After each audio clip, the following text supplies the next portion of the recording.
Muốn hóa giải oan trái hận thù, Phật dạy phải thường khởi lòng từ tha thứ hoàn toàn đối với những ai đã từng làm mình đau khổ, và không nên thấy lỗi người, hằng nhận lỗi mình, thấu suốt nhân quả, ăn năn sám hối, lo tu sửa.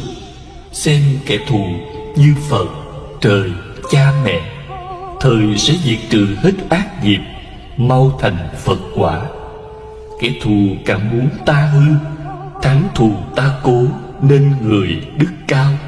Ngàn xưa cho đến ngàn sau, tình thương ngăn được máu đào mà thôi. Ta đã được an tịnh, không có oán và hờn. Với những người oán hờn, ta sống không oán hờn. Kinh Pháp Cú. Bởi không nghe lời Phật dạy, nên có nhiều người ăn chay mấy chục năm mà phiền não vẫn còn. Mỗi khi gặp nghịch cảnh đến liền sân si, bực tức, la lối. Người như thế Phật cho là yếu kém, không bao giờ đạt đến quả vị giải thoát. Nên Ngài nói, trì trai khổ hạnh, không thể bì kịp người tu hạnh nhẫn. Các con phải ghi nhớ, không nên làm nặng lòng ai hết, chớ coi họ tốt hay xấu, mà hãy xem đạo hạnh của mình có vẹn toàn hay chưa, và bền chịu các sự nhẫn nhục, siêng học kinh, nghe pháp, giữ gìn giới luật của bậc thánh.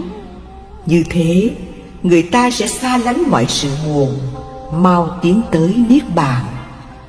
Kệ rằng, người con Phật phải gìn hạnh nhẫn, chớ chứa hờn, chớ giữ ích chi.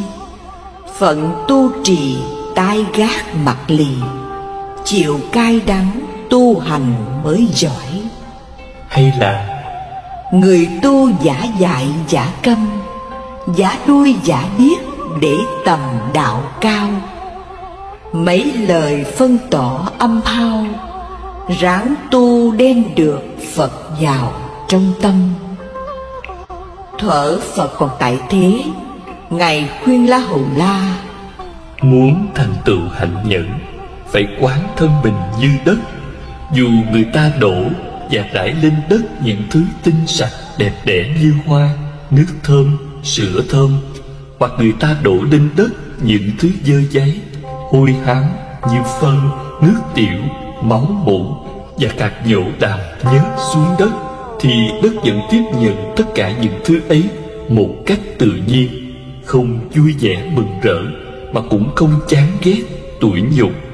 Cũng như thế, những cảm thọ khoái lạc hoặc buồn khổ phát sinh, con đừng để cho chúng làm nhiễu loạn tâm con và chiếm cứ lòng con.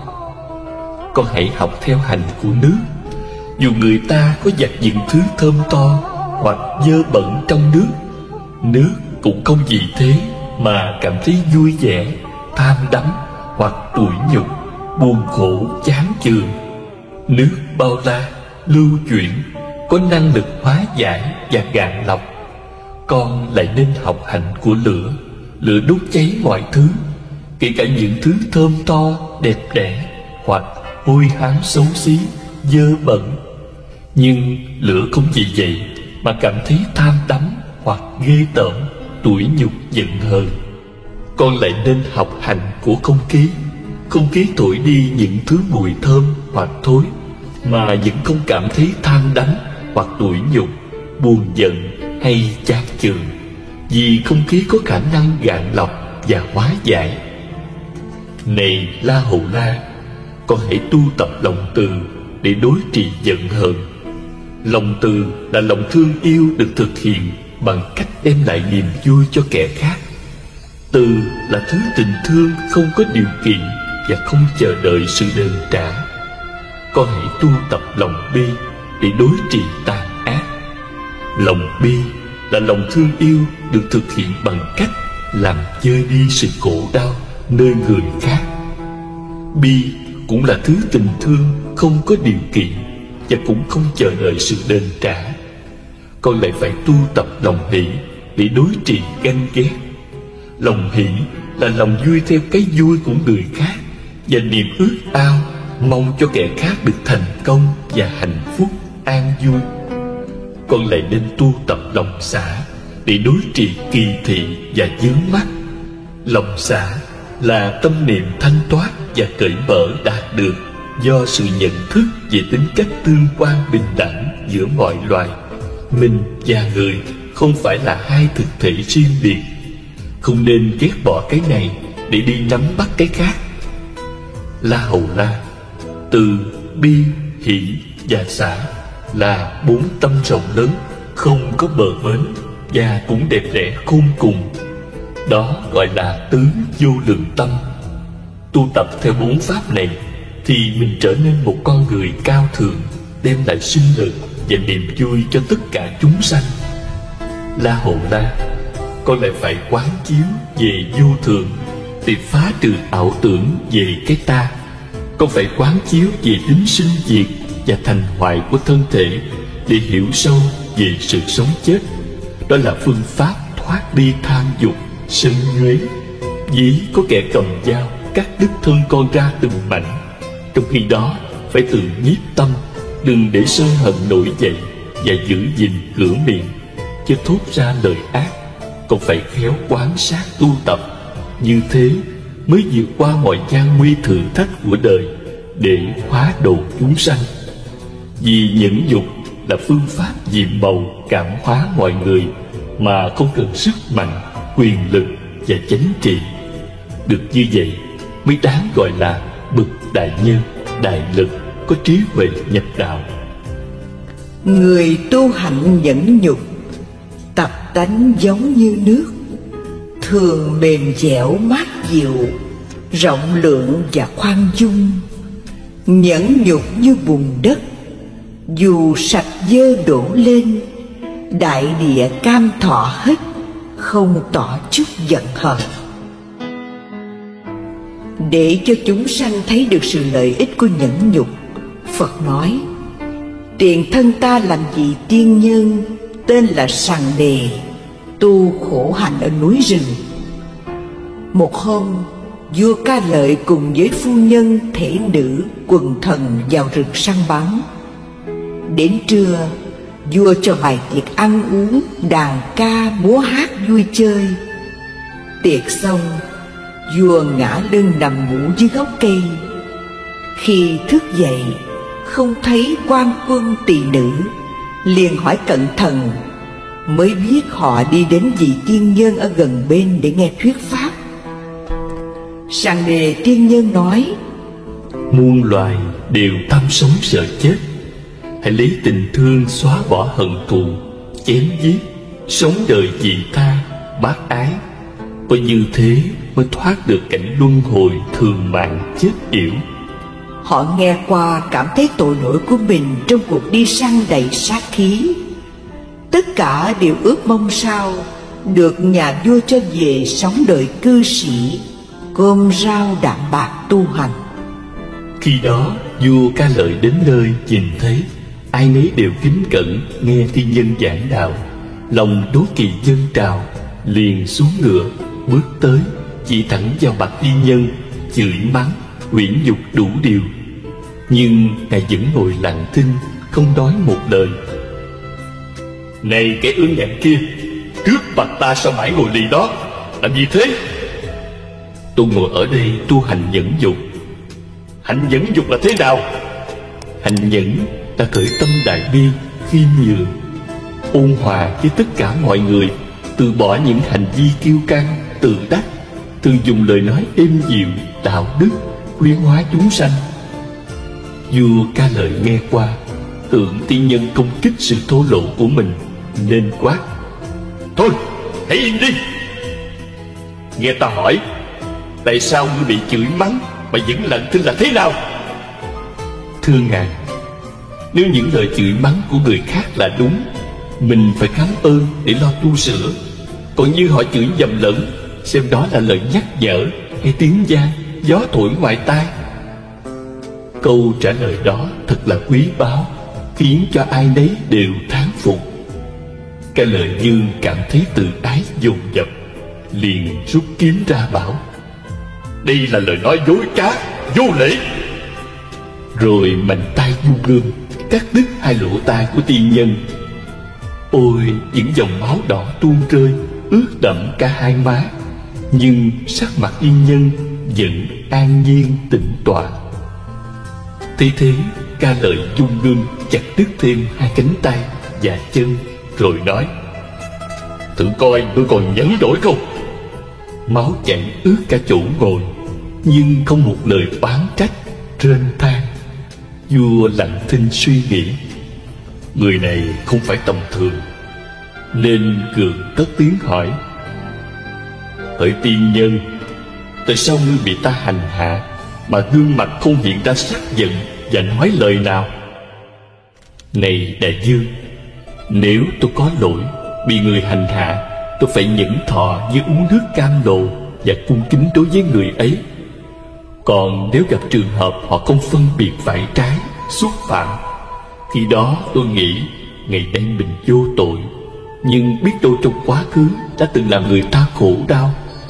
Hơn nữa, thân này là vô thường, do các duyên giả hợp, có gì đáng để luyến tiếc." "Hay lắm, nghĩ được như thế hết sức là cao thượng. Nhưng làm sao cho ta tin rằng ngươi thật tình không oán hận?" "Không cần nói, đại vương cũng thấy tôi nào khuất phục trước sự áp bức bất minh, thiếu nhận xét của ngài và chẳng quan tâm tới lời kiếm chém vào thân tôi, nên nội tâm được tịch tỉnh, không có ác niệm đối với sự tàn bạo của ngài. Vì tôi lúc nào cũng tâm niệm nguyện cho tất cả chúng sanh sớm bỏ đường tà, quay về nẻo chánh, thoát khỏi ác nghiệp. Nếu quả thật tôi có thực hành nhẫn nhục, cầu cho thân này được bình phục như cũ." Vừa nguyện xong, trời đất bỗng dưng rung chuyển, hương thơm ngào ngạt lan tỏa khắp nơi. Máu hóa ra sữa, thân thể trở lại như xưa. Nhìn thấy tiên nhân bình phục, vua Ca Lợi vô cùng kinh ngạc. Giờ đây tánh kiêu căng tàn bạo không còn nữa, bèn quỳ xuống bên tiên nhân, cầu xin sám hối tội lỗi và phát nguyện tận tâm phụng sự Tam Bảo và noi theo gương nhẫn nhục của ngài để thực hành trong đời sống cá nhân cùng trị quốc an dân. Qua chuyện trên, chúng ta thấy tiền thân Phật chấp nhận nghịch cảnh đau thương, không một lời oán trách, lại nguyện cho họ đừng lãnh thọ ác báo, nên ngài thành tựu được thân nhẫn, khẩu nhẫn và ý nhẫn, đạt đến nhẫn nhục ba la mật. Không thấy mình nhẫn và cảnh để nhẫn, nên nội tâm được an lạc. Còn chúng ta, hễ nghe ai nói hoặc làm trái ý một chút là nổi nóng lên, nguyền rủa cho họ chết một cách thê thảm mới hả dạ. Chính vì sự tức giận làm cho con người mù quáng, không phân biệt được phải trái, nên lắm lúc can tường luân lý bị đảo ngược.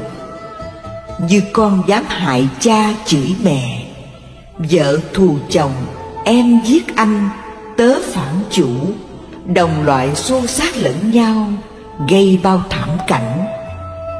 Cho nên cứ mãi tiếp tục làm chúng sanh đầy phiền não, trôi lăn trong dòng sanh tử trả vai, khổ đau bất tận. Thế thường chúng ta hay tự ái nổi sân, phân bua lý luận, dành phần phải về phía mình. Người khác nói có mấy câu, ta liền cướp lời, kể lể, rồi đem đủ thứ bằng chứng đổ lên đầu họ, để cho họ thấy rằng họ quấy. Trong cơn tam bành, họ sẽ ăn thua đủ với ta, đâu còn bình tĩnh nghe ta nói phải quấy gì nữa. Bụng dạ họ lúc đó giống như lò nước sôi đang cần xả hơi. Vì vậy, ta hãy ý thức điều đó, để cho đối phương bày tỏ tâm can của họ. Chẳng những ta quý trọng quyền phát biểu cảm tưởng của họ, mà còn học nơi họ những điều hay. Muốn hướng dẫn người ta mà cứ khư khư cố chấp, bất cần quan điểm kẻ khác là muốn diệt phi lý. Họ sai, ta có quyền sửa, nhưng ta đừng quên rằng họ cũng có lý của họ. Mỗi người có quan niệm sống và quan điểm lý luận riêng. Muốn cho người khác tín nhiệm ta lâu dài thì đừng bao giờ sân si, hành động độc tài, mà luôn luôn phải tôn trọng mọi người.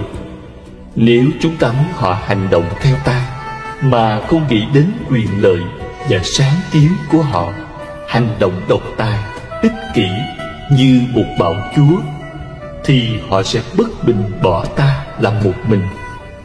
Chúng ta nên biết rằng không thành công lớn nào trên đời mà không cần đến sự giúp sức của nhiều người. Người thành công là biết đặt mình ở địa vị của kẻ khác, khéo gieo giống sáng kiến của ta vào sáng kiến của người hợp tác để tìm ra tiếng nói chung. Trong luật nhà Phật gọi đó là ý kiến riêng, chỉ dạy cho nhau, lợi quyền chia đồng với nhau. Có như thế, việc làm ấy mới thành công tốt đẹp lâu dài. Chúng ta nên nhớ, khi chinh phục ai thì đừng biến họ thành kẻ thù. Ta hãy dẹp cặp kính màu chủ quan, hãy nhìn mọi việc bằng cặp mắt khách quan và tập đặt mình vào địa vị của kẻ khác. Xử sự như vậy, ta sẽ bớt đi nỗi lo âu, bực tức, thấy đời đẹp hơn và đắc nhân tâm hơn. Chúng ta phần nhiều có khuynh hướng thất nhân tâm mạnh hơn là đắc nhân tâm. Tánh sân si, ích kỷ, chủ quan, tự ái là một hung thần đáng sợ. Từ vua chúa, quan quyền cho đến hạng bình dân ít học đều có lòng tự ái. Thậm chí cho đến những bậc tu hành mà tâm hồn không được thánh thiện vẫn bị nó quấy nhiễu. Nghĩa là ai nói xúc phạm hoặc có cử chỉ gì đụng chạm đến quyền lợi, danh dự của họ thì sân si sừng sộ, phẫn nộ, nhăn mặt nhíu mày, phùng mang trợn mắt, quạo cọ, la hét, chửi mắng, đánh đập đối phương. Nếu chúng ta bị kẻ khác chọc tức liền nổi nóng, vung tay lên nói chuyện với họ, thì ta tin chắc rằng họ sẽ gửi lại bằng 2 quả đấm. Nếu ai nô lệ tánh tự ái thái quá như thế, là tự mình thoái hóa, đánh mất hết nhân phẩm đạo đức và làm thất nhân tâm mọi người.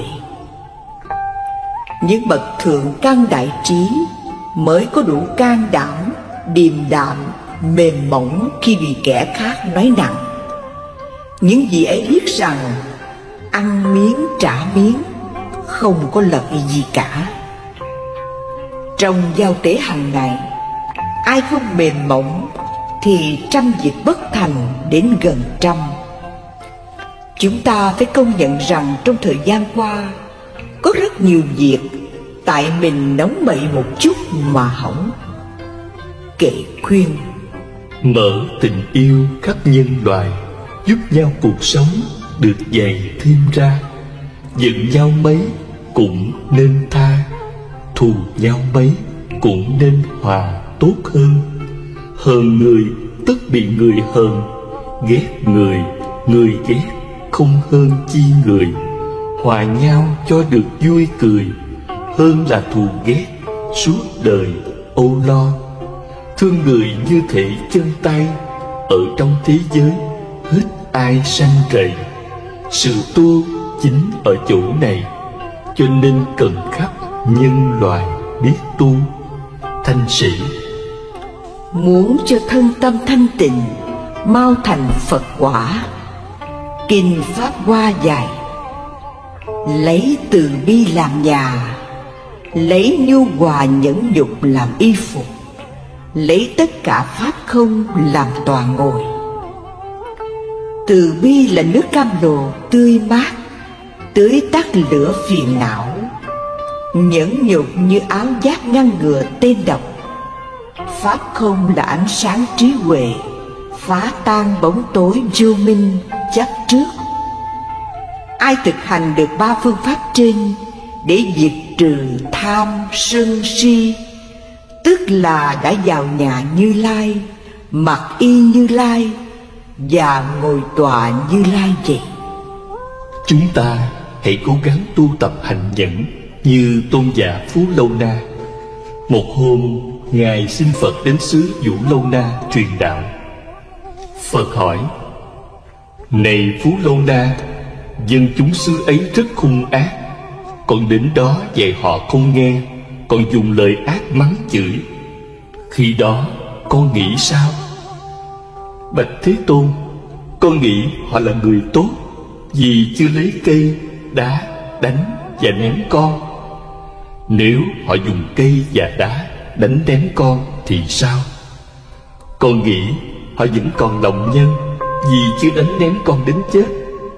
Nếu họ đánh đập, đâm chém con chết thì sao? Bạch Thế Tôn, con nghĩ họ là ân nhân giải thoát dùng cái thân bất tịnh khổ đau này. Phật khen: Hay lắm, con nhẫn được như thế mới qua xứ đó truyền đạo được. Tôn giả Phú Lâu Na qua xứ Vũ Lâu Na giáo hóa. Không bao lâu, dân chúng xứ ấy đều quy y Phật, Pháp, Tăng. Nên có câu: Con muốn tu thì việc chi nhịn hết, nhịn hoài, nhịn mãi con ơi. Chẳng phải là nhịn có 3 lần thôi, mà nhịn mãi đến khi thành chánh giác. Con nhịn mãi dầu thân con có thác, thác thân con mà tâm trí nhẹ nhàng. Cõi Tây Phương con chắc chắn bước sang, bằng con đọa thầy đây ra chịu thế. Thân con nhẫn thì việc chi mặc kệ, không sát sanh trộm cướp với tà dâm. Dầu ai kia có đánh đập chém đâm, tìm cách tránh chứ không nên đáp lại. Khẩu nhẫn nhịn là miệng không tranh cãi, lời khoe khoang hay đâm thọc dối lừa. Chửi mắng người 4 nghiệp miệng khá chừa, gây nghiệp dữ đời sau câm con nhé. Hòa Thượng Giác Nhiên. Phật Thích Ca dạy: Lấy từ bi thay báo oán. Đức Lục Tổ dạy: Nhẫn là công, nhục là đức. Lão Tử nói: Nhu thắng cương. Hòa Thượng Giác Huệ nói: Con hãy thương những kẻ chẳng thương con chớ ghét những người con đáng ghét. Lời Phật dạy không lầm đâu, ôn tồn dịu ngọt sẽ thắng tất cả.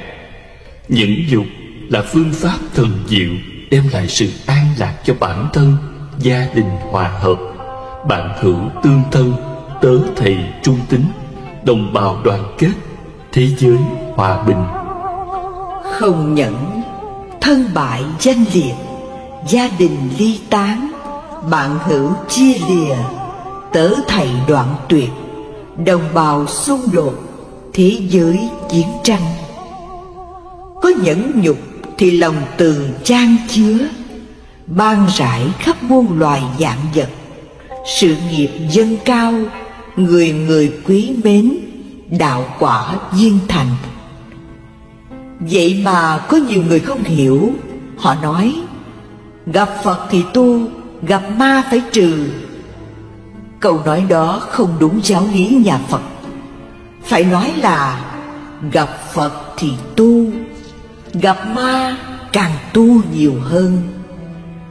Quý Phật tử cũng thấy, khi Phật sắp thành đạo, ma dương dùng mọi cách quấy phá, nhưng Ngài vẫn an nhiên tĩnh tọa. Thậm chí cho đến Đề Bà Đạt Đa nhiều kiếp đem ác tâm hãm hại, nhưng Phật không hề oán trách, mà Ngài còn nói: nhờ Đề Bà Đạt Đa mà ta mau thành chánh quả. Công đức nhẫn nhục lợi ích to lớn như thế, chúng ta còn nghi ngờ gì nữa mà không thực hành? Nhất là những ai đã nhiều lần bị lửa sân tàn phá tâm can, gia đình, sự nghiệp của mình. Hãy mau mau tu tập pháp môn nhẫn này, để khỏi phải ăn năn hối hận vì nó nữa. Người tu lại càng phải nhẫn hơn, vì người tu mà còn giận hờn sắc mặt đỏ gay, giọng nói quát tháo. Người chung quanh nhìn thấy kinh lờn. Cho dù vị đó có lão thông tam tạng, kinh điển, cũng không ai dám tin tưởng sự tu hành của họ nữa. Thế nên Cổ Đức dạy rằng: ác thứ 9, lửa sân luận tiếp. Lửa trong tâm chẳng đốt mà lừng. Nỗi lôi đình đâu có định chừng. Cho ta biết mà ngăn ngừa trước. Tánh sân nộ thường làm bạo ngược, nên loài người ở cõi thế gian giận hờn nhau, thù oán dậy tràn, mới có cuộc tranh tài đấu lực, hơn tự đắc khoe khoang vọng sức. Phải bị người hiềm khích ghét ganh, thua hổ ngươi làm chuyện bất lành, gây nghiệp dữ oan oan tương báo. Trong cơn giận kể gì nhân đạo, giống như con cọp dữ trên rừng, gặp thịt toan cấu xé tưng bừng, phân từng mảnh mới là hả dạ. Diệt được nó tâm trần thông thả, ta thường nên tập tánh khoan dung. Thực hành đi đừng có ngại ngùng, tha thứ kẻ lỗi lầm ngu xuẩn, và nhẫn nhịn đừng ham tranh luận. Khỏi mất lòng tất cả mọi người, tánh thuần lương vẻ mặt vui tươi. Vậy mới đáng tín đồ Phật giáo. Nay ta đã quy y cầu đạo, gây gỗ là trái thuyết từ bi. Trong cuộc sống, chuyện buồn vui, thương ghét, giận hờn xảy ra không biết bao nhiêu lần, cũng vì vô minh lầm chấp cho ta là thật, các pháp là thật. Từ đó phát sinh ra phiền não khổ đau. Trong lịch sử của nhân loại, có những trang sử đẫm máu, như vào thế kỷ 20, trải qua 2 cuộc chiến tranh thế giới, có vô số người gục ngã trên chiến trường, và những nạn diệt chủng dã man thảm khốc. Đã có hàng triệu người đã nằm xuống vì cuộc chiến huynh đệ tương tàn. Trên thế giới có đầy dẫy những điều nghi kỵ thù hằn. Chính vì thế mới xảy ra những cuộc chiến tàn khốc, tang thương khổ đau. Tất cả đều bắt nguồn từ sân hận.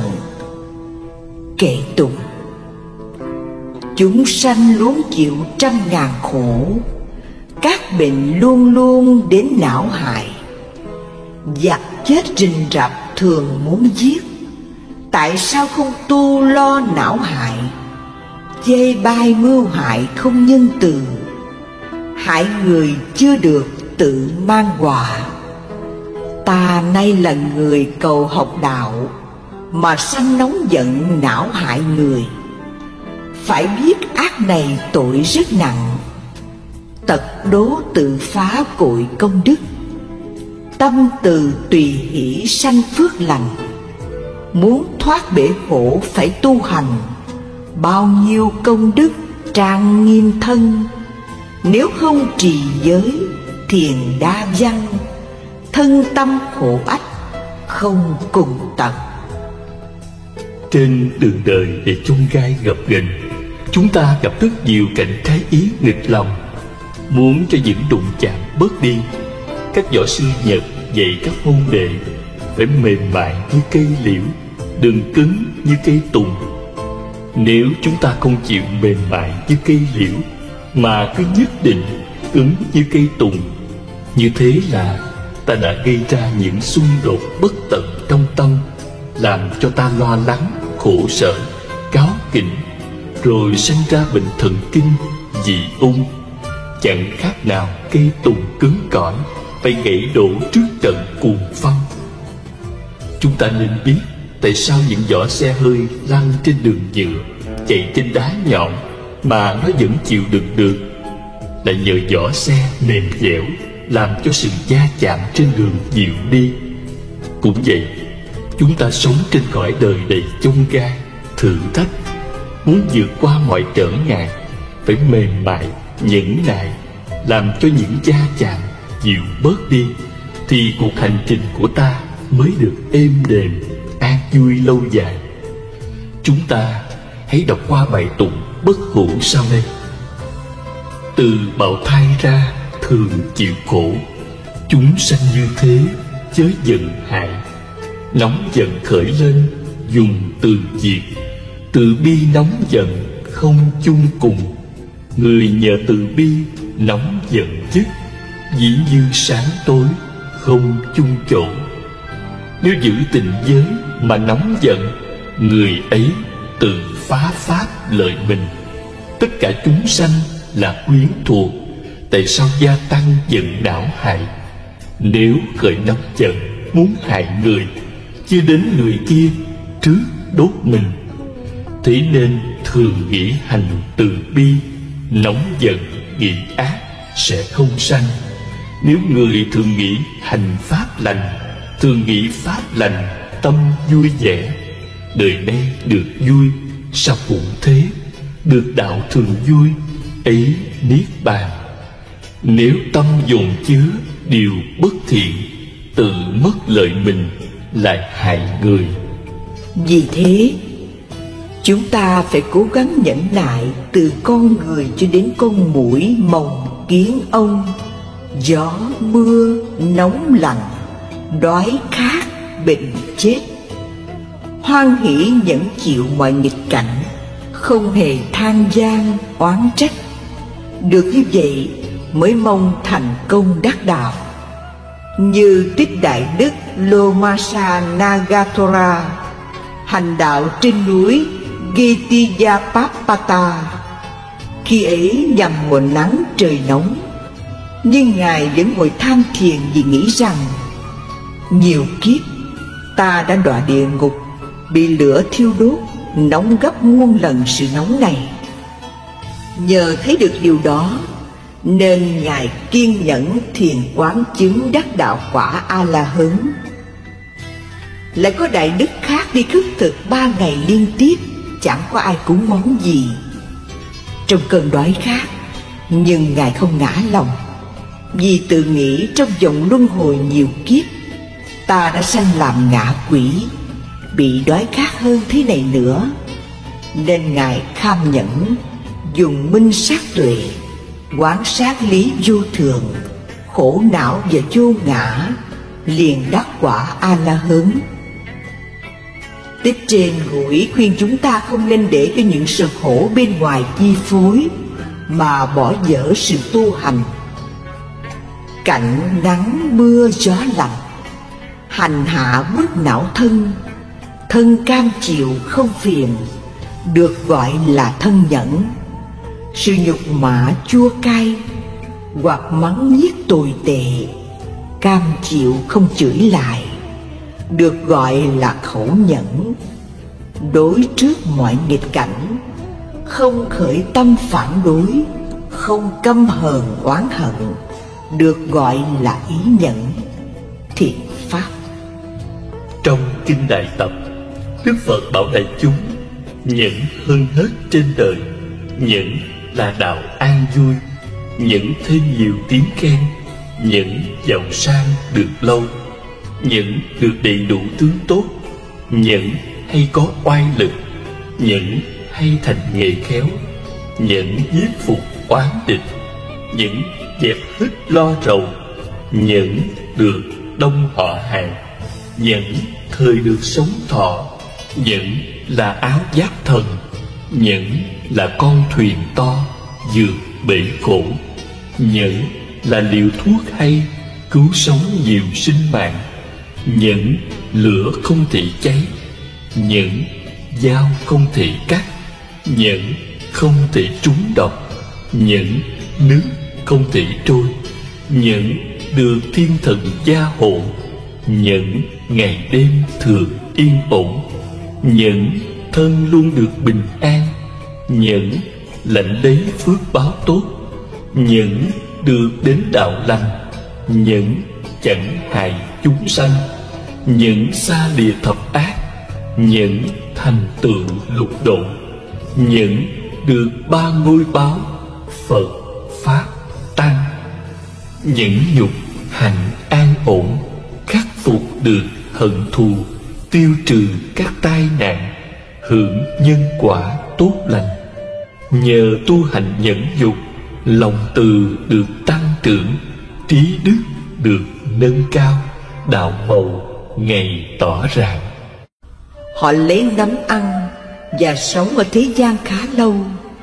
Ai ăn nhiều thì nhan sắc thô xấu, ai ăn ít thì nhan sắc còn tươi đẹp. Do đó, người đoan chánh sanh tâm kiêu mạn, khinh khi người thô xấu. Ngược lại, người thô xấu sanh tâm ghen ghét người đoan chánh, tranh tụng thị phi lẫn nhau. Bấy giờ, nắm không sanh lại nữa, mà sanh ra loại gạo đầy đủ hương vị thơm tho tinh khiết. Họ lấy gạo này ăn. Sau đó, con trai con gái thân thích nhau, rồi phát sanh tình dục, nên thế gian bắt đầu có bào thai sanh ra từ sự bất tịnh. Thuở đó, con người ăn lúa gạo tự nhiên, hễ lấy đi bao nhiêu thì lúa lại sanh ra bấy nhiêu. Trong nhóm người đó có kẻ biếng nhác, tranh nhau tích trữ lúa gạo, làm cho gạo trở nên hư xấu. Đồng thời, khi gặt rồi không sanh trở lại như trước. Vì thế, họ chia đất ra để gieo trồng, nên dần dần sanh ra trộm cắp của nhau, gây tạo nhiều điều xấu ác, phiền não bất tịnh. Đó là nguyên nhân đưa đến sanh, già, bệnh, chết, khổ báo đọa trong ba đường dữ. Chính vì con người tạo 10 điều ác, nên cõi đất sinh ra gai góc, mũi mồng, rận rẹp, rắn rết, đầy dẫy sự ô uế. Bởi gây nhiều ác nghiệp, nên tuổi thọ giảm dần, mãi cho đến lúc loài người chỉ còn sống có 10 tuổi là chết. Khi đó, có nạn đao binh nổi lên. Họ lần lượt giết hại lẫn nhau trong 7 ngày. Những người có trí tìm cách lánh vào rừng sâu, ở trong hang hố. Qua 7 ngày họ đi ra, hãy gặp người nào còn sống sót là vui mừng khôn xiết. Rồi họ nghĩ rằng chúng ta do chứa điều ác nên gặp phải tai nạn này, khiến cho thân tộc chết chóc, gia đình tan nát. Vậy chúng ta nên tu thiện, từ bỏ sát sanh. Nhờ phước đó nên tuổi thọ tăng lên 20 tuổi. Khi sống 20 tuổi, con người lại nghĩ chúng ta nhờ không sát sanh mà tuổi thọ tăng lên. Vậy nay nên tu thêm không trộm cướp, không tà dâm, không nói dối, không nói hai lưỡi, không nói ác khẩu, không thêu dệt, không bỏng xẻn, không ganh ghét, không tham lam, không sân nhuế, không tà kiếm, biết hiếu dưỡng cha mẹ, tôn thờ sư trưởng, nên tuổi thọ tăng mãi lên đến 8 vạn tuổi. Cõi đất lúc này bằng phẳng, không có hầm hố, gai góc, muỗi mồng, rắn rết, độc trùng. Ngói, cát, đá, sạn sỏi đều biến thành lưu ly. Dân cư đông đúc, ngũ cốc sung túc, giàu sang vui vẻ vô cùng. Lúc đó có Đức Phật Di Lặc thị hiện ra đời, rộng độ chúng sanh. Nói chung, nếu chúng ta muốn thành tựu thập thiện nghiệp một cách trọn vẹn, tốt đẹp, cần ghi nhớ 10 điều để thực hành. 1. Chẳng những không sát hại chúng sanh, mà còn phải ăn chay, thương yêu, tha thứ, phóng sanh. 2. Chẳng những không trộm cướp tài vật của người ta, mà còn phải làm việc bố thí. 3. Chẳng những không tà dâm, mà còn phải biết tôn trọng nhân phẩm, tiết hạnh của người khác. 4. Chẳng những không nói láo xược, dối trá, mà còn phải nói lời chân chánh, ngay thật. 5. Chẳng những không nói lời đâm thọc, làm cho người ta hận thù chia lìa nhau, mà phải nói làm sao cho người ta hòa hợp, thương yêu, đoàn kết với nhau. 6. Không được nói lời thô lỗ, độc ác, mà phải nói lời êm dịu, ôn hòa, nhu thuận, hiền lành. 7.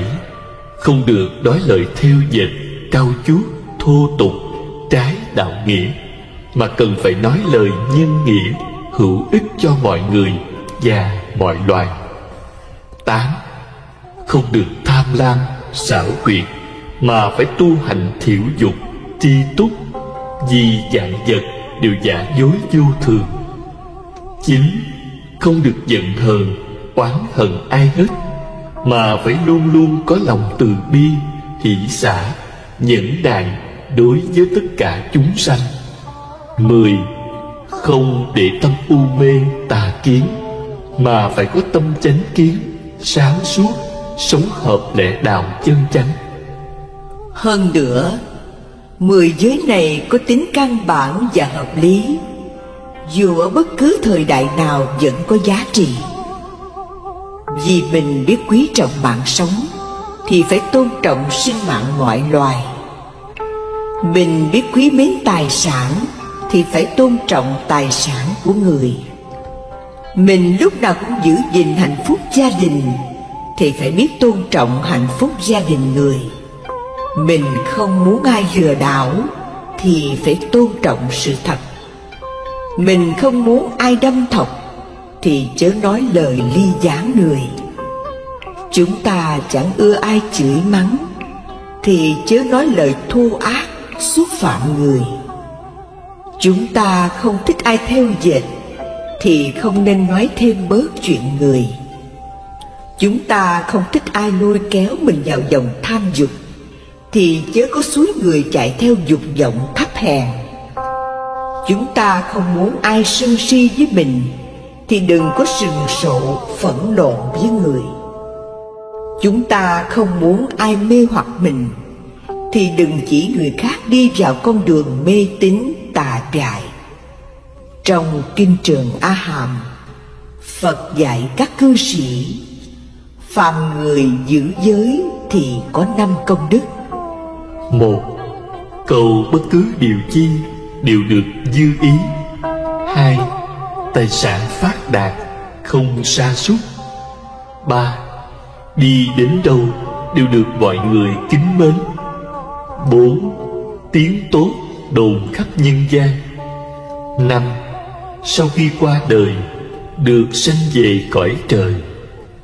Này các cư sĩ, trái lại, nếu người nào không giữ giới thì có 5 điều suy hao. 1. Cầu tài lợi không toại nguyện. 2. Dù có được tài lợi, nhưng mỗi ngày một hao mòn. 3.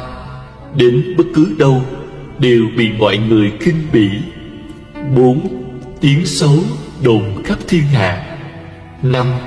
Sau khi qua đời bị đọa vào địa ngục.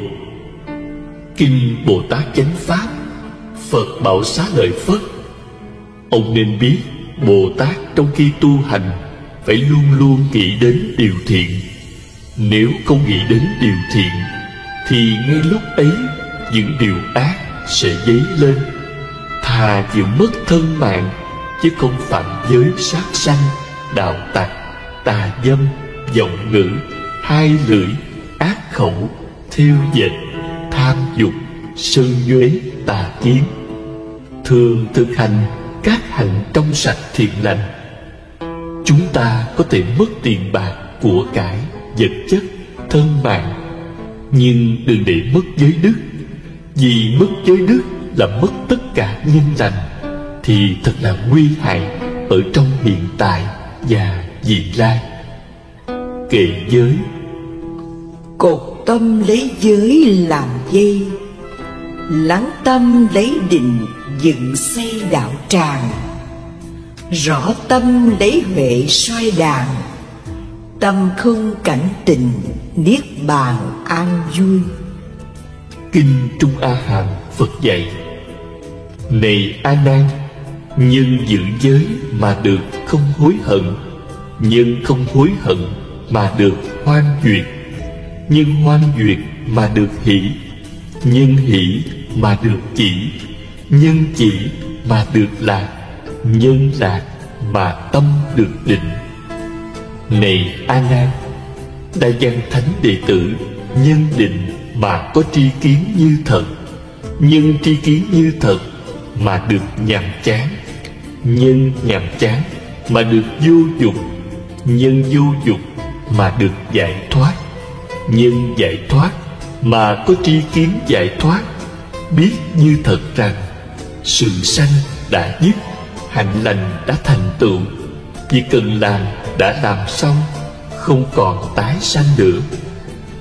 Trì giới hết khổ lo, phước ba cõi tôn quý, quỷ thần và ác độc không hại người giới trì, giữ giới phước an vui, phạm giới tâm lo sợ, dứt được lậu ba cõi, người này gần niết bàn.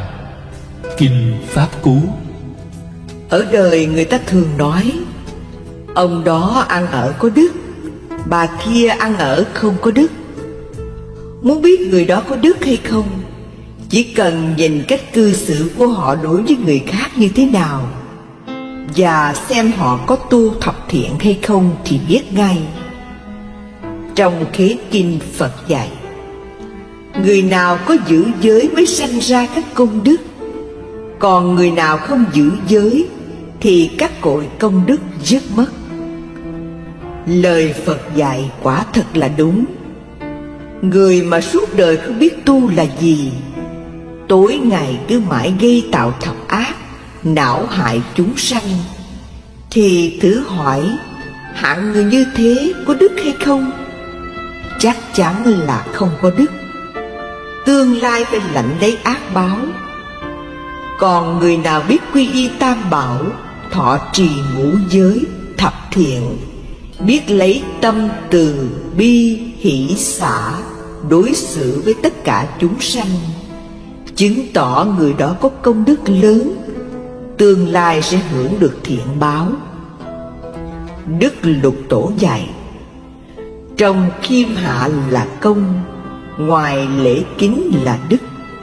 Nghĩa là người nào biết kính trên nhường dưới, lễ bái Phật trời, đó là người có công đức, trái lại là mất đức. Lục Tổ lại nói tiếp, bình là công, đẳng là đức. Nghĩa là quý Phật tử biết lấy tâm bình đẳng đối xử từ trong gia đình cho đến ngoài xã hội, đó là người có công đức, trái lại là người thất đức. Trong cuộc sống có rất nhiều nguyên nhân làm cho con người ta thành kẻ mất đức. Điển hình như thấy ai giàu sang thì nịnh bợ, nghèo khó thì khinh khi, ai vừa ý mình thì thương mến, giúp đỡ, trái ý thì oán ghét, ép chế triệt hạ. Đó là nhân của thất đức. Cha mẹ thấy đứa con nào dễ thương thì nuông chiều, muốn chi cũng được.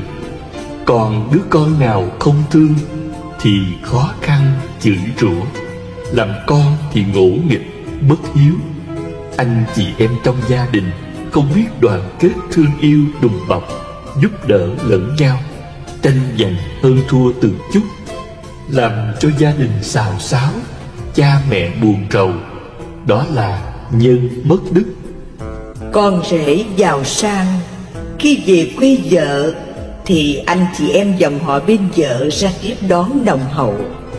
Ngược lại, gặp chàng rể nghèo khó thì khinh khi, không ai ngó ngàng tới. Làm con rể khi thấy bên vợ làm ăn khá giả thì lòn cúi để nhờ vả. Nếu cha mẹ vợ nghèo khó, có hữu sự thì lánh mặt, hoặc khi uống rượu vô thì chửi rủa những người thân bên vợ.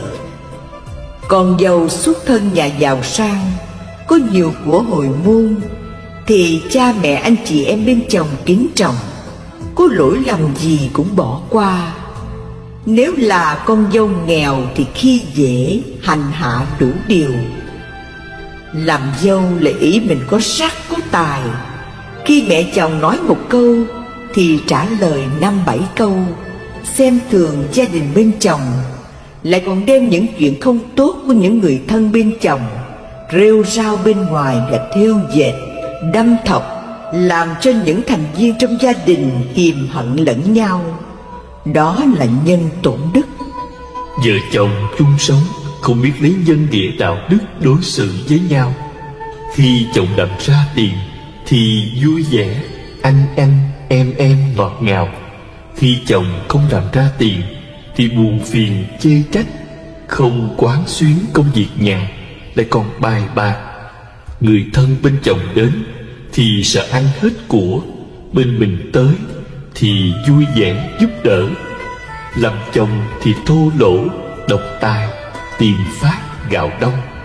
Bên mình muốn gì cũng được, bên vợ thì chẳng mang tới. Lại còn cờ bạc, cá độ, hút chích, ăn nhậu phung phí, bồ bịch lăng nhăng. Người vợ thấy thế khuyên lơn không nghe, còn chửi mắng đánh đập. Đó là nhân tổn phước, mất đức. Làm thầy không công bình chánh trực. Trò nào lo cho mình thì hết lòng yêu thương, tạo điều kiện nâng đỡ. Ghét thì khó khăn, chửi mắng đánh đập, dạy cho lấy lệ.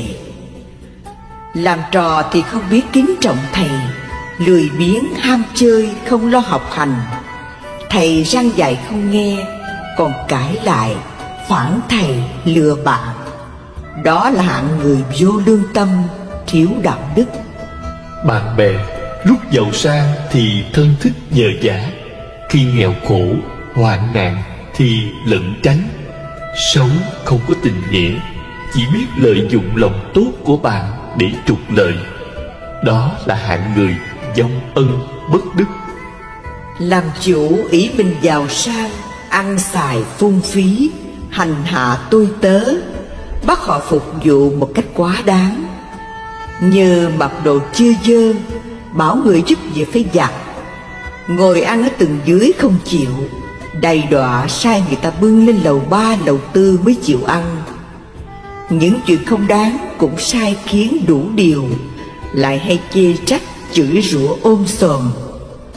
Còn làm tớ thì tham lam, lười biếng, không làm tròn bổn phận, đợi tới tháng lãnh lương. Chủ chỉ dạy thì không biết sửa sai, còn tìm cách hại lại. Đó là những kẻ bất nhân, thất đức. Làm vua thì đam mê tụ sắc, thưởng phạt bất minh, sưu cao thuế nặng, hà khắc dân chúng. Làm quan thì thượng đội hạ đạt, lạm dụng của công, đàn ác dân lành, làm chuyện gian ác, vô trung bất chánh. Đó là kẻ ác nhân, ác đức. Mua gian bán lận, giành giật khách hàng, trăm mưu ngàn kế hãm hại đối phương, chẳng chút từ tâm. Miễn sao cho mình được nhiều tiền lắm của, không nghĩ đến quyền lợi đời sống của người khác. Trong việc làm ăn mua bán, dành hết quyền lợi vì mình, làm cho gia đình người ta lâm vào hoàn cảnh khó khăn. Đó là những kẻ quá tham lam hiểm độc, thất đức. Đồng nghiệp thấy người khác hơn mình thì ganh ghét đố kỵ bêu xấu.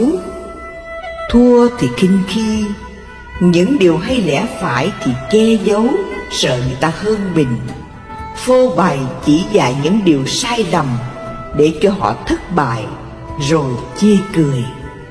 Đó là kẻ mất hết nhân tính, tổn giảm phước đức.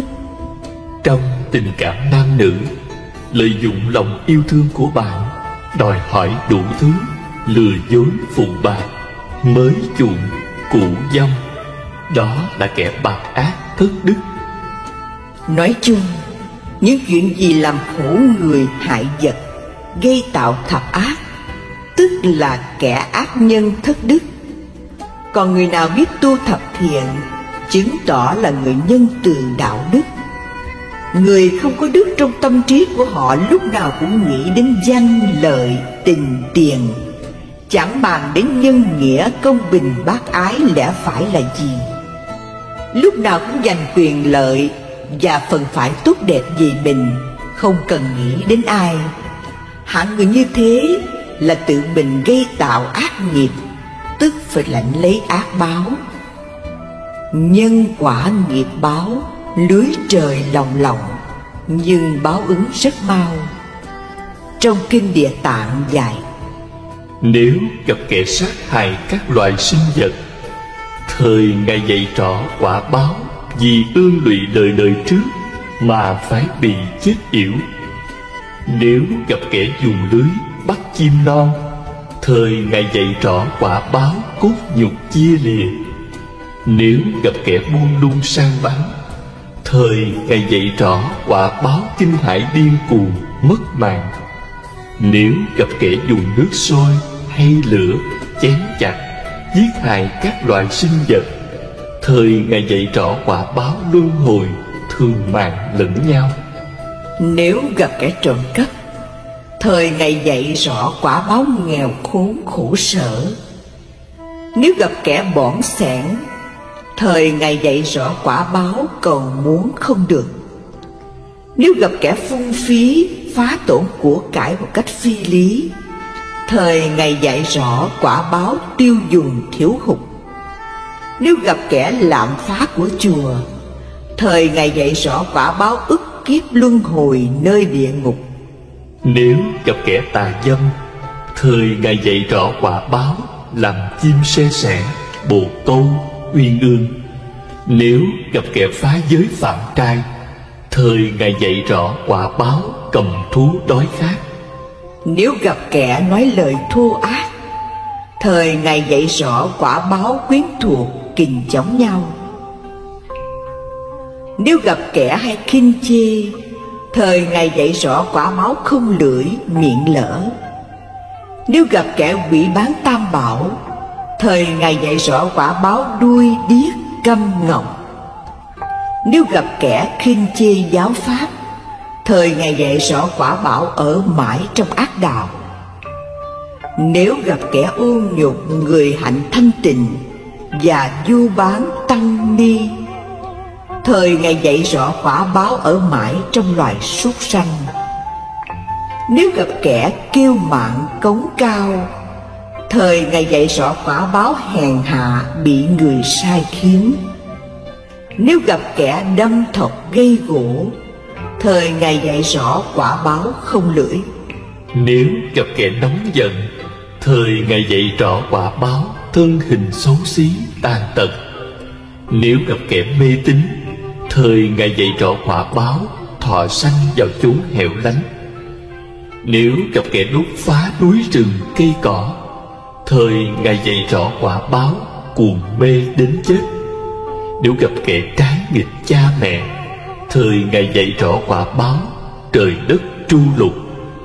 Nếu gặp cha ghẻ, mẹ ghẻ, ăn ở độc ác, thời Ngài dạy rõ quả báo thác sanh trở lại hiện đời bị roi dọt.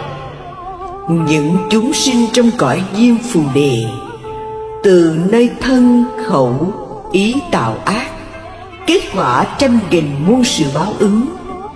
Nay chỉ nói sơ lược đó thôi. Trong Khế Kinh, Phật dạy rằng làm người siêng tu là do cái nhân đời trước không biếng nhác mà ra. Làm người sống lâu là do cái nhân đời trước không sát sanh mà ra. Làm người sạch sẽ không bệnh là do cái nhân đời trước từ tâm mà ra. Làm người giàu sang quốc dương trưởng giả là do cái nhân đời trước lễ bái phụng sự tam bảo mà ra. Làm người giàu có là do cái nhân đời trước bố thí mà ra. Làm người có âm thanh trong trẻo là do cái nhân đời trước ca dịnh tán thán tam bảo mà ra. Làm người được người thấy mình liền sanh tâm hoan hỷ là do cái nhân đời trước mình thấy người cũng sanh tâm hoan hỷ mà ra. Làm người đoan chánh là do cái nhân đời trước nhẫn nhục mà ra. Làm người thân hình thấp lùn nhỏ bé là do cái nhân đời trước khinh khiêng người mà ra.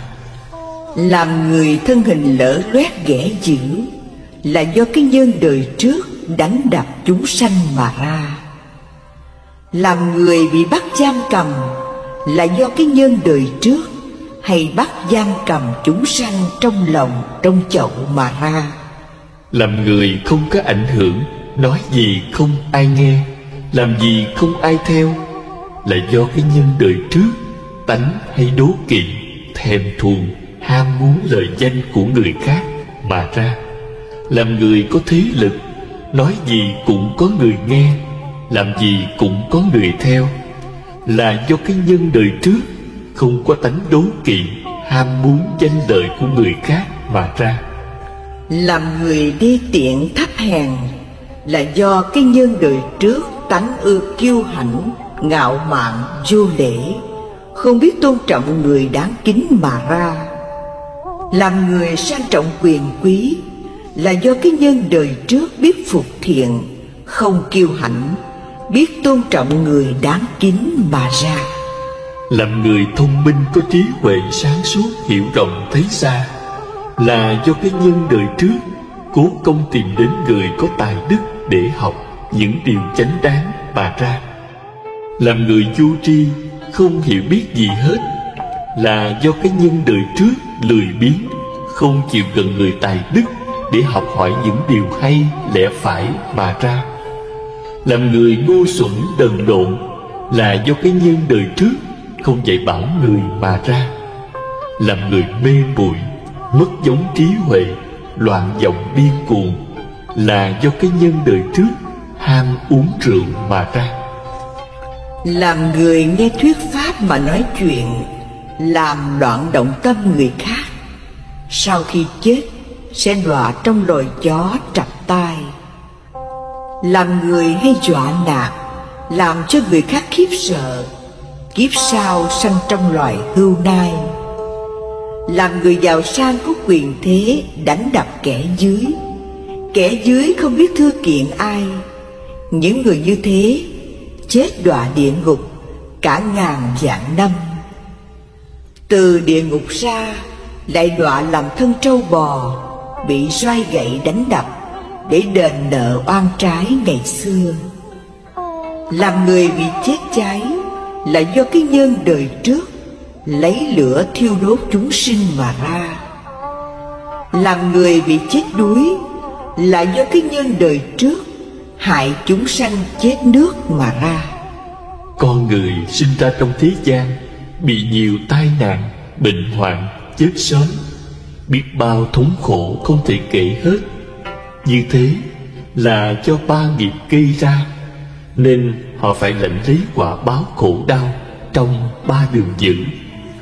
Bồ Đề Lão Tổ từng dạy: làm nghề lột da, rách lạnh đơn phun, làm nghề cắt họng, tự sát hủy mình, vào rừng săn bắn, tai họa thình lình, hành hung làm dữ, tai họa không chừng.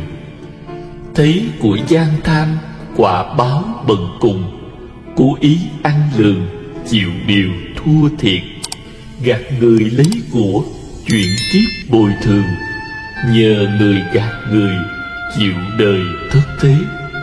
Gian công lường của, chịu đời lầm lạc, khoe tốt lừa người, mắc mưu mất của, tranh danh đoạt lợi, người lìa của tan, tranh điền đoạt thổ, con cháu phá tan. Giữ của lòng tham, chuyển kiếp làm chó, chứa kẻ gian tham, ngục hình đầy đọa, dùng sức loài vật, chuyển kiếp lao xuyển. Thấy sắc cố dâm, vợ con phản loạn, thọ thai chồng bỏ, con nghịch với cha, tiền dâm hậu thú, sanh con bất hiếu, thọ thai làm ác, liên lụy đến con. Quen người đoạt vợ, oan gia nghiệp chướng, dâm dục quá độ, thận kém sanh lao, ăn vật nóng quá, thận suy khô kém. Khinh thánh thị thần, cầu nguyện vô linh, khi thị thân tộc, bà con xa cách, hỗn ẩu anh em, cô độc một mình, đặt chuyện thình lình, ngọng liệu líu lo, phân dân ngạo biếm, bằng hữu khinh thường, khinh bỉ nhân tình, vô gian bạc phận. Chê thị quê hương, đổi dời nhiều xứ. Thấy hư chê cười, khó nổi lập thân. Chê người rách lành, chuyện kiếp cơ hàng. Đặng thời chê thất thế, suy sụp nan cầu. Được sang chê hèn, đáo đầu bần tiện. Chê người cực khổ, chuyển phú hóa bần. Được giàu phụ khó, giữ của không bền. Kiêu cách khi người, chịu kiếp vô duyên. Được mạnh chê yếu, chịu đời suy nhược. Tánh hay kiêu căng, tạo lập không thành. Thì chúng hiếp cô, hòa sanh nan giải. La ré nạt nộ, hao hơi phổi yếu. Vũ ngực xương hô, phổi động sanh ung. Hủy hoại lúa gạo, thiếu ăn thiếu mặc. Hủy hoại tiền của, gia cảnh bần hàn. Ăn uống phung phí, bần cùng đói rách. Xài không giữ gìn, thiếu trước hụt sau. Tánh hay ghét người, con cháu vô duyên. Sanh con không dạy, hoạn họa trùng lai. Thọ ơn báo oán, con cháu thất thời. Bội ơn bạc nghĩa, sanh con ngỗ nghịch. Nghề hay không dạy, con cháu bất tài. Chẳng nghe lời lành, con cháu ngu si. Giả oai hiếp người, con cháu khiếp nhược. Bội nghịch cha mẹ, hậu kiếp mồ côi. Bội nghịch luân lý, họa sanh nan cứu. Bỏ mồ mã hoang, ba đời lưu lạc. Đốt nhà phá mã, quan đàn lưu xứ. Mưu sâu kế độc, câm khùng đền tội. Dùng tà ma hại người, đau oan trái bình. Dùng lửa hại người, loạn tâm loạn trí. Mắng gió chửi mưa, ngây cuồng đền tội. Được khôn chê khờ, lãng tâm mất trí. Truyền khôn bất chánh, trả quả loạn tâm. Em côi anh bỏ, giảng cảnh thất thời. Phá cầu đào lộ, quan gia nghiệp chướng. Rào đường lắc ngõ, lo việc không thành. Bỏ người hoạn nạn, cầu phước vô linh. Nghe rên không trợ, cầu phước không thành. Thờ Phật lấy danh, phi tai lai giảng. Biết mà không nói, chịu đời lầm lạc. Chỉ đường lạc nẻo, nhãn mục vô quan. Thuốc hay không cứu, có bệnh oan gia. Lương y giả trị, quả báo ba đời. Bình người đặng thế, chuyện kiếp thất thế. Thấy đánh không can, lâm nạn cô thế. Trước thân sao phản, vô duyên bất tín. Tự gian làm loạn, tai họa thình lình. Gần người hung dữ, lây họa liên can. Tánh giận quá độ, hư gan sanh bệnh. Ăn giận phong độc, tỳ vị sanh trùng. Ngày đêm phải biết bình tâm tịnh trí. Suy xét để diệt trừ tham sân si. Nếu để tâm loạn vọng buông lung phóng dật, lâu ngày thành nghiệp. Kiếp sau phải luân hồi đền tội. Trong nghệ thuật sống cũng nói: nếu bạn gieo thành thật, bạn sẽ gặt lòng tin. Nếu bạn gieo lòng tốt, bạn sẽ gặt thân thiện. Nếu bạn gieo khiêm tốn, bạn sẽ gặt cao thượng. Nếu bạn gieo kiên nhẫn, bạn sẽ gặp hòa thuận. Nếu bạn gieo chăm chỉ, bạn sẽ gặp thành công. Nếu bạn gieo tha thứ, bạn sẽ gặp hòa giải. Nếu bạn gieo cởi mở, bạn sẽ gặp thân mật. Nếu bạn gieo chịu đựng, bạn sẽ gặp cộng tác. Nếu bạn gieo niềm tin, bạn sẽ gặp phép màu. Nếu bạn gieo dối trá, bạn sẽ gặp ngờ vực. Nếu bạn gieo ích kỷ, bạn sẽ gặp cô đơn. Nếu bạn gieo kiêu hãnh, bạn sẽ gặp hủy diệt. Nếu bạn gieo lười biếng, bạn sẽ gặt thất bại. Nếu bạn gieo cay đắng, bạn sẽ gặt cô lập. Nếu bạn gieo tham lam, bạn sẽ gặt tổn hại. Nếu bạn gieo tầm phào, bạn sẽ gặt kẻ thù. Nếu bạn gieo lo lắng, bạn sẽ gặt âu lo. Nếu bạn gieo tội lỗi, bạn sẽ gặt tội lỗi. Vì vậy, bạn hãy cẩn thận những gì bạn gieo hôm nay. Nó sẽ quyết định những gì bạn gặt vào ngày mai. Vì thế chúng ta phải ham làm điều thiện, tránh xa điều ác. Khi rảnh rỗi nên suy xét, kiểm điểm lại những việc làm thường ngày của mình. Lúc nào cũng theo con đường ngay thẳng, thì tự nhiên trời đất sẽ không phụ lòng tốt của mình. Nhà mà chứa điều thiện sẽ có phước dư thừa. Nhà mà chứa điều ác sẽ có tai họa dư thừa. Cổ đức. Muốn có cuộc sống hạnh phúc yên vui ở trong hiện tại và vị lai, chúng ta phải tu thập thiện, trau dồi thân, khẩu, ý cho được thuần thiện thanh tịnh. Giữ thân trong sạch, hạnh phúc biết bao. Giữ khẩu thanh tịnh, hạnh phúc biết bao. Giữ ý thanh tịnh, hạnh phúc biết bao. Thân cùng khẩu ý trọn lành, xa lìa tội lỗi, gần cành hoa sen. Ai mà thân khẩu ý rèn, giữ theo thiện nghiệp, thân bèn đặng an. Ba nghiệp hằng đặng rảnh rang, thác rồi nhập thánh là đàn xưa nay. Bị mắng chửi lòng chẳng phai, với người tham lẫn giận gai chẳng sờn.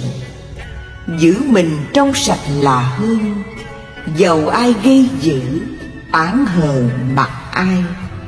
Pháp Tịnh Tâm. C. Kết luận. Khi hành giả tự mình không làm 10 điều ác, không dạy người làm 10 điều ác, và không khen ngợi người làm 10 điều ác, thực hành hoàn hảo thập thiện nghiệp, thời thân, khẩu, ý được thanh tịnh, lòng từ bi, hỷ xả, thương người mến vật, mỗi ngày thêm tăng trưởng. Hiện tại đời sống cá nhân, gia đình được cải thiện tươi sáng, tốt đẹp. Xã hội trở nên thuần lương, thiện mỹ. Đời đời thiện căn chẳng mất. Thường gặp tam bảo tu hành, nên không bị đọa vào 3 đường dữ là địa ngục, ngạ quỷ, súc sanh. Thường sanh nhân, thiên, hưởng nhiều phước lạc, được sống lâu, sắc tốt, yên vui, sức mạnh và trí huệ. Nếu người nào không cầu phước báo trong cõi nhân thiên, nguyện đem công đức tu thập thiện này hồi hướng về tịnh độ, thời khi lâm chung được Phật Di Đà và chư thánh chúng phóng quang tiếp dẫn, vãng sanh cực lạc quốc.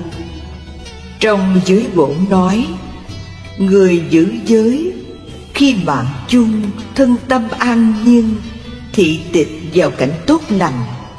Còn người không giữ giới, khi chết thần thức hôn mê, hoảng sợ, sa đọa vào ác đạo.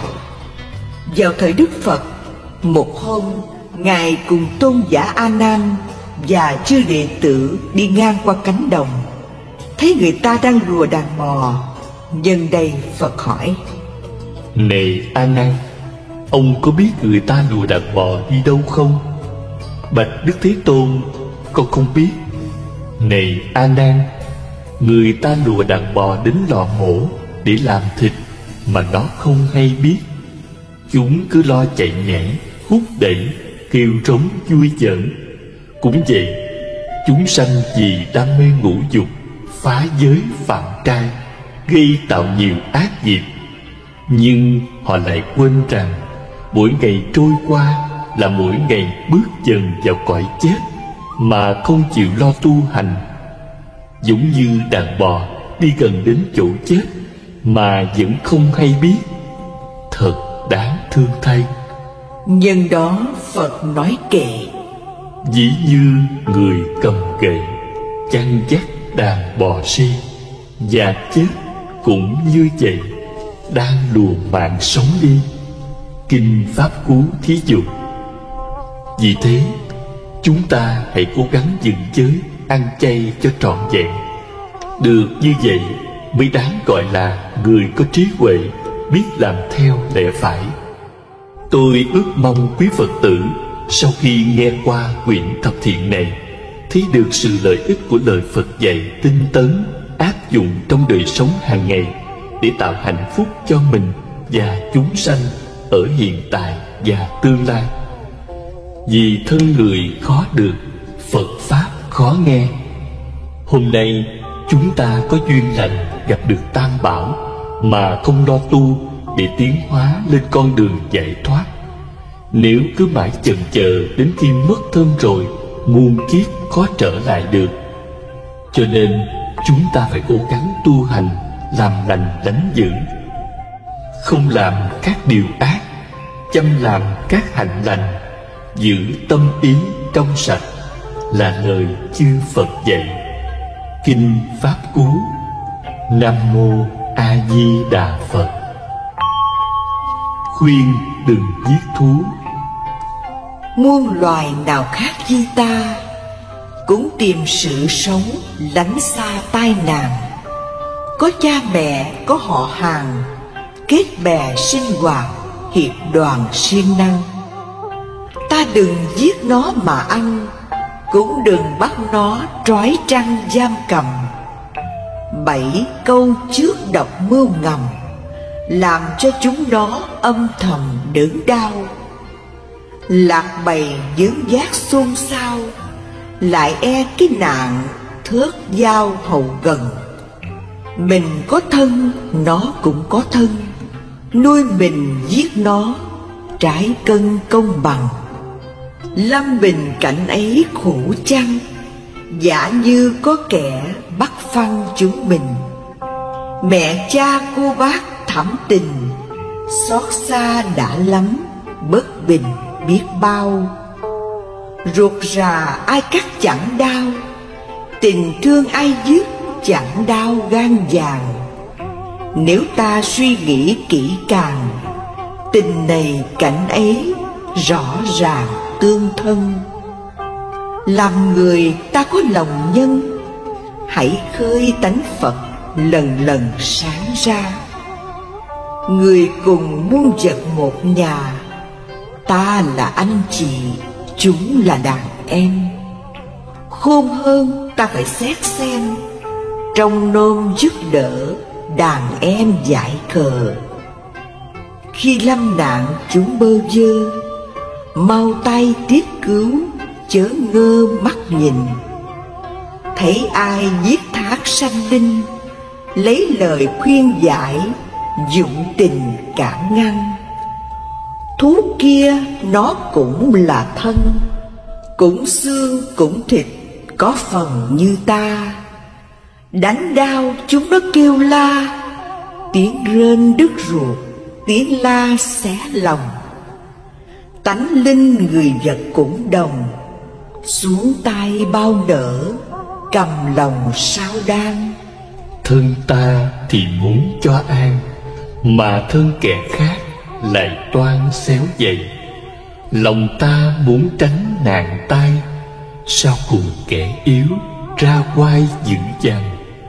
Nếu ta biết lẽ công bằng, biết câu phước tội, biết căn luân hồi, chớ nên giết nó đành rồi, cũng đừng hành thà tỏ lời dễ khinh. Chớ cho chúng khổ vì mình, mở lòng thương xót tấm hình hài kia. Đừng làm chúng nó chia lìa, con này xa mẹ, vợ kia cách chồng. Đừng bày cách cổ nhổ lông, việc làm cũng phải dự phòng về sau. Vì oan ai lại buộc vào, kiếp này gây nợ, kiếp nào trả xong. Muốn cho mình được thông dong, đừng làm kẻ khác khổ lòng làm chi. Chớ vì một chút sơn si mà báo oan trái, kéo trì cuốn lôi. Muốn ra khỏi biển luân hồi, quả kia phải hái, cho rồi đừng gieo. Dừng chân là bóng chẳng theo, nhân tay thì nghiệp chẳng đeo bên mình. Ai ơi nên khá giữ gìn. Nam mô Đại Từ Đại Bi, cứu khổ cứu nạn, linh cảm ứng Quán Thế Âm Bồ Tát Ma Ha Tát. Lời khuyến khích chính Đức Phật đã chỉ dạy.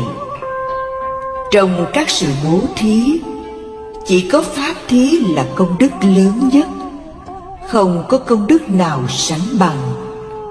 Vì thế, chúng tôi hy vọng rằng khi quý Phật tử nghe xong đĩa thập thiện nghiệp này, rồi sang ra cho mọi người nghe, để cho họ hiểu thêm về giáo lý nhân quả, lành dữ, tội phước. Đây cũng là phương pháp bỏ ác, diệt khổ, hành thiện, tạo phước đức cho mình và chúng sanh ở hiện tại cùng vị lai. Việc làm đó giống như một ngọn đèn mồi qua trăm ngàn ngọn đèn khác đều được sáng, thì công đức đó quả thật vô lượng vô biên. Nam mô Công Đức Lâm Bồ Tát Ma Ha Tát, Tác Đại Chứng Minh.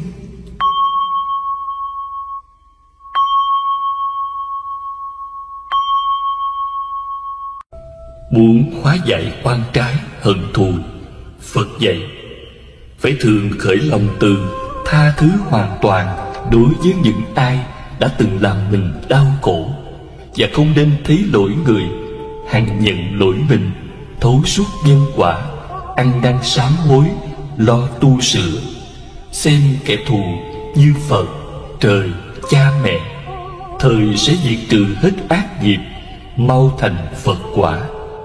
Kẻ thù càng muốn ta hư, thắng thù ta cố, nên người đức cao. Ngàn xưa cho đến ngàn sau, tình thương ngăn được máu đào mà thôi. Ta đã được an tịnh, không có oán và hờn. Giữa những người oán hờn, ta sống không oán hờn. Kinh Pháp Cú. Bởi không nghe lời Phật dạy, nên có nhiều người ăn chay mấy chục năm mà phiền não vẫn còn. Mỗi khi gặp nghịch cảnh đến liền sân si, bực tức, la lối. Người như thế Phật cho là yếu kém, không bao giờ đạt đến quả vị giải thoát. Nên Ngài nói, trì trai khổ hạnh không thể bì kịp người tu hạnh nhẫn. Các con phải ghi nhớ, không nên làm nặng lòng ai hết, chớ coi họ tốt hay xấu, mà hãy xem đạo hạnh của mình có vẹn toàn hay chưa, và bền chịu các sự nhẫn nhục, siêng học kinh, nghe pháp, giữ gìn giới luật của bậc thánh. Như thế, người ta sẽ xa lánh mọi sự buồn, mau tiến tới niết bàn. Kệ rằng, người con Phật phải gìn hạnh nhẫn, chớ chứa hờn chớ giữ ích chi. Phận tu trì tai gác mặt lì, chịu cay đắng tu hành mới giỏi. Hay là người tu giả dại giả câm, giả đuôi giả điếc để tầm đạo cao. Mấy lời phân tỏ âm hao, ráng tu đem được Phật vào trong tâm. Thuở Phật còn tại thế, Ngài khuyên La Hầu La: muốn thành tựu hạnh nhẫn, phải quán thân mình như đất. Dù người ta đổ và rải lên đất những thứ tinh sạch đẹp đẽ như hoa, nước thơm, sữa thơm, hoặc người ta đổ lên đất những thứ dơ dáy, hôi hám như phân, nước tiểu, máu mủ và cả nhổ đàm nhớt xuống đất, thì đất vẫn tiếp nhận tất cả những thứ ấy một cách tự nhiên, không vui vẻ mừng rỡ, mà cũng không chán ghét, tủi nhục. Cũng như thế, những cảm thọ khoái lạc hoặc buồn khổ phát sinh, con đừng để cho chúng làm nhiễu loạn tâm con và chiếm cứ lòng con. Con hãy học theo hành của nước. Dù người ta có giặt những thứ thơm to hoặc dơ bẩn trong nước, nước cũng không vì thế mà cảm thấy vui vẻ, tham đắm hoặc tủi nhục, buồn khổ, chán chường. Nước bao la, lưu chuyển, có năng lực hóa giải và gạn lọc. Con lại nên học hành của lửa. Lửa đốt cháy mọi thứ, kể cả những thứ thơm to, đẹp đẽ hoặc hôi hám xấu xí, dơ bẩn. Nhưng lửa không vì vậy mà cảm thấy tham đắm hoặc ghê tởm, tủi nhục, giận hờn. Con lại nên học hành của không khí. Không khí thổi đi những thứ mùi thơm hoặc thối mà vẫn không cảm thấy tham đắm hoặc tủi nhục, buồn giận hay chán chường, vì không khí có khả năng gạn lọc và hóa giải. Này La Hầu La, con hãy tu tập lòng từ để đối trị giận hờn. Lòng từ là lòng thương yêu được thực hiện bằng cách đem lại niềm vui cho kẻ khác. Từ là thứ tình thương không có điều kiện và không chờ đợi sự đền trả. Con hãy tu tập lòng bi để đối trị tàn ác. Lòng bi là lòng thương yêu được thực hiện bằng cách làm vơi đi sự khổ đau nơi người khác. Bi cũng là thứ tình thương không có điều kiện và cũng không chờ đợi sự đền trả. Con lại phải tu tập lòng hỷ để đối trị ganh ghét. Lòng hỷ là lòng vui theo cái vui của người khác và niềm ước ao mong cho kẻ khác được thành công và hạnh phúc, an vui. Con lại nên tu tập lòng xả để đối trị kỳ thị và vướng mắc. Lòng xả là tâm niệm thanh thoát và cởi mở đạt được do sự nhận thức về tính cách tương quan bình đẳng giữa mọi loài. Mình và người không phải là hai thực thể riêng biệt. Không nên ghét bỏ cái này để đi nắm bắt cái khác. La Hầu La, từ, bi, hỷ và xả là 4 tâm rộng lớn, không có bờ bến và cũng đẹp đẽ khôn cùng. Đó gọi là tứ vô lượng tâm. Tu tập theo 4 pháp này thì mình trở nên một con người cao thượng, đem lại sinh lực và niềm vui cho tất cả chúng sanh. La Hầu La, con lại phải quán chiếu về vô thường để phá trừ ảo tưởng về cái ta. Con phải quán chiếu về tính sinh diệt và thành hoại của thân thể để hiểu sâu về sự sống chết. Đó là phương pháp thoát đi tham dục, sân nhuế. Ví có kẻ cầm dao cắt đứt thân con ra từng mảnh, trong khi đó phải tự nhiếp tâm, đừng để sân hận nổi dậy và giữ gìn cửa miệng, chứ thốt ra lời ác. Còn phải khéo quan sát tu tập, như thế mới vượt qua mọi gian nguy thử thách của đời để hóa độ chúng sanh. Vì nhẫn nhục là phương pháp diệm màu cảm hóa mọi người mà không cần sức mạnh, quyền lực và chánh trị. Được như vậy mới đáng gọi là bậc đại nhân, đại lực, có trí huệ nhập đạo.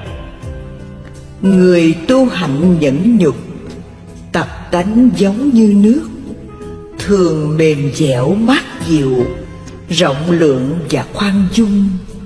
Nhẫn nhục như bùn đất, dù sạch dơ đổ lên, đại địa cam thọ hết, không tỏ chút giận hờn.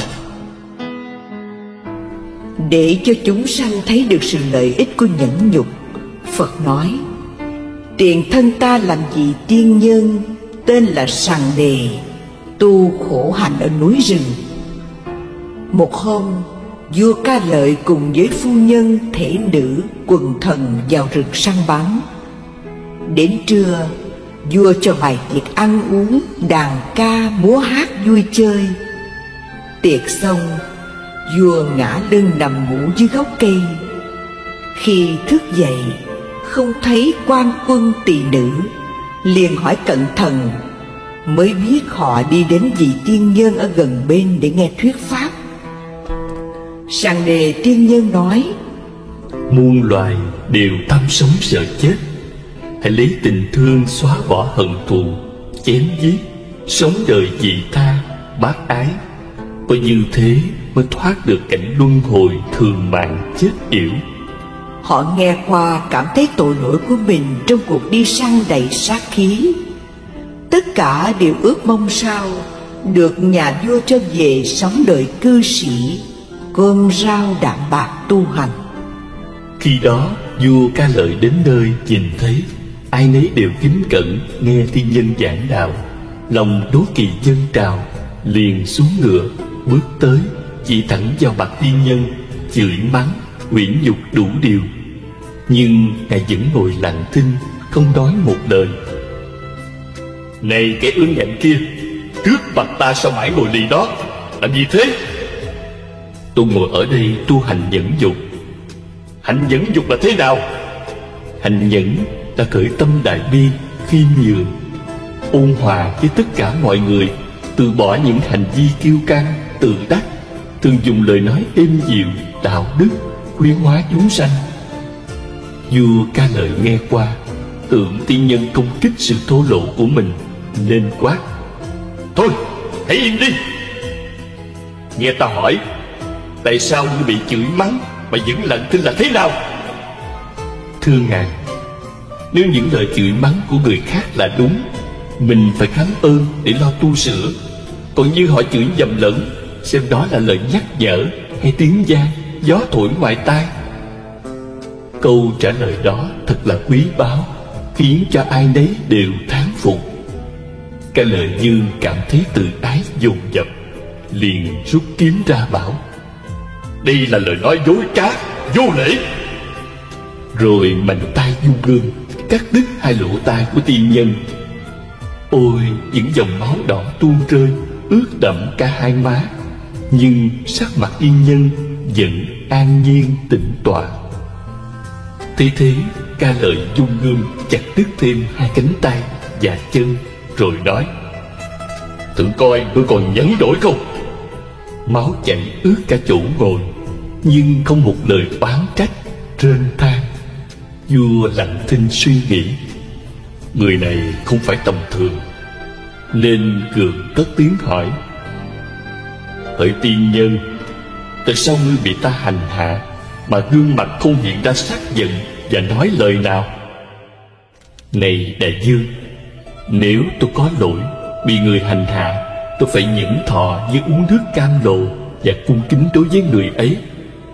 Còn nếu gặp trường hợp họ không phân biệt phải trái, xúc phạm, khi đó tôi nghĩ ngày nay mình vô tội, nhưng biết đâu trong quá khứ đã từng làm người ta khổ đau. Hơn nữa, thân này là vô thường, do các duyên giả hợp, có gì đáng để luyến tiếc? Hay lắm! Nghĩ được như thế hết sức là cao thượng. Nhưng làm sao cho ta tin rằng ngươi thật tình không oán hận? Không cần nói, đại vương cũng thấy tôi nào khuất phục trước sự áp bức bất minh, thiếu nhận xét của ngài, và chẳng quan tâm tới lời kiếm chém vào thân tôi, nên nội tâm được tịch tỉnh, không có ác niệm đối với sự tàn bạo của ngài. Vì tôi lúc nào cũng tâm niệm nguyện cho tất cả chúng sanh sớm bỏ đường tà, quay về nẻo chánh, thoát khỏi ác nghiệp. Nếu quả thật tôi có thực hành hành nhẫn nhục, cầu cho thân này được bình phục như cũ. Vừa nguyện xong, trời đất bỗng dưng rung chuyển, hương thơm ngào ngạt lan tỏa khắp nơi. Máu hóa ra sữa, thân thể trở lại như xưa. Nhìn thấy tiên nhân bình phục, vua Ca Lợi vô cùng kinh ngạc. Giờ đây tánh kiêu căng tàn bạo không còn nữa, bèn quỳ xuống bên tiên nhân, cầu xin sám hối tội lỗi và phát nguyện tận tâm phụng sự Tam Bảo và noi theo gương nhẫn nhục của ngài để thực hành trong đời sống cá nhân cùng trị quốc an dân. Qua chuyện trên, chúng ta thấy tiền thân Phật chấp nhận nghịch cảnh đau thương, không một lời oán trách, lại nguyện cho họ đừng lãnh thọ ác báo, nên ngài thành tựu được thân nhẫn, khẩu nhẫn và ý nhẫn, đạt đến nhẫn nhục ba la mật. Không thấy mình nhẫn và cảnh để nhẫn, nên nội tâm được an lạc. Còn chúng ta, hễ nghe ai nói hoặc làm trái ý một chút là nổi nóng lên, nguyền rủa cho họ chết một cách thê thảm mới hả dạ. Chính vì sự tức giận làm cho con người mù quáng, không phân biệt được phải trái, nên lắm lúc can tường luân lý bị đảo ngược. Như con dám hại cha chửi mẹ, vợ thù chồng, em giết anh, tớ phản chủ, đồng loại xô xát lẫn nhau, gây bao thảm cảnh. Cho nên cứ mãi tiếp tục làm chúng sanh đầy phiền não, trôi lăn trong dòng sanh tử trả vai, khổ đau bất tận. Thế thường chúng ta hay tự ái nổi sân, phân bua lý luận, dành phần phải về phía mình. Người khác nói có mấy câu, ta liền cướp lời, kể lể, rồi đem đủ thứ bằng chứng đổ lên đầu họ, để cho họ thấy rằng họ quấy. Trong cơn tam bành, họ sẽ ăn thua đủ với ta, đâu còn bình tĩnh nghe ta nói phải quấy gì nữa. Bụng dạ họ lúc đó giống như lò nước sôi đang cần xả hơi. Vì vậy, ta hãy ý thức điều đó, để cho đối phương bày tỏ tâm can của họ. Chẳng những ta quý trọng quyền phát biểu cảm tưởng của họ, mà còn học nơi họ những điều hay. Muốn hướng dẫn người ta mà cứ khư khư cố chấp, bất cần quan điểm kẻ khác là muốn việc phi lý. Họ sai, ta có quyền sửa, nhưng ta đừng quên rằng họ cũng có lý của họ. Mỗi người có quan niệm sống và quan điểm lý luận riêng. Muốn cho người khác tín nhiệm ta lâu dài, thì đừng bao giờ sân si, hành động độc tài, mà luôn luôn phải tôn trọng mọi người.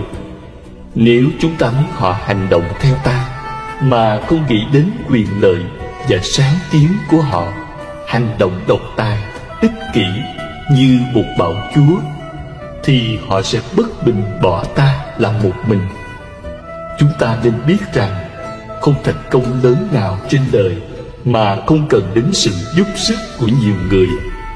Người thành công là biết đặt mình ở địa vị của kẻ khác, khéo gieo giống sáng kiến của ta vào sáng kiến của người hợp tác, để tìm ra tiếng nói chung.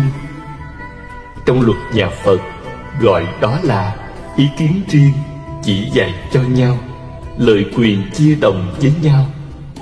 Có như thế, việc làm ấy mới thành công tốt đẹp lâu dài. Chúng ta nên nhớ, khi chinh phục ai thì đừng biến họ thành kẻ thù. Ta hãy dẹp cặp kính màu chủ quan, hãy nhìn mọi việc bằng cặp mắt khách quan, và tập đặt mình vào địa vị của kẻ khác. Xử sự như vậy, ta sẽ bớt đi nỗi lo âu, bực tức, thấy đời đẹp hơn và đắc nhân tâm hơn.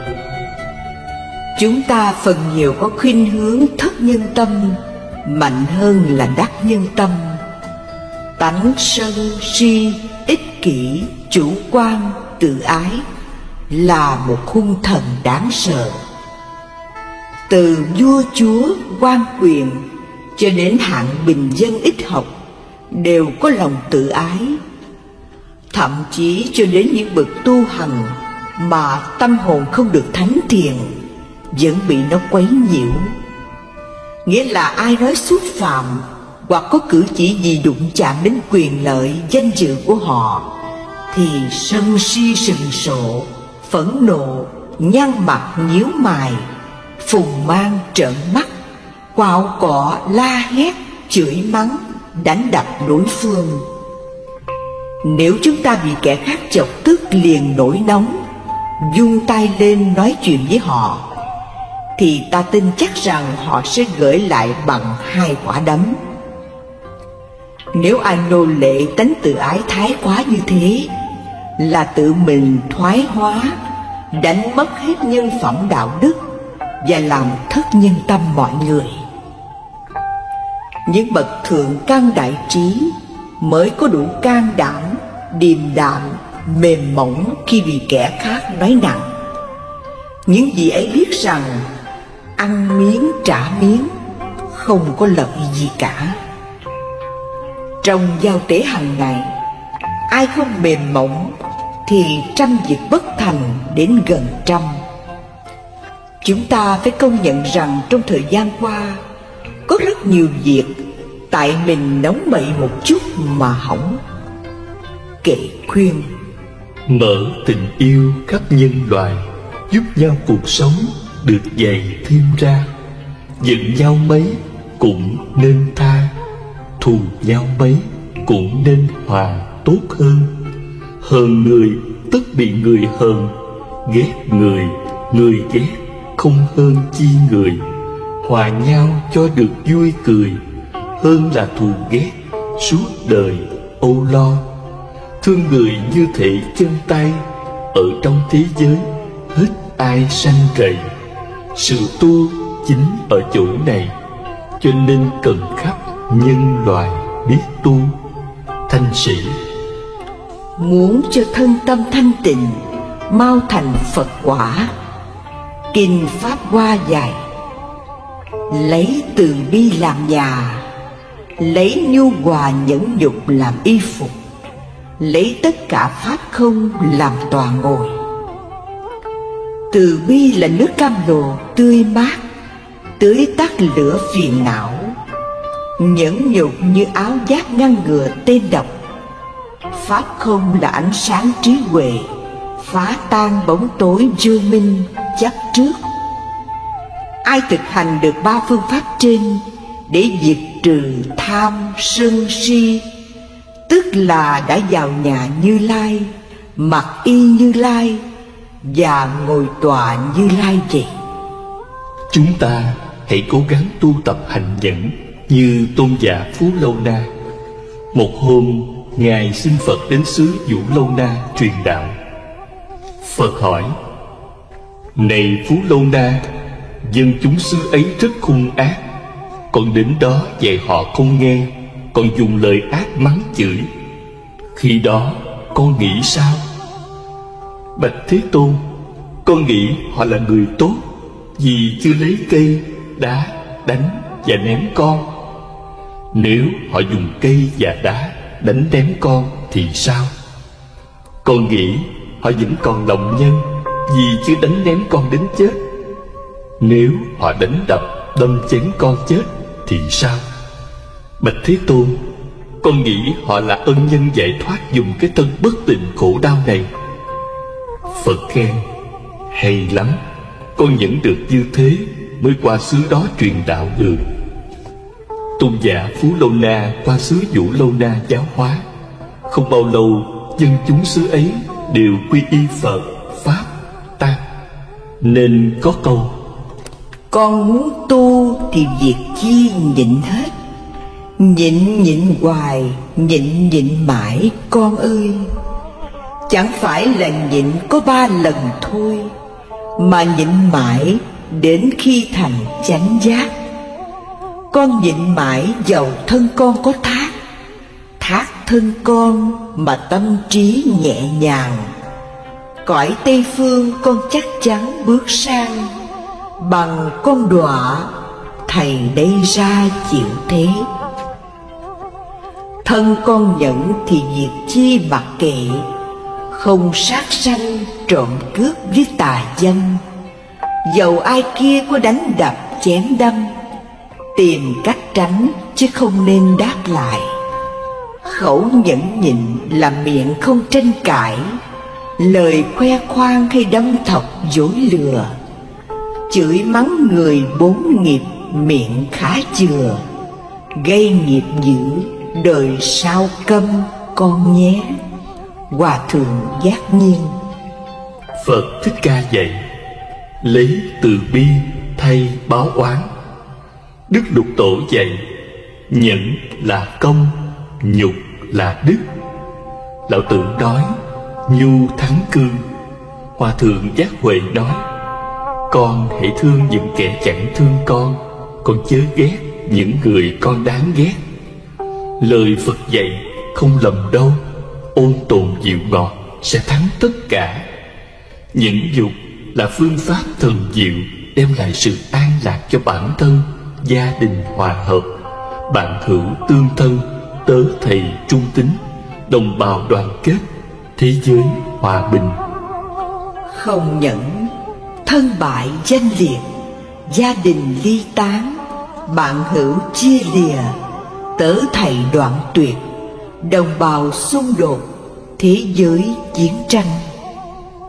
Có nhẫn nhục thì lòng từ chan chứa, ban rải khắp muôn loài vạn vật. Sự nghiệp dâng cao, người người quý mến, đạo quả viên thành. Vậy mà có nhiều người không hiểu. Họ nói gặp Phật thì tu, gặp ma phải trừ. Câu nói đó không đúng giáo lý nhà Phật. Phải nói là gặp Phật thì tu, gặp ma càng tu nhiều hơn.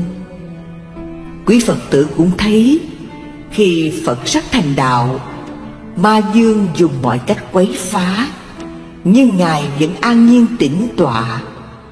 Thậm chí cho đến Đề Bà Đạt Đa nhiều kiếp đem ác tâm hãm hại, nhưng Phật không hề oán trách, mà Ngài còn nói nhờ Đề Bà Đạt Đa mà ta mau thành chánh quả.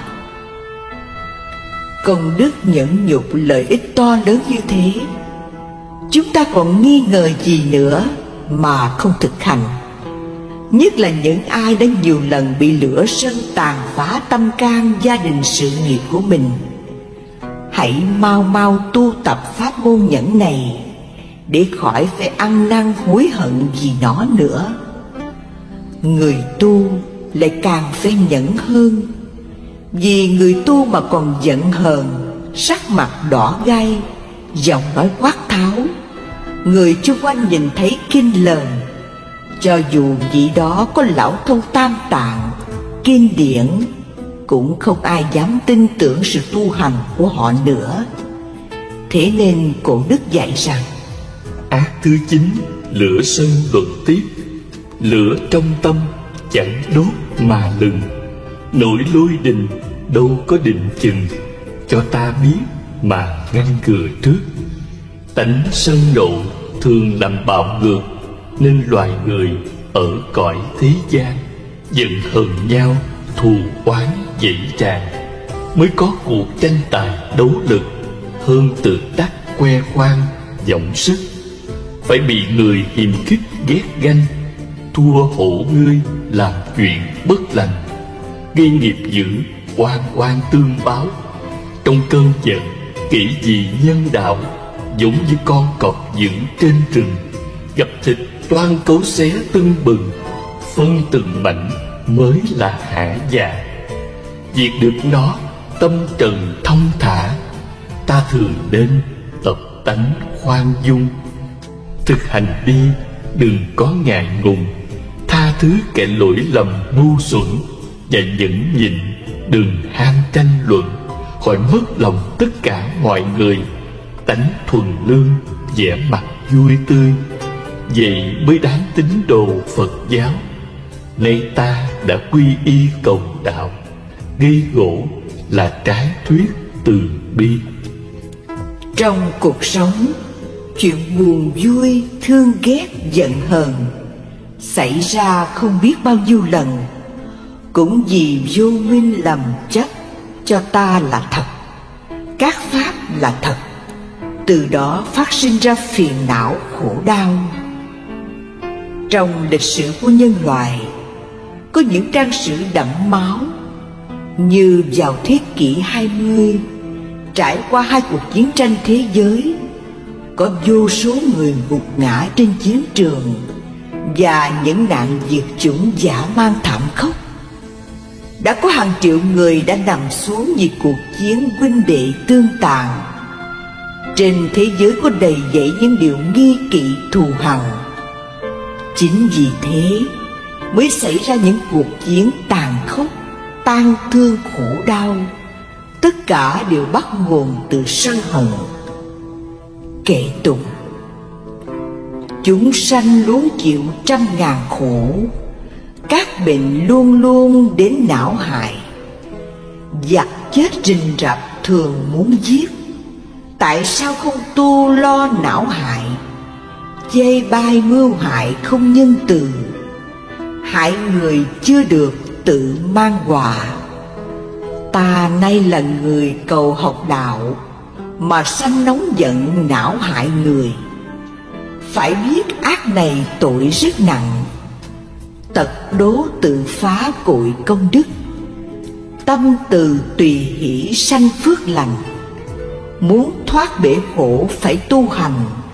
Bao nhiêu công đức trang nghiêm thân, nếu không trì giới thiền đa văn, thân tâm khổ ách không cùng tận.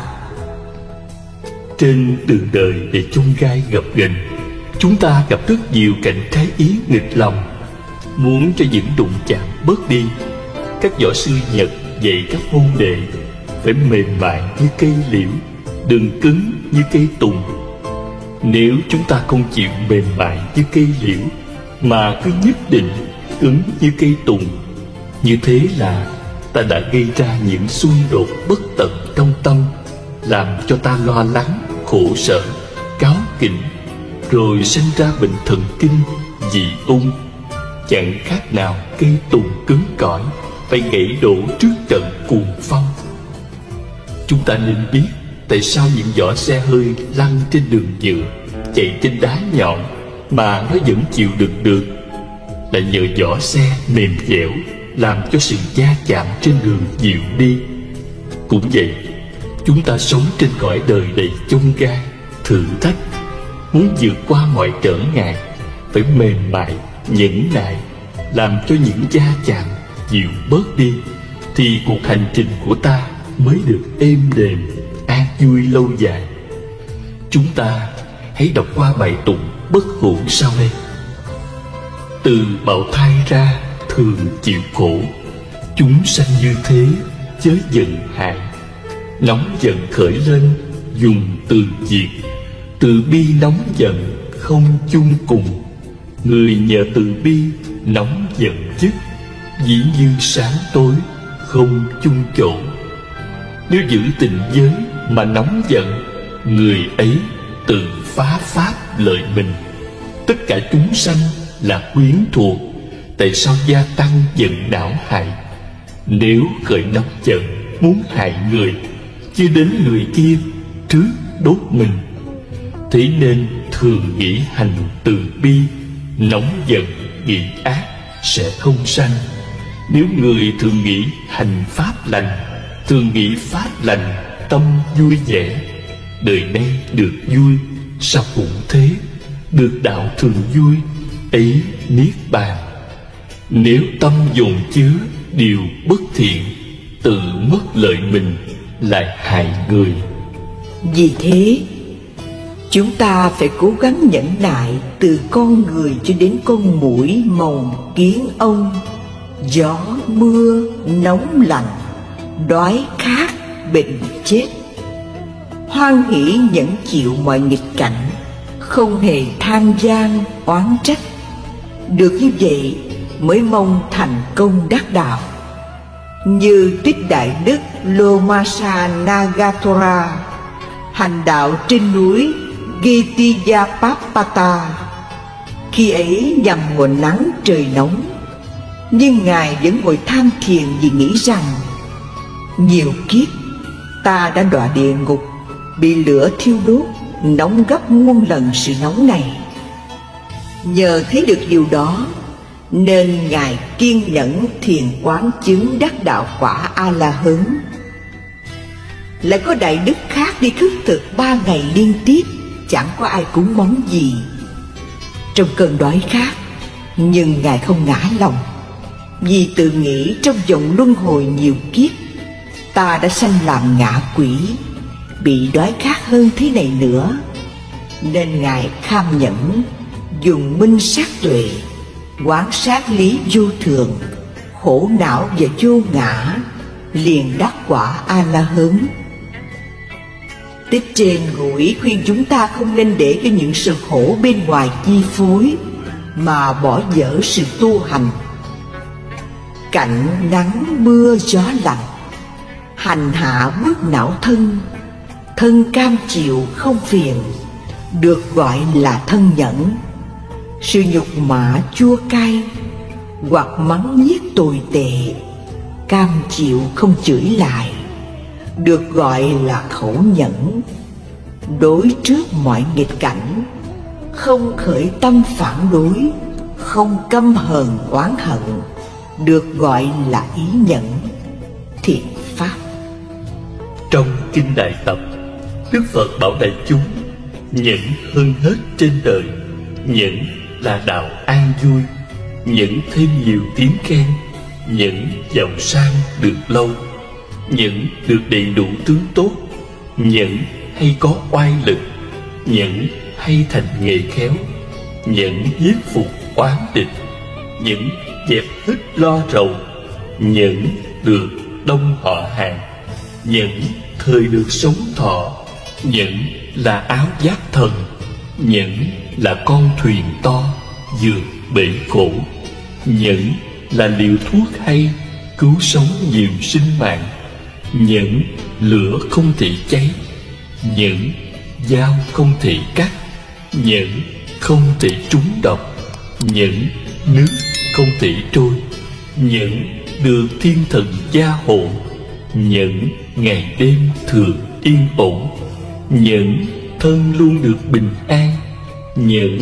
lãnh lấy phước báo tốt, nhẫn được đến đạo lành, nhẫn chẳng hại chúng sanh, nhẫn xa lìa thập ác, nhẫn thành tựu lục độ, nhẫn được ba ngôi báo Phật, Pháp, Tăng, nhẫn nhục hạnh an ổn, khắc phục được hận thù, tiêu trừ các tai nạn, hưởng nhân quả tốt lành. Nhờ tu hành nhẫn dục, lòng từ được tăng trưởng, trí đức được nâng cao, đạo màu ngày tỏ rạng. Họ lấy nắm ăn và sống ở thế gian khá lâu. Ai ăn nhiều thì nhan sắc thô xấu, ai ăn ít thì nhan sắc còn tươi đẹp. Do đó, người đoan chánh sanh tâm kiêu mạn, khinh khi người thô xấu. Ngược lại, người thô xấu sanh tâm ghen ghét người đoan chánh, tranh tụng thị phi lẫn nhau. Bấy giờ, nắm không sanh lại nữa, mà sanh ra loại gạo đầy đủ hương vị thơm tho tinh khiết. Họ lấy gạo này ăn. Sau đó, con trai con gái thân thích nhau, rồi phát sanh tình dục, nên thế gian bắt đầu có bào thai sanh ra từ sự bất tịnh. Thuở đó, con người ăn lúa gạo tự nhiên, hễ lấy đi bao nhiêu thì lúa lại sanh ra bấy nhiêu. Trong nhóm người đó có kẻ biếng nhác, tranh nhau tích trữ lúa gạo, làm cho gạo trở nên hư xấu. Đồng thời, khi gặp rồi không sanh trở lại như trước.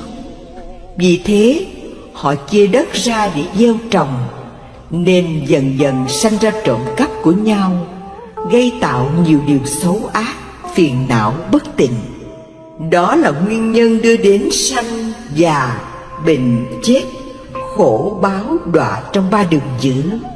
Chính vì con người tạo 10 điều ác, nên cõi đất sinh ra gai góc, mũi mòng, rận rẹp, rắn rết, đầy dẫy sự ô uế. Bởi gây nhiều ác nghiệp, nên tuổi thọ giảm dần, mãi cho đến lúc loài người chỉ còn sống có 10 tuổi là chết. Khi đó, có nạn đao binh nổi lên. Họ lần lượt giết hại lẫn nhau trong 7 ngày. Những người có trí tìm cách lánh vào rừng sâu, ở trong hang hố. Qua 7 ngày họ đi ra, hễ gặp người nào còn sống sót là vui mừng khôn xiết. Rồi họ nghĩ rằng chúng ta do chứa điều ác nên gặp phải tai nạn này, khiến cho thân tộc chết chóc, gia đình tan nát. Vậy chúng ta nên tu thiện, từ bỏ sát sanh. Nhờ phước đó nên tuổi thọ tăng lên 20 tuổi. Khi sống 20 tuổi, con người lại nghĩ chúng ta nhờ không sát sanh mà tuổi thọ tăng lên. Vậy nay nên tu thêm, không trộm cướp, không tà dâm, không nói dối, không nói hai lưỡi, không nói ác khẩu, không thêu dệt, không bỏng sẻn, không ganh ghét, không tham lam, không sân nhuế, không tà kiến, biết hiếu dưỡng cha mẹ, tôn thờ sư trưởng, nên tuổi thọ tăng mãi lên đến 8 vạn tuổi.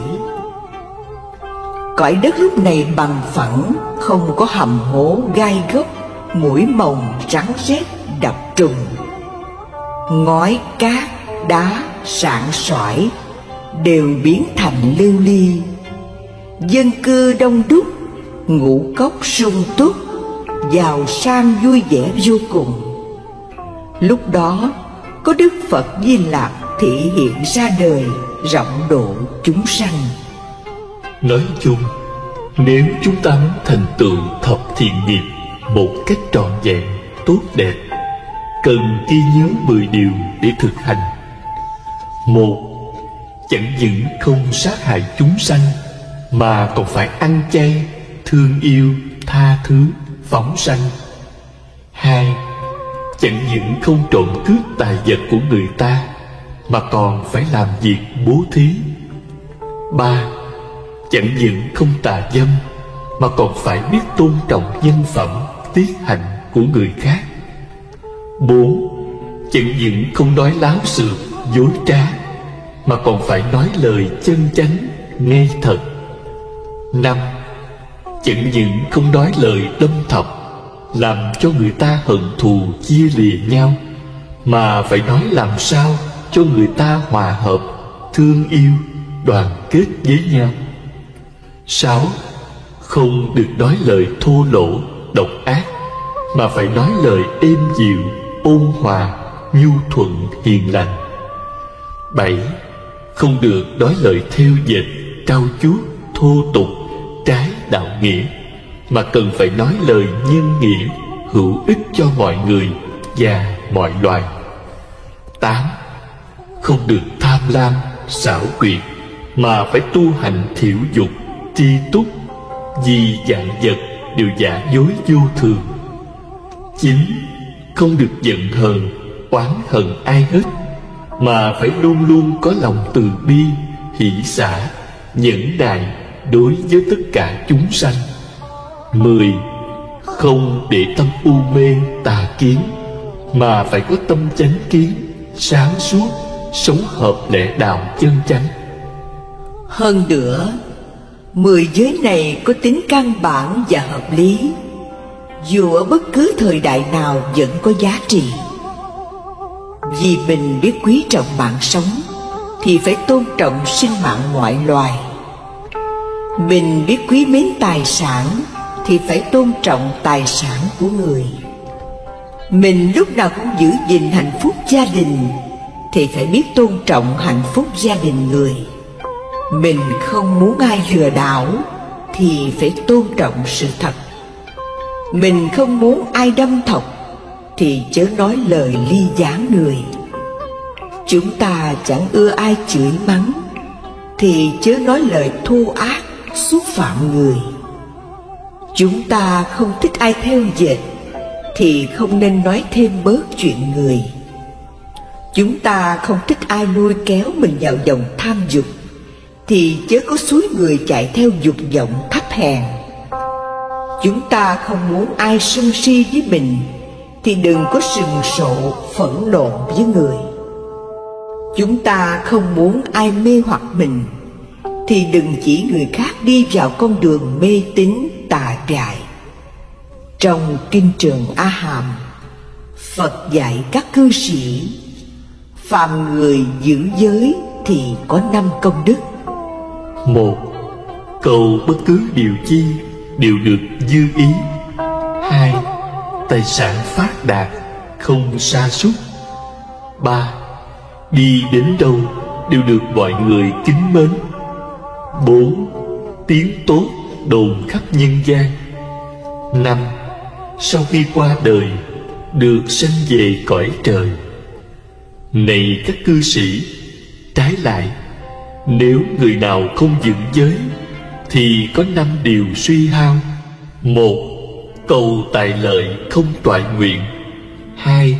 dù có được tài lợi, nhưng mỗi ngày một hao mòn. 3. Đến bất cứ đâu đều bị mọi người khinh bỉ. 4. Tiếng xấu đồn khắp thiên hạ. 5. Sau khi qua đời bị đọa vào địa ngục. Kinh Bồ Tát Chánh Pháp, Phật bảo Xá Lợi Phất: ông nên biết Bồ Tát trong khi tu hành phải luôn luôn nghĩ đến điều thiện. Nếu không nghĩ đến điều thiện thì ngay lúc ấy những điều ác sẽ dấy lên. Thà chịu mất thân mạng chứ không phạm giới sát sanh, đạo tặc, tà dâm, vọng ngữ, hai lưỡi, ác khẩu, thêu dệt, tham dục, sân nhuế, tà kiến. Thường thực hành các hạnh trong sạch thiện lành. Chúng ta có thể mất tiền bạc, của cải, vật chất, thân mạng, nhưng đừng để mất giới đức. Vì mất giới đức là mất tất cả nhân lành, thì thật là nguy hại ở trong hiện tại và vị lai. Kệ giới: cột tâm lấy giới làm dây, lắng tâm lấy định dựng xây đạo tràng. Rõ tâm lấy huệ soi đàn, tâm không cảnh tình niết bàn an vui. Kinh Trung A Hàm Phật dạy: này A Nan, nhân giữ giới mà được không hối hận, nhân không hối hận mà được hoan duyệt, nhân hoan duyệt mà được hỷ, nhân hỷ mà được chỉ, nhân chỉ mà được lạc, nhân lạc mà tâm được định. Này A Nan, Đại Văn Thánh đệ tử nhân định mà có tri kiến như thật, nhân tri kiến như thật mà được nhàm chán, nhân nhàm chán mà được vô dục, nhân vô dục mà được giải thoát, nhân giải thoát mà có tri kiến giải thoát, biết như thật rằng sự sanh đã dứt, hạnh lành đã thành tựu, việc cần làm đã làm xong, không còn tái sanh nữa. Trì giới hết khổ lo, phước ba cõi tôn quý, quỷ thần và ác độc không hại người giới trì. Giữ giới phước an vui, phạm giới tâm lo sợ. Dứt được lậu ba cõi, người này gần niết bàn. Kinh Pháp Cú: ở đời người ta thường nói ông đó ăn ở có đức, bà kia ăn ở không có đức. Muốn biết người đó có đức hay không, chỉ cần nhìn cách cư xử của họ đối với người khác như thế nào, và xem họ có tu thập thiện hay không thì biết ngay. Trong Khế Kinh Phật dạy: người nào có giữ giới mới sanh ra các công đức, còn người nào không giữ giới thì các cội công đức rất mất. Lời Phật dạy quả thật là đúng. Người mà suốt đời không biết tu là gì, tối ngày cứ mãi gây tạo thập ác, não hại chúng sanh, thì thử hỏi hạng người như thế có đức hay không? Chắc chắn là không có đức, tương lai phải lãnh lấy ác báo. Còn người nào biết quy y tam bảo, thọ trì ngũ giới, thập thiện, biết lấy tâm từ bi hỷ xả đối xử với tất cả chúng sanh, chứng tỏ người đó có công đức lớn, tương lai sẽ hưởng được thiện báo. Đức Lục Tổ dạy: trong khiêm hạ là công, ngoài lễ kính là đức. Nghĩa là người nào biết kính trên nhường dưới, lễ bái Phật trời, đó là người có công đức, trái lại là mất đức. Lục Tổ lại nói tiếp: bình là công, đẳng là đức. Nghĩa là quý Phật tử biết lấy tâm bình đẳng đối xử từ trong gia đình cho đến ngoài xã hội, đó là người có công đức, trái lại là người thất đức. Trong cuộc sống có rất nhiều nguyên nhân làm cho con người ta thành kẻ mất đức. Điển hình như thấy ai giàu sang thì nịnh bợ, nghèo khó thì khinh khi. Ai vừa ý mình thì thương mến, giúp đỡ. Trái ý thì oán ghét, ép chế triệt hạ. Đó là nhân của thất đức. Cha mẹ thấy đứa con nào dễ thương thì nuông chiều, muốn chi cũng được. Còn đứa con nào không thương thì khó khăn chửi rủa. Làm con thì ngỗ nghịch, bất hiếu. Anh chị em trong gia đình không biết đoàn kết thương yêu đùm bọc, giúp đỡ lẫn nhau, tranh giành hơn thua từng chút, làm cho gia đình xào xáo, cha mẹ buồn rầu. Đó là nhân mất đức. Con rể giàu sang, khi về quê vợ thì anh chị em dòng họ bên vợ ra tiếp đón nồng hậu. Ngược lại, gặp chàng rể nghèo khó thì khinh khi, không ai ngó ngàng tới.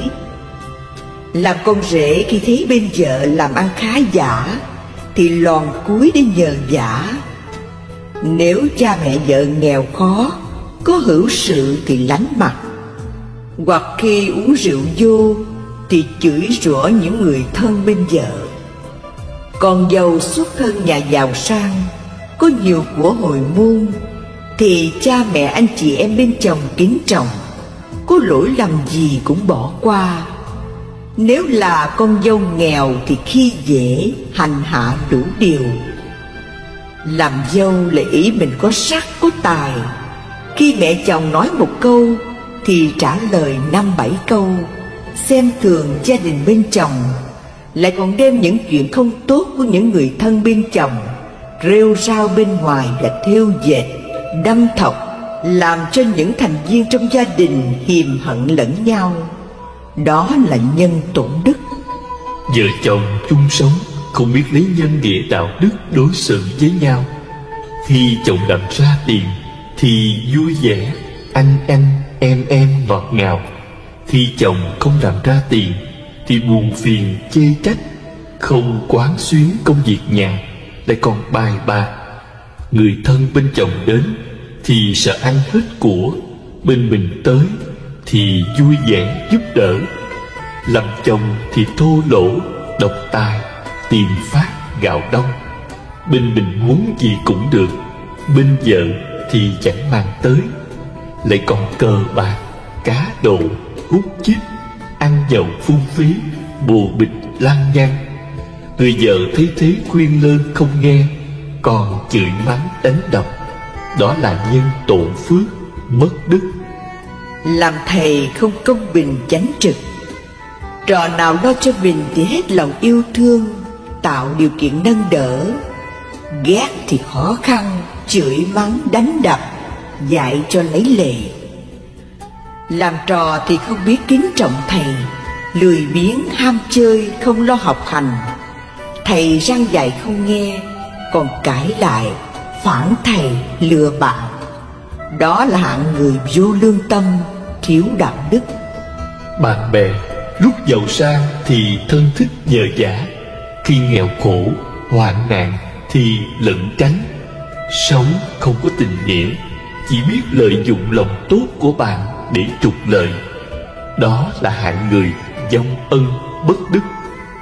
Làm chủ ý mình giàu sang, ăn xài phung phí, hành hạ tôi tớ, bắt họ phục vụ một cách quá đáng. Như mặc đồ chưa dơ, bảo người giúp việc phải giặt, ngồi ăn ở tầng dưới không chịu, đầy đọa sai người ta bưng lên lầu 3, lầu 4 mới chịu ăn.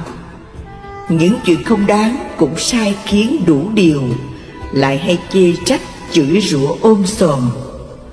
Còn làm tớ thì tham lam, lười biếng, không làm tròn bổn phận, đợi tới tháng lãnh lương. Chủ chỉ dạy thì không biết sửa sai, còn tìm cách hại lại. Đó là những kẻ bất nhân thất đức. Làm vua thì đam mê tụ sắc, thưởng phạt bất minh, sưu cao thuế nặng, hà khắc dân chúng.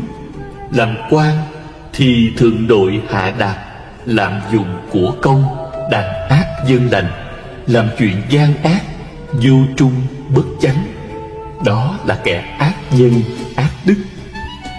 Mua gian bán lần, giành giật khách hàng, trăm mưu ngàn kế hãm hại đối phương, chẳng chút từ tâm, miễn sao cho mình được nhiều tiền lắm của, không nghĩ đến quyền lợi đời sống của người khác.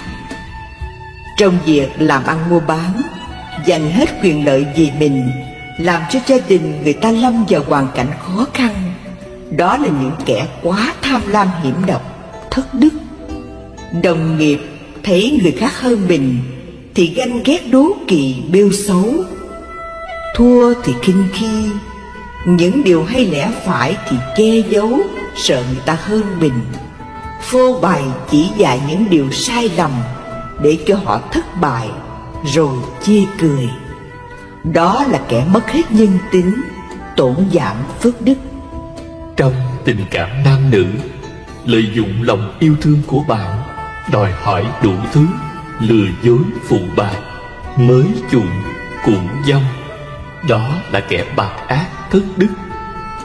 Nói chung, những chuyện gì làm khổ người hại vật, gây tạo thập ác, tức là kẻ ác nhân thất đức. Còn người nào biết tu thập thiện, chứng tỏ là người nhân từ đạo đức.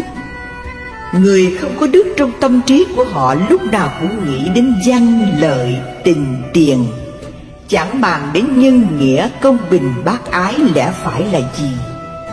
Lúc nào cũng giành quyền lợi và phần phải tốt đẹp về mình, không cần nghĩ đến ai. Hạng người như thế là tự mình gây tạo ác nghiệp, tức phải lãnh lấy ác báo. Nhân quả nghiệp báo, lưới trời lồng lộng, nhưng báo ứng rất mau. Trong kinh Địa Tạng dạy: nếu gặp kẻ sát hại các loài sinh vật, thời Ngài dạy rõ quả báo vì ương lụy đời đời trước mà phải bị chết yểu. Nếu gặp kẻ dùng lưới bắt chim non, thời Ngài dạy rõ quả báo cốt nhục chia lìa.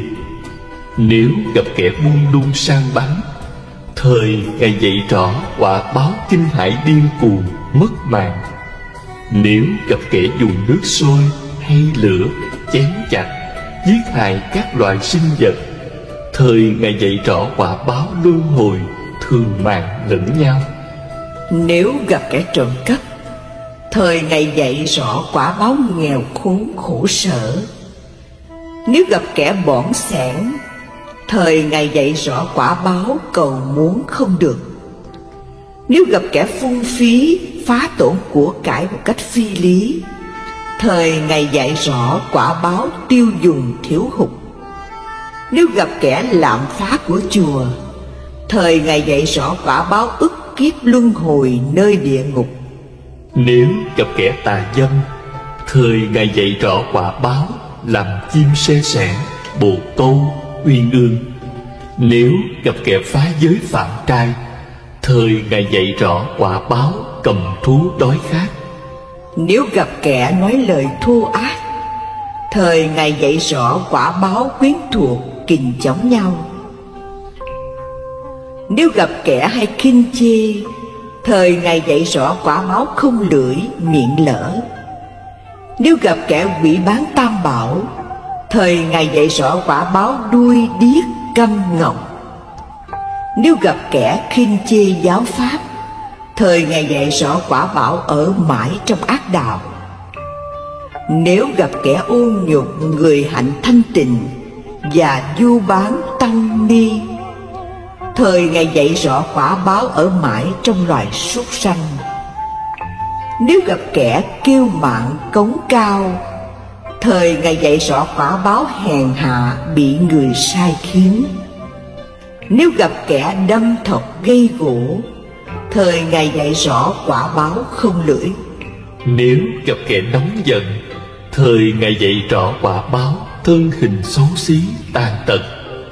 Nếu gặp kẻ mê tín, thời Ngài dạy rõ quả báo thọ sanh vào chốn hẻo lánh. Nếu gặp kẻ đốt phá núi rừng cây cỏ, thời Ngài dạy rõ quả báo cuồng mê đến chết. Nếu gặp kẻ trái nghịch cha mẹ, thời Ngài dạy rõ quả báo trời đất tru lục. Nếu gặp cha ghẻ, mẹ ghẻ, ăn ở độc ác, thời Ngài dạy rõ quả báo, thác sanh trở lại hiện đời bị roi vọt. Những chúng sinh trong cõi diêm phù đề, từ nơi thân, khẩu, ý tạo ác, kết quả trăm nghìn muôn sự báo ứng. Nay chỉ nói sơ lược đó thôi. Trong Khế Kinh, Phật dạy rằng làm người siêng tu là do cái nhân đời trước không biến nhát mà ra. Làm người sống lâu là do cái nhân đời trước không sát sanh mà ra. Làm người sạch sẽ không bệnh là do cái nhân đời trước từ tâm mà ra. làm người giàu sang, quốc dương, trưởng giả là do cái nhân đời trước lễ bái phụng sự tam bảo mà ra. Làm người giàu có là do cái nhân đời trước bố thí mà ra. Làm người có âm thanh trong trẻo là do cái nhân đời trước ca dịnh tán thán tam bảo mà ra. Làm người được người thấy mình liền sanh tâm hoan hỷ là do cái nhân đời trước mình thấy người cũng sanh tâm hoan hỷ mà ra. Làm người đoan chánh là do cái nhân đời trước nhẫn nhục mà ra.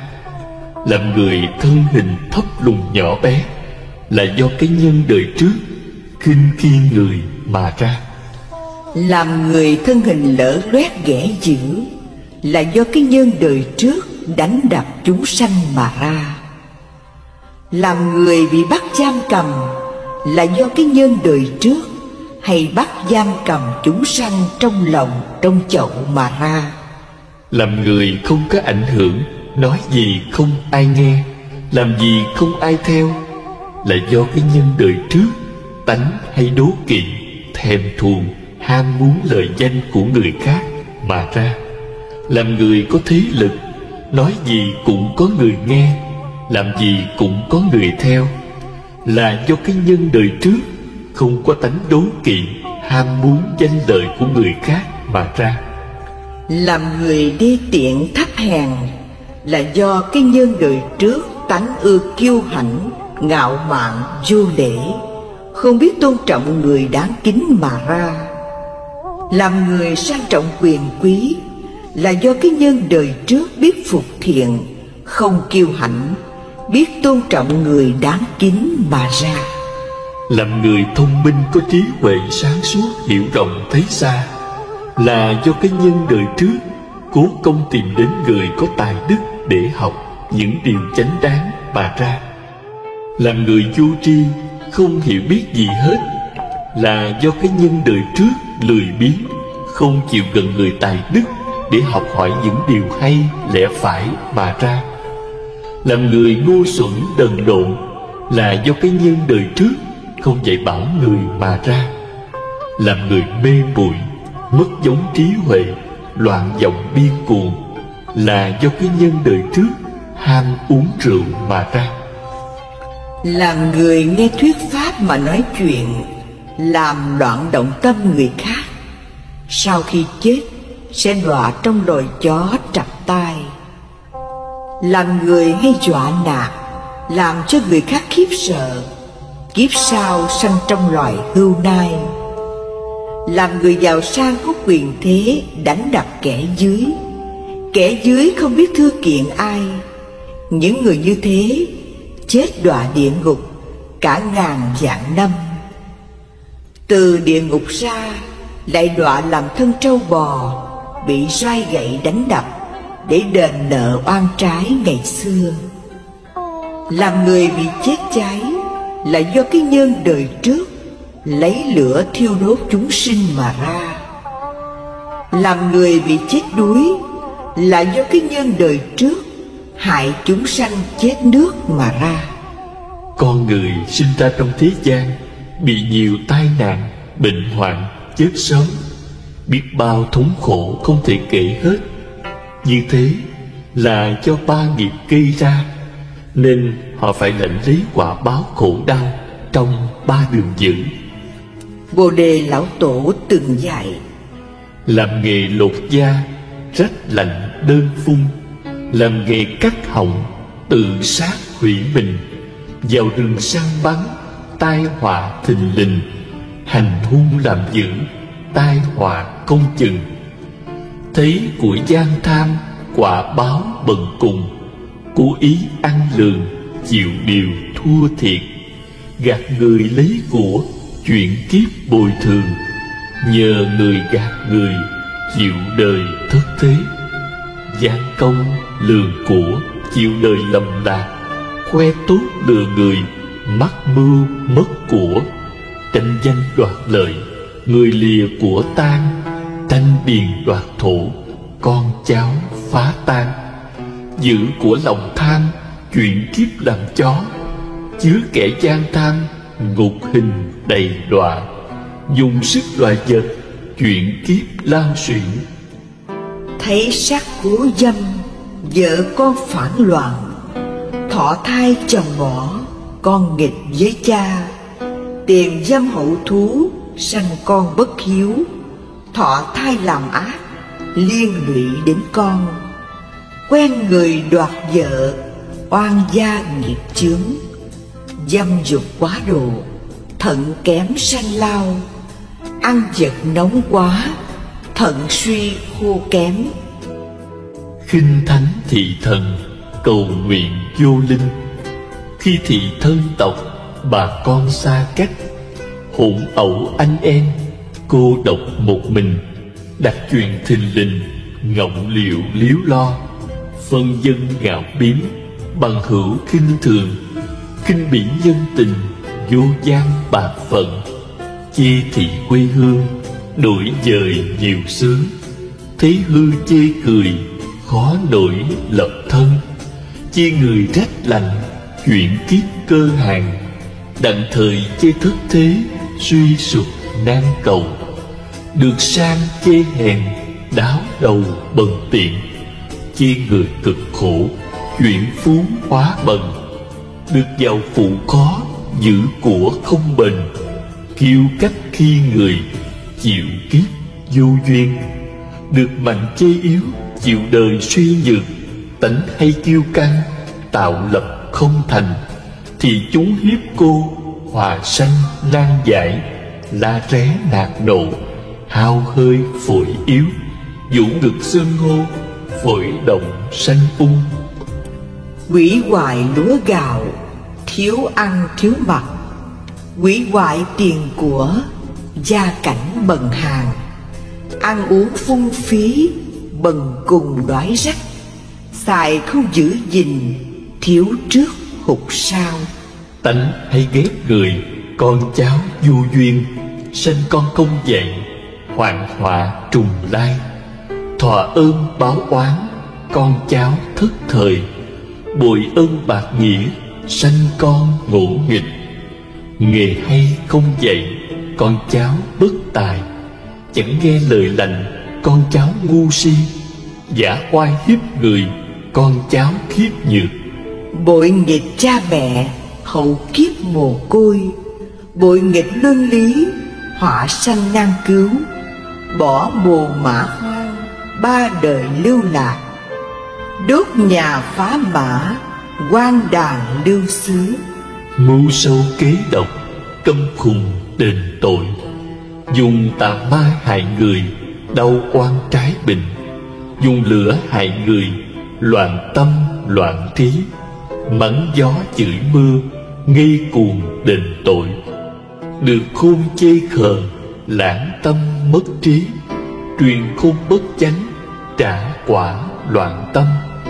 Em côi anh bỏ, giảng cảnh thất thời, phá cầu đào lộ, quan gia nghiệp chướng, rào đường lách ngõ, lo việc không thành, bỏ người hoạn nạn, cầu phước vô linh, nghe rên không trợ, cầu phước không thành, thờ Phật lấy danh, phi tai lai giảng. Biết mà không nói, chịu đời lầm lạc, chỉ đường lạc nẻo, nhãn mục vô quan, thuốc hay không cứu, có bệnh oan gia, lương y giả trị, quả báo ba đời. Bình người đặng thế, chuyện kiếp thất thế. Thấy đánh không can, lâm đạn cô thế. Trước thân sao phản, vô duyên bất tín. Tự gian làm loạn, tai họa thình lình. Gần người hung dữ, lây họa liên can. Tánh giận quá độ, hư gan sanh bệnh. Ăn giật phong độc, tỳ vị sanh trùng. Ngày đêm phải biết bình tâm tịnh trí, suy xét để diệt trừ tham, sân, si. Nếu để tâm loạn vọng buông lung, phóng dật, lâu ngày thành nghiệp, kiếp sau phải luân hồi đền tội. Trong nghệ thuật sống cũng nói: nếu bạn gieo thành thật, bạn sẽ gặt lòng tin. Nếu bạn gieo lòng tốt, bạn sẽ gặt thân thiện. Nếu bạn gieo khiêm tốn, bạn sẽ gặp cao thượng. Nếu bạn gieo kiên nhẫn, bạn sẽ gặp hòa thuận. Nếu bạn gieo chăm chỉ, bạn sẽ gặp thành công. Nếu bạn gieo tha thứ, bạn sẽ gặp hòa giải. Nếu bạn gieo cởi mở, bạn sẽ gặp thân mật. Nếu bạn gieo chịu đựng, bạn sẽ gặp cộng tác. Nếu bạn gieo niềm tin, bạn sẽ gặp phép màu. Nếu bạn gieo dối trá, bạn sẽ gặp ngờ vực. Nếu bạn gieo ích kỷ, bạn sẽ gặp cô đơn. Nếu bạn gieo kiêu hãnh, bạn sẽ gặp hủy diệt. Nếu bạn gieo lười biếng, bạn sẽ gặp thất bại. Nếu bạn gieo cay đắng, bạn sẽ gặp cô lập. Nếu bạn gieo tham lam, bạn sẽ gặp tổn hại. Nếu bạn gieo tầm phào, bạn sẽ gặp kẻ thù. Nếu bạn gieo lo lắng, bạn sẽ gặp âu lo. Nếu bạn gieo tội lỗi, bạn sẽ gặp tội lỗi.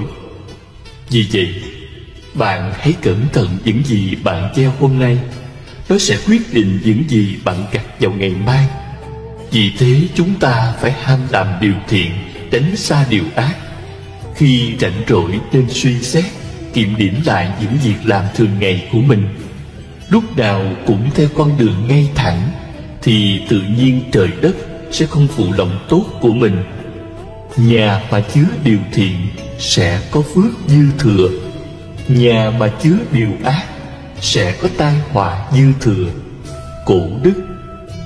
Muốn có cuộc sống hạnh phúc yên vui ở trong hiện tại và vị lai, chúng ta phải tu thập thiện, trau dồi thân, khẩu, ý cho được thuận thiện thanh tịnh. Giữ thân trong sạch, hạnh phúc biết bao. Giữ khẩu thanh tịnh, hạnh phúc biết bao.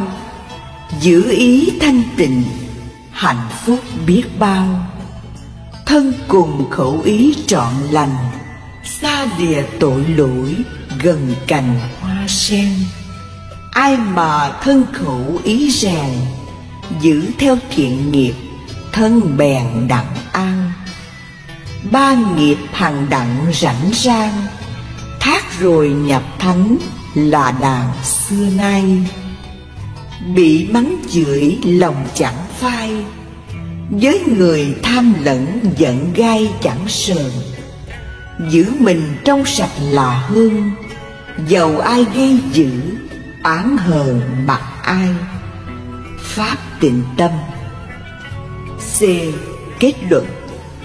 Khi hành giả tự mình không làm 10 điều ác, không dạy người làm 10 điều ác, và không khen ngợi người làm 10 điều ác, thực hành hoàn hảo thập thiện nghiệp, thời thân, khẩu, ý được thanh tịnh, lòng từ bi, hỷ xả, thương người mến vật, mỗi ngày thêm tăng trưởng.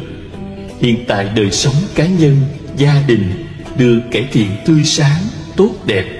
Xã hội trở nên thuần lương, thiện mỹ. Đời đời thiện căn chẳng mất.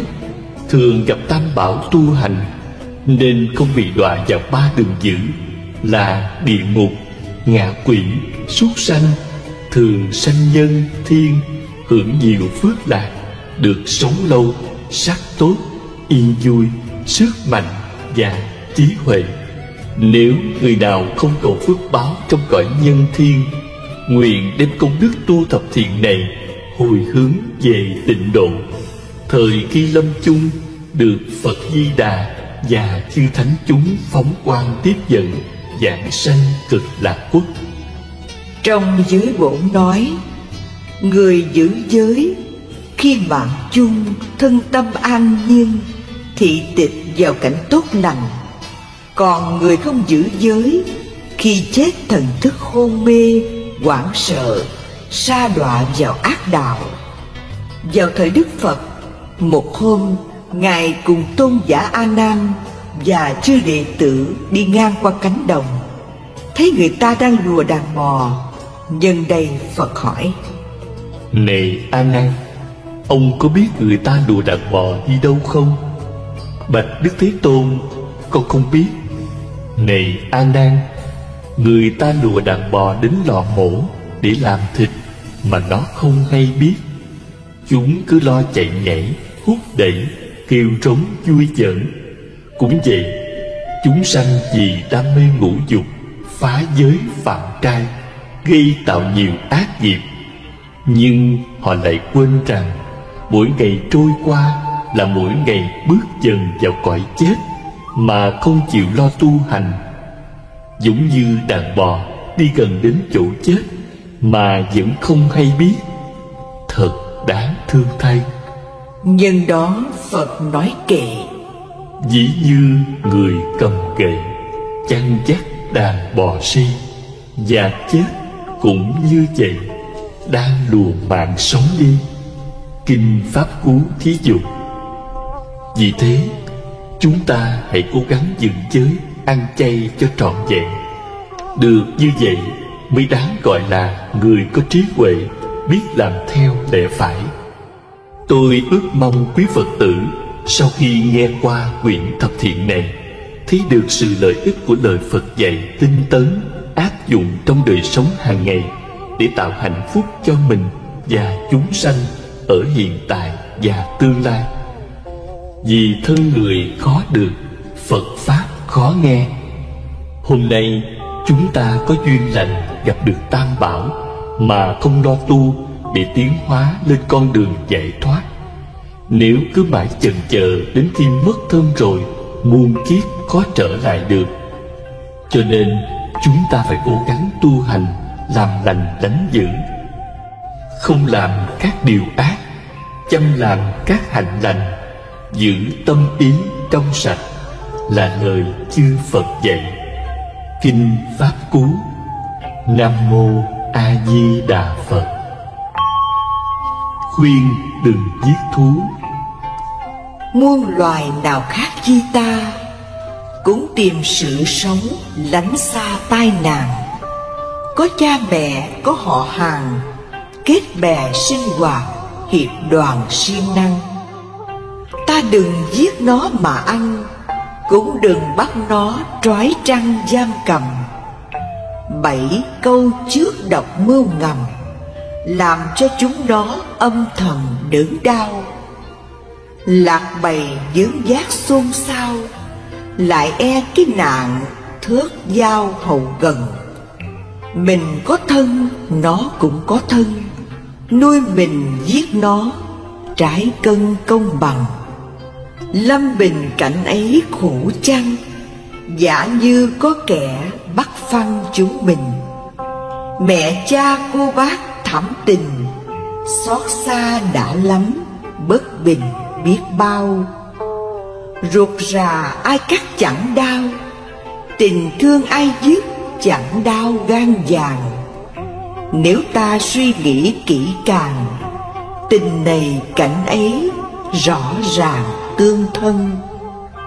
Làm người ta có lòng nhân, hãy khơi tánh Phật lần lần sáng ra. Người cùng muôn vật một nhà, ta là anh chị, chúng là đàn em. Khôn hơn ta phải xét xem, trong nôm giúp đỡ đàn em giải khờ. Khi lâm nạn chúng bơ vơ, mau tay tiếp cứu, chớ ngơ mắt nhìn. thấy ai giết thác sanh linh, lấy lời khuyên giải, dụng tình cản ngăn. Thú kia nó cũng là thân, cũng xương cũng thịt, có phần như ta. Đánh đau chúng nó kêu la, tiếng rên đứt ruột, tiếng la xé lòng. Tánh linh người vật cũng đồng, xuống tay bao nở, cầm lòng sao đan. Thân ta thì muốn cho an, mà thân kẻ khác lại toan xéo dày. Lòng ta muốn tránh nạn tai, sao cùng kẻ yếu ra oai dữ dằn. Nếu ta biết lẽ công bằng, biết câu phước tội, biết căn luân hồi, chớ nên giết nó đành rồi, cũng đừng hành thà tỏ lời dễ khinh. Chớ cho chúng khổ vì mình, mở lòng thương xót tấm hình hài kia. Đừng làm chúng nó chia lìa, con này xa mẹ, vợ kia cách chồng. Đừng bày cắt cổ nhổ lông, việc làm cũng phải dự phòng về sau. Vì oan ai lại buộc vào, kiếp này gây nợ, kiếp nào trả xong. Muốn cho mình được thông dong, đừng làm kẻ khác khổ lòng làm chi. Chớ vì một chút sơn si mà báo oan trái, kéo trì cuốn lôi. Muốn ra khỏi biển luân hồi, quả kia phải hái, cho rồi đừng gieo. Dừng chân là bóng chẳng theo, nhân tay thì nghiệp chẳng đeo bên mình. Ai ơi nên khá giữ gìn. Nam mô Đại Từ Đại Bi, cứu khổ cứu nạn, linh cảm ứng Quán Thế Âm Bồ Tát Ma Ha Tát. Lời khuyến khích chính Đức Phật đã chỉ dạy. Trong các sự bố thí, chỉ có pháp thí là công đức lớn nhất, không có công đức nào sánh bằng.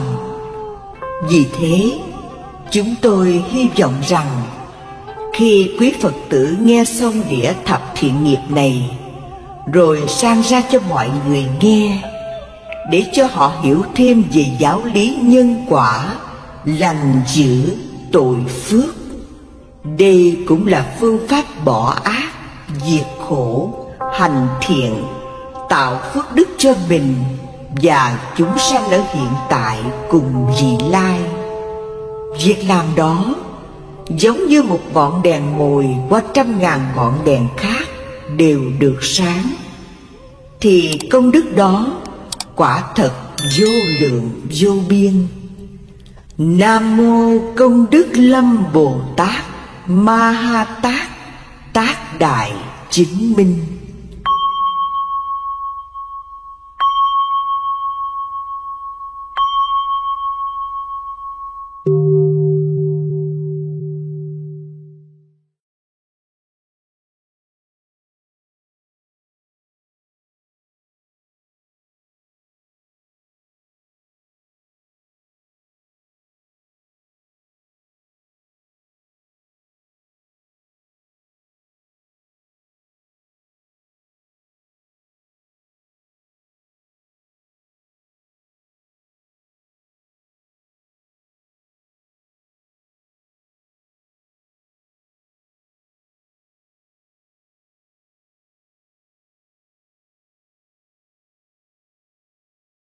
Muốn hóa giải oan trái hận thù, Phật dạy phải thường khởi lòng từ, tha thứ hoàn toàn đối với những ai đã từng làm mình đau khổ, và không nên thấy lỗi người, hằng nhận lỗi mình, thấu suốt nhân quả, ăn năn sám hối, lo tu sửa, xem kẻ thù như Phật, trời, cha mẹ, thời sẽ diệt trừ hết ác nghiệp, mau thành Phật quả. Kẻ thù càng muốn ta hư, thắng thù ta cố, nên người đức cao.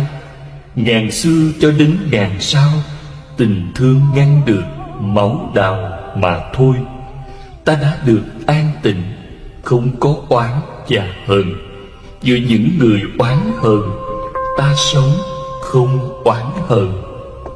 Kinh Pháp Cú.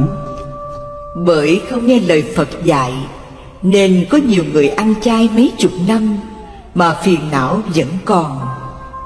Mỗi khi gặp nghịch cảnh đến liền sân si, bực tức, la lối. Người như thế Phật cho là yếu kém, không bao giờ đạt đến quả vị giải thoát. Nên Ngài nói, trì trai khổ hạnh, không thể bì kịp người tu hạnh nhẫn.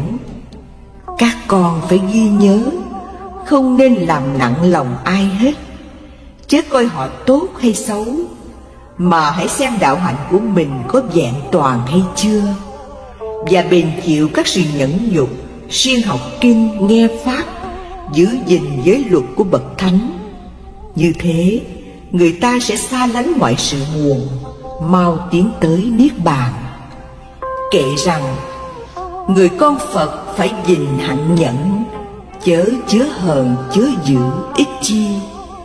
Phận tu trì tai gác mặt lì, chịu cay đắng tu hành mới giỏi.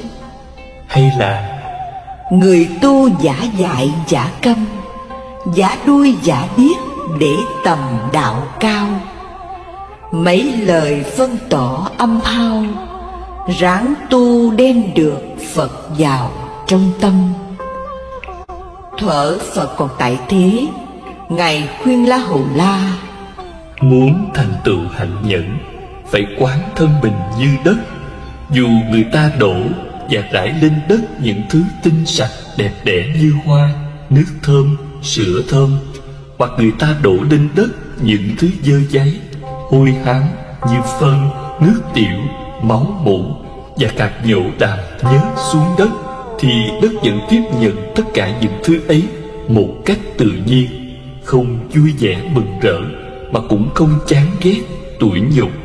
Cũng như thế, những cảm thọ khoái lạc hoặc buồn khổ phát sinh, con đừng để cho chúng làm nhiễu loạn tâm con và chiếm cứ lòng con. Con hãy học theo hành của nước. Dù người ta có giặt những thứ thơm to hoặc dơ bẩn trong nước cũng không vì thế mà cảm thấy vui vẻ, tham đắm hoặc tủi nhục, buồn khổ, chán chường. Nước bao la, lưu chuyển, có năng lực hóa giải và gạn lọc. Con lại nên học hành của lửa. Lửa đốt cháy mọi thứ, kể cả những thứ thơm to, đẹp đẽ hoặc hôi hám xấu xí, dơ bẩn. Nhưng lửa không vì vậy mà cảm thấy tham đắm hoặc ghê tởm, tủi nhục, giận hờn. Con lại nên học hành của không khí. Không khí thổi đi những thứ mùi thơm hoặc thối, mà vẫn không cảm thấy than đắm hoặc tủi nhục, buồn giận hay chán chường, vì không khí có khả năng gạn lọc và hóa giải. Này La Hầu La, con hãy tu tập lòng từ để đối trị giận hờn. Lòng từ là lòng thương yêu được thực hiện bằng cách đem lại niềm vui cho kẻ khác. Từ là thứ tình thương không có điều kiện và không chờ đợi sự đền trả. Con hãy tu tập lòng bi để đối trị tàn ác. Lòng bi là lòng thương yêu được thực hiện bằng cách làm vơi đi sự khổ đau nơi người khác. Bi cũng là thứ tình thương không có điều kiện và cũng không chờ đợi sự đền trả. Con lại phải tu tập lòng hỷ để đối trị ganh ghét. Lòng hỷ là lòng vui theo cái vui của người khác và niềm ước ao mong cho kẻ khác được thành công và hạnh phúc, an vui. Con lại nên tu tập lòng xả để đối trị kỳ thị và vướng mắc. Lòng xả là tâm niệm thanh thoát và cởi mở đạt được do sự nhận thức về tính cách tương quan bình đẳng giữa mọi loài. Mình và người không phải là hai thực thể riêng biệt. Không nên ghét bỏ cái này để đi nắm bắt cái khác.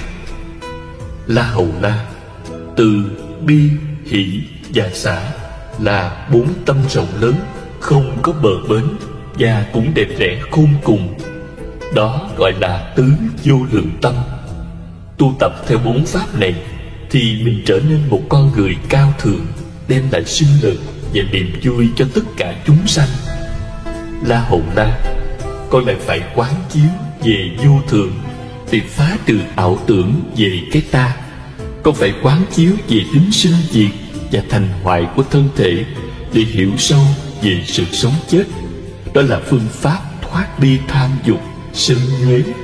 Ví có kẻ cầm dao cắt đứt thân con ra từng mảnh, trong khi đó phải tự nhiếp tâm, đừng để sân hận nổi dậy và giữ gìn cửa miệng, chứ thốt ra lời ác. Còn phải khéo quan sát tu tập, như thế mới vượt qua mọi gian nguy thử thách của đời để hóa độ chúng sanh. Vì nhẫn nhục là phương pháp diệm màu cảm hóa mọi người mà không cần sức mạnh, quyền lực và chánh trị. Được như vậy mới đáng gọi là bậc đại nhân, đại lực, có trí huệ nhập đạo. Người tu hạnh nhẫn nhục, tập tánh giống như nước, thường mềm dẻo mát dịu, rộng lượng và khoan dung. Nhẫn nhục như bùn đất, dù sạch dơ đổ lên, đại địa cam thọ hết, không tỏ chút giận hờn. Để cho chúng sanh thấy được sự lợi ích của nhẫn nhục, Phật nói: tiền thân ta làm vị tiên nhân, tên là Sằng Đề, tu khổ hạnh ở núi rừng.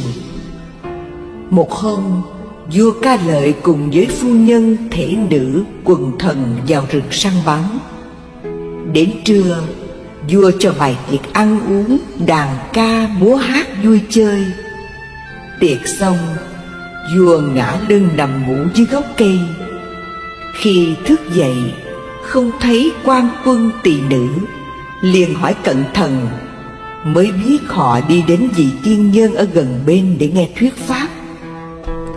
Sằng Đề tiên nhân nói: muôn loài đều tham sống sợ chết, hãy lấy tình thương xóa bỏ hận thù, chém giết, sống đời vị tha, bác ái. Có như thế mới thoát được cảnh luân hồi thường mạng chết yểu. Họ nghe qua cảm thấy tội lỗi của mình trong cuộc đi săn đầy sát khí. Tất cả đều ước mong sao được nhà vua cho về sống đời cư sĩ, cơm rau đạm bạc tu hành.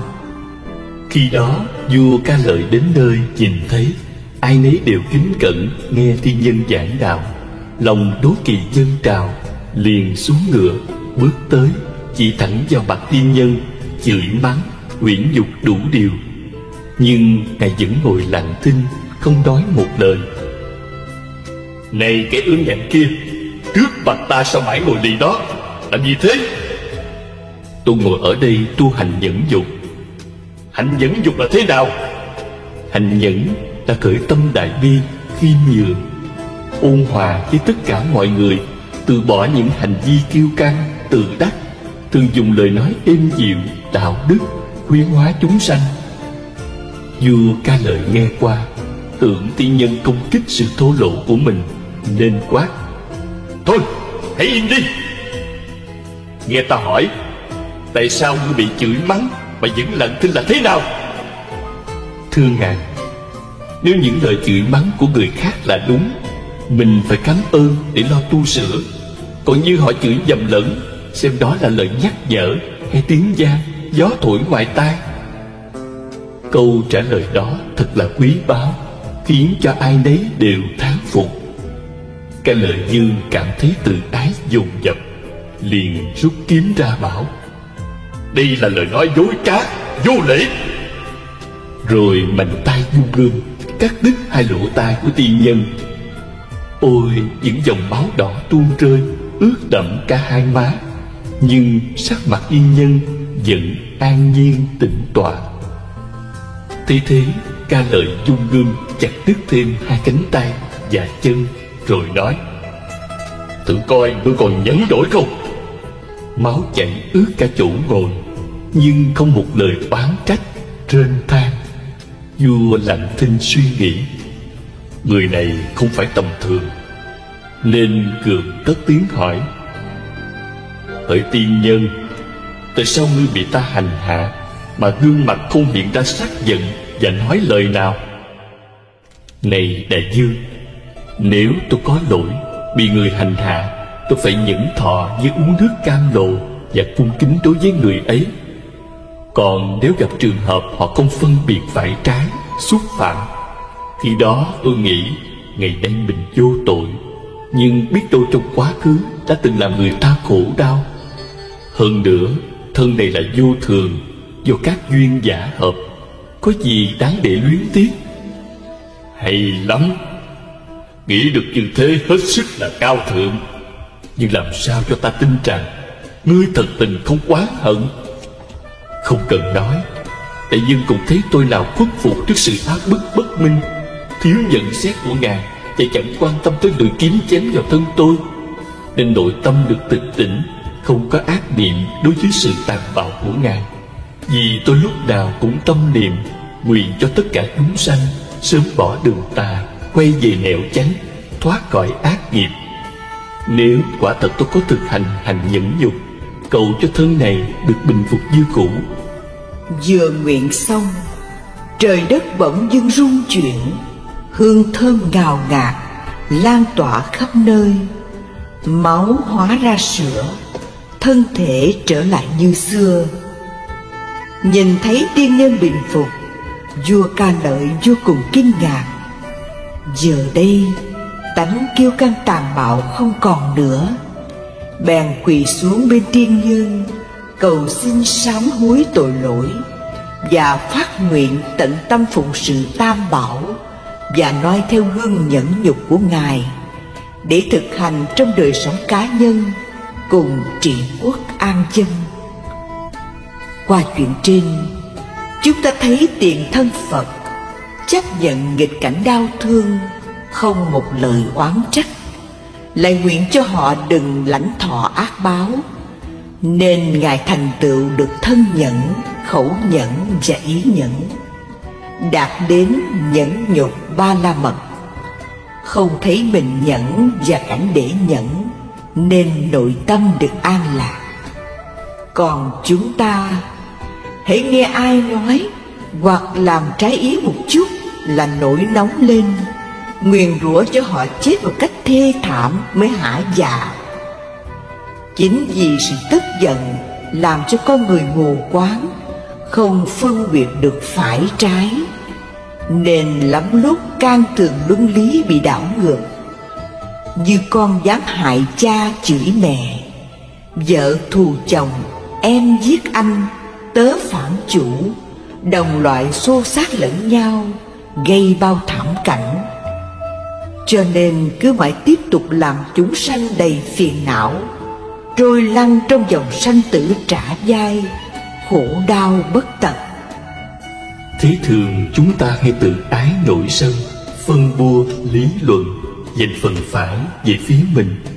Người khác nói có mấy câu, ta liền cướp lời, kể lể, rồi đem đủ thứ bằng chứng đổ lên đầu họ, để cho họ thấy rằng họ quấy. Trong cơn tam bành, họ sẽ ăn thua đủ với ta, đâu còn bình tĩnh nghe ta nói phải quấy gì nữa. Bụng dạ họ lúc đó giống như lò nước sôi đang cần xả hơi. Vì vậy, ta hãy ý thức điều đó, để cho đối phương bày tỏ tâm can của họ. Chẳng những ta quý trọng quyền phát biểu cảm tưởng của họ, mà còn học nơi họ những điều hay. Muốn hướng dẫn người ta mà cứ khư khư cố chấp, bất cần quan điểm kẻ khác là muốn diệt phi lý. Họ sai, ta có quyền sửa, nhưng ta đừng quên rằng họ cũng có lý của họ. Mỗi người có quan niệm sống và quan điểm lý luận riêng. Muốn cho người khác tín nhiệm ta lâu dài, thì đừng bao giờ sân si, hành động độc tài, mà luôn luôn phải tôn trọng mọi người. Nếu chúng ta muốn họ hành động theo ta, mà không nghĩ đến quyền lợi và sáng kiến của họ, hành động độc tài, ích kỷ như một bạo chúa, thì họ sẽ bất bình bỏ ta làm một mình. Chúng ta nên biết rằng không thành công lớn nào trên đời mà không cần đến sự giúp sức của nhiều người. Người thành công đã biết đặt mình ở địa vị của kẻ khác, khéo gieo giống sáng kiến của ta vào sáng kiến của người hợp tác, để tìm ra tiếng nói chung.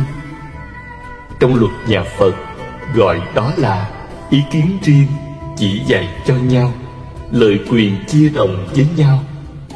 Có như thế, việc làm ấy mới thành công tốt đẹp lâu dài.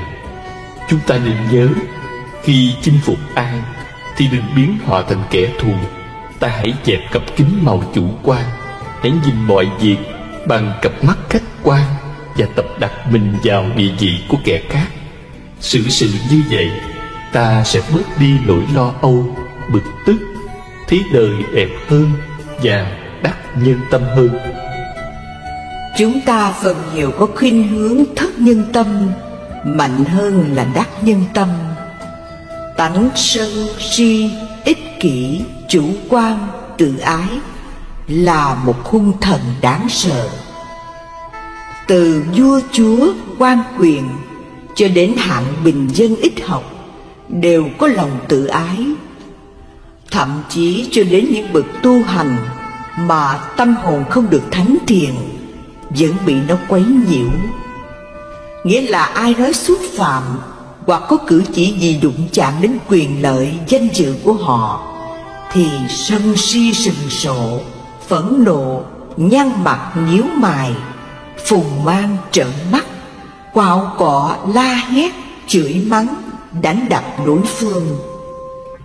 Nếu chúng ta bị kẻ khác chọc tức liền nổi nóng, vung tay lên nói chuyện với họ, thì ta tin chắc rằng họ sẽ gửi lại bằng 2 quả đấm. Nếu ai nô lệ tánh tự ái thái quá như thế, là tự mình thoái hóa, đánh mất hết nhân phẩm đạo đức và làm thất nhân tâm mọi người.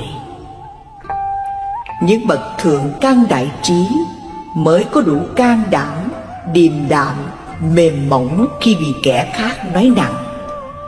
Những vị ấy biết rằng ăn miếng trả miếng, không có lợi gì cả. Trong giao tế hàng ngày, ai không mềm mỏng thì trăm việc bất thành đến gần trăm. Chúng ta phải công nhận rằng trong thời gian qua có rất nhiều việc tại mình nóng bậy một chút mà hỏng. Kệ khuyên: mở tình yêu khắp nhân loại, giúp nhau cuộc sống được dày thêm ra. Giận nhau mấy cũng nên tha, thù nhau mấy cũng nên hòa tốt hơn. Hờn người tất bị người hờn, ghét người, người ghét không hơn chi người. Hòa nhau cho được vui cười, hơn là thù ghét suốt đời âu lo. Thương người như thể chân tay, ở trong thế giới hết ai sanh rầy. Sự tu chính ở chỗ này, cho nên cần khắp nhân loài biết tu. Thanh Sĩ. Muốn cho thân tâm thanh tịnh, mau thành Phật quả, kinh Pháp Hoa dạy: lấy từ bi làm nhà, lấy nhu hòa nhẫn nhục làm y phục, lấy tất cả pháp không làm tòa ngồi. Từ bi là nước cam lồ tươi mát, tưới tắt lửa phiền não. Nhẫn nhục như áo giáp ngăn ngừa tên độc. Pháp không là ánh sáng trí huệ, phá tan bóng tối vô minh chấp trước. Ai thực hành được 3 phương pháp trên để diệt trừ tham sân si, tức là đã vào nhà Như Lai, mặc y Như Lai và ngồi tọa Như Lai vậy. Chúng ta hãy cố gắng tu tập hành nhẫn như tôn giả Phú Lâu Na. Một hôm, Ngài xin Phật đến xứ Vũ Lâu Na truyền đạo. Phật hỏi: này Phú Lâu Na, dân chúng xứ ấy rất hung ác, con đến đó dạy họ không nghe, còn dùng lời ác mắng chửi. Khi đó con nghĩ sao? Bạch Thế Tôn, con nghĩ họ là người tốt, vì chưa lấy cây, đá, đánh và ném con. Nếu họ dùng cây và đá đánh ném con thì sao? Con nghĩ họ vẫn còn lòng nhân, vì chưa đánh nén con đến chết. Nếu họ đánh đập đâm chém con chết thì sao? Bạch Thế Tôn, con nghĩ họ là ân nhân giải thoát dùng cái thân bất tịnh khổ đau này. Phật khen: hay lắm, con nhận được như thế mới qua xứ đó truyền đạo được. Tôn giả Phú Lâu Na qua xứ Vũ Lâu Na giáo hóa. Không bao lâu, dân chúng xứ ấy đều quy y Phật, Pháp, Tăng. Nên có câu: con muốn tu thì việc chi nhịn hết. Nhịn hoài, nhịn mãi con ơi. Chẳng phải là nhịn có 3 lần thôi, mà nhịn mãi đến khi thành chánh giác. Con nhịn mãi dầu thân con có thác thân con mà tâm trí nhẹ nhàng. Cõi Tây Phương con chắc chắn bước sang, bằng con đọa thầy đây ra chịu thế. Thân con nhẫn thì việc chi mặc kệ, không sát sanh trộm cướp với tà dâm. Dầu ai kia có đánh đập chém đâm, tìm cách tránh chứ không nên đáp lại. Khẩu nhẫn nhịn là miệng không tranh cãi, lời khoe khoang hay đâm thọc dối lừa. Chửi mắng người 4 nghiệp miệng khá chừa, gây nghiệp dữ đời sau câm con nhé. Hòa Thượng Giác Nhiên. Phật Thích Ca dạy: lấy từ bi thay báo oán.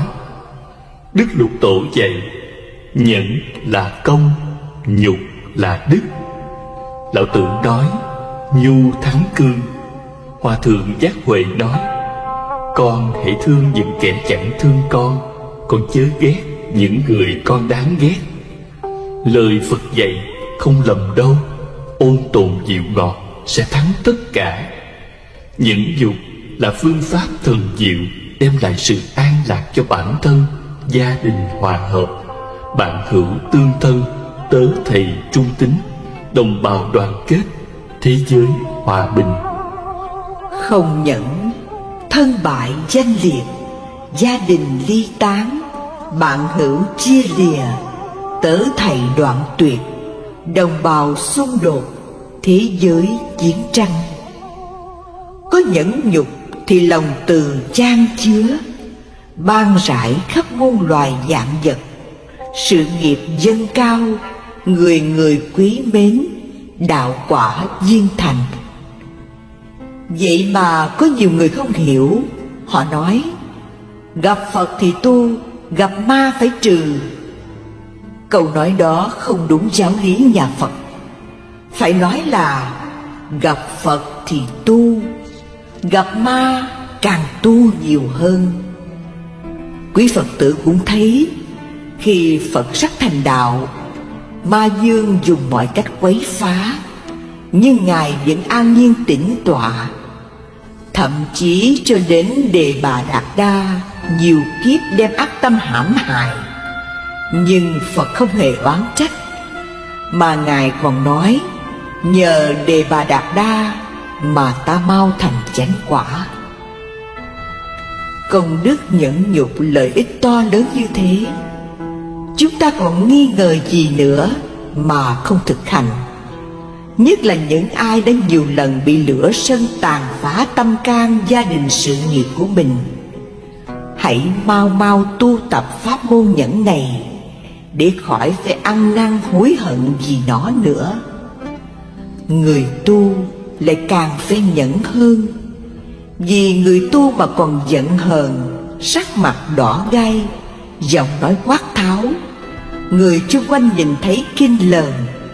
Cho dù vị đó có lão thông tam tạng, kinh điển, cũng không ai dám tin tưởng sự tu hành của họ nữa.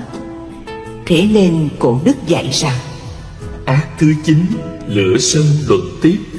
Lửa trong tâm chẳng đốt mà lừng, nổi lôi đình đâu có định chừng. Cho ta biết mà ngăn ngừa trước. Tánh sân nộ thường làm bạo ngược, nên loài người ở cõi thế gian Giận hờn nhau, thù oán dậy tràn, mới có cuộc tranh tài đấu lực, hơn tự đắc khoe khoang vọng sức. Phải bị người hiềm khích ghét ganh, thua hổ ngươi làm chuyện bất lành, gây nghiệp dữ oan oan tương báo. Trong cơn giận kỹ gì nhân đạo, giống như con cọp dữ trên rừng, gặp thịt toan cấu xé tưng bừng, phân từng mảnh mới là hả dạ. Diệt được nó tâm trần thông thả, ta thường nên tập tánh khoan dung. Thực hành đi đừng có ngại ngùng, tha thứ kẻ lỗi lầm ngu xuẩn, và nhẫn nhịn đừng ham tranh luận. Khỏi mất lòng tất cả mọi người, tánh thuần lương vẻ mặt vui tươi, vậy mới đáng tín đồ Phật giáo. Nay ta đã quy y cầu đạo, gây gỗ là trái thuyết từ bi. Trong cuộc sống, chuyện buồn vui, thương ghét, giận hờn xảy ra không biết bao nhiêu lần, cũng vì vô minh lầm chấp cho ta là thật, các pháp là thật.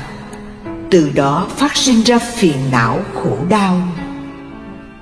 Trong lịch sử của nhân loại, có những trang sử đẫm máu, như vào thế kỷ 20, trải qua 2 cuộc chiến tranh thế giới, có vô số người gục ngã trên chiến trường, và những nạn diệt chủng dã man thảm khốc. Đã có hàng triệu người đã nằm xuống vì cuộc chiến huynh đệ tương tàn. Trên thế giới có đầy dẫy những điều nghi kỵ thù hằn. Chính vì thế mới xảy ra những cuộc chiến tàn khốc, tang thương khổ đau. Tất cả đều bắt nguồn từ sân hận. Kệ tụng: chúng sanh luôn chịu trăm ngàn khổ, các bệnh luôn luôn đến não hại. Giặc chết rình rập thường muốn giết, tại sao không tu lo não hại? Chê bai mưu hại không nhân từ, hại người chưa được tự mang họa. Ta nay là người cầu học đạo, mà sanh nóng giận não hại người. Phải biết ác này tội rất nặng, tật đố tự phá cội công đức. Tâm từ tùy hỷ sanh phước lành, muốn thoát bể khổ phải tu hành. Bao nhiêu công đức trang nghiêm thân, nếu không trì giới thiền đa văn, thân tâm khổ ách không cùng tận. Trên đường đời để chông gai gập ghềnh, chúng ta gặp rất nhiều cảnh trái ý nghịch lòng. Muốn cho những đụng chạm bớt đi, các võ sư Nhật dạy các môn đệ phải mềm mại như cây liễu, đừng cứng như cây tùng. Nếu chúng ta không chịu mềm mại như cây liễu, mà cứ nhất định cứng như cây tùng, như thế là ta đã gây ra những xung đột bất tận trong tâm, làm cho ta lo lắng, khổ sở, cáu kỉnh, rồi sinh ra bệnh thần kinh, dị ung. Chẳng khác nào cây tùng cứng cỏi phải gãy đổ trước trận cuồng phong. Chúng ta nên biết tại sao những vỏ xe hơi lăn trên đường nhựa, chạy trên đá nhọn mà nó vẫn chịu đựng được, là nhờ vỏ xe mềm dẻo, làm cho sự va chạm trên đường dịu đi. Cũng vậy, chúng ta sống trên cõi đời đầy chông gai, thử thách. Muốn vượt qua mọi trở ngại, phải mềm mại, nhẫn nại, làm cho những va chạm dịu bớt đi, thì cuộc hành trình của ta mới được êm đềm, an vui lâu dài. Chúng ta hãy đọc qua bài tụng bất hủ sau đây: từ bào thai ra thường chịu khổ, chúng sanh như thế chớ giận hại. Nóng giận khởi lên dùng từ diệt, từ bi nóng giận không chung cùng. Người nhờ từ bi nóng giận dứt, dĩ như sáng tối không chung chỗ. Nếu giữ tình giới mà nóng giận, người ấy tự phá pháp lợi mình. Tất cả chúng sanh là quyến thuộc, tại sao gia tăng giận não hại? Nếu khởi nóng giận muốn hại người, chưa đến người kia trước đốt mình. Thế nên thường nghĩ hành từ bi, nóng giận nghĩ ác sẽ không sanh. Nếu người thường nghĩ hành pháp lành, thường nghĩ pháp lành, tâm vui vẻ, đời nay được vui, sao cũng thế, được đạo thường vui, ấy niết bàn. Nếu tâm dồn chứa điều bất thiện, tự mất lợi mình, lại hại người. Vì thế, chúng ta phải cố gắng nhẫn nại từ con người cho đến con muỗi, mồng, kiến ong, gió, mưa, nóng lạnh, đói khát, bệnh chết. Hoan hỷ nhẫn chịu mọi nghịch cảnh, không hề than gian, oán trách. Được như vậy mới mong thành công đắc đạo. Như Tích Đại Đức Lomasa Nagatora hành đạo trên núi Gitiyapapata. Khi ấy nhằm mùa nắng trời nóng, nhưng Ngài vẫn ngồi tham thiền vì nghĩ rằng nhiều kiếp ta đã đọa địa ngục, bị lửa thiêu đốt, nóng gấp muôn lần sự nóng này. Nhờ thấy được điều đó nên Ngài kiên nhẫn thiền quán chứng đắc đạo quả A-la-hán. Lại có đại đức khác đi khất thực 3 ngày liên tiếp, chẳng có ai cúng món gì. Trong cơn đói khát, nhưng Ngài không ngã lòng, vì tự nghĩ trong vòng luân hồi nhiều kiếp ta đã sanh làm ngạ quỷ, bị đói khát hơn thế này nữa. Nên Ngài kham nhẫn, dùng minh sát tuệ quán sát lý vô thường, khổ não và vô ngã, liền đắc quả A-la-hán. Tích trên ngủi khuyên chúng ta không nên để cho những sự khổ bên ngoài chi phối, mà bỏ dở sự tu hành. Cảnh nắng mưa gió lạnh, hành hạ bức não thân, thân cam chịu không phiền, được gọi là thân nhẫn. Sự nhục mạ chua cay, hoặc mắng nhiếc tồi tệ, cam chịu không chửi lại, được gọi là khẩu nhẫn. Đối trước mọi nghịch cảnh, không khởi tâm phản đối, không căm hờn oán hận, được gọi là ý nhẫn, thiện pháp. Trong Kinh Đại Tập, Đức Phật bảo đại chúng nhẫn hơn hết trên đời. Nhẫn là đạo an vui, nhẫn thêm nhiều tiếng khen, nhẫn giàu sang được lâu, nhẫn được đầy đủ tướng tốt, nhẫn hay có oai lực, nhẫn hay thành nghề khéo, nhẫn nhiếp phục oán địch, nhẫn dẹp hết lo rầu, nhẫn được đông họ hàng, nhẫn thời được sống thọ, nhẫn là áo giáp thần, nhẫn là con thuyền to vượt bể khổ, nhẫn là liều thuốc hay cứu sống nhiều sinh mạng, nhẫn lửa không thể cháy, nhẫn dao không thể cắt, nhẫn không thể trúng độc, nhẫn nước không thể trôi, nhẫn được thiên thần gia hộ, nhẫn ngày đêm thường yên ổn, nhẫn thân luôn được bình an, nhẫn lãnh lấy phước báo tốt, nhẫn được đến đạo lành, nhẫn chẳng hại chúng sanh, nhẫn xa lìa thập ác, nhẫn thành tựu lục độ, nhẫn được 3 ngôi báo Phật, Pháp, Tăng, nhẫn nhục hạnh an ổn, khắc phục được hận thù, tiêu trừ các tai nạn, hưởng nhân quả tốt lành. Nhờ tu hành nhẫn dục, lòng từ được tăng trưởng, trí đức được nâng cao, đạo màu ngày tỏ rạng. Họ lấy nắm ăn và sống ở thế gian khá lâu. Ai ăn nhiều thì nhan sắc thô xấu, ai ăn ít thì nhan sắc còn tươi đẹp. Do đó, người đoan chánh sanh tâm kiêu mạn, khinh khi người thô xấu. Ngược lại, người thô xấu sanh tâm ghen ghét người đoan chánh, tranh tụng thị phi lẫn nhau. Bấy giờ nắm không sanh lại nữa, mà sanh ra loại gạo đầy đủ hương vị thơm tho tinh khiết. Họ lấy gạo này ăn. Sau đó con trai con gái thân thích nhau, rồi phát sanh tình dục, nên thế gian bắt đầu có bào thai sanh ra từ sự bất tịnh. Thuở đó con người ăn lúa gạo tự nhiên, hễ lấy đi bao nhiêu thì lúa lại sanh ra bấy nhiêu. Trong nhóm người đó có kẻ biếng nhác, tranh nhau tích trữ lúa gạo, làm cho gạo trở nên hư xấu. Đồng thời khi gặt rồi không sanh trở lại như trước. Vì thế họ chia đất ra để gieo trồng, nên dần dần sanh ra trộm cắp của nhau, gây tạo nhiều điều xấu ác, phiền não bất tịnh.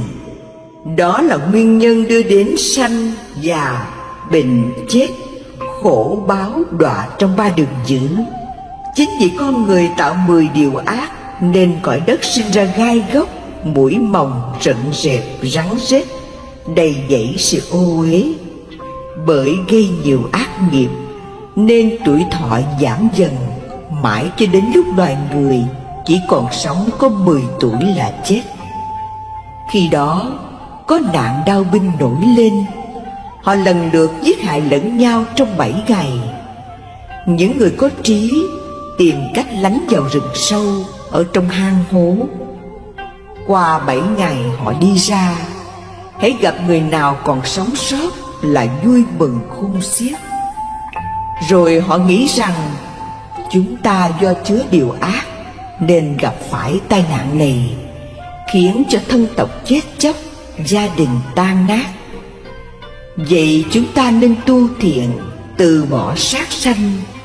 Nhờ phước đó nên tuổi thọ tăng lên 20 tuổi. Khi sống 20 tuổi con người lại nghĩ, chúng ta nhờ không sát sanh mà tuổi thọ tăng lên.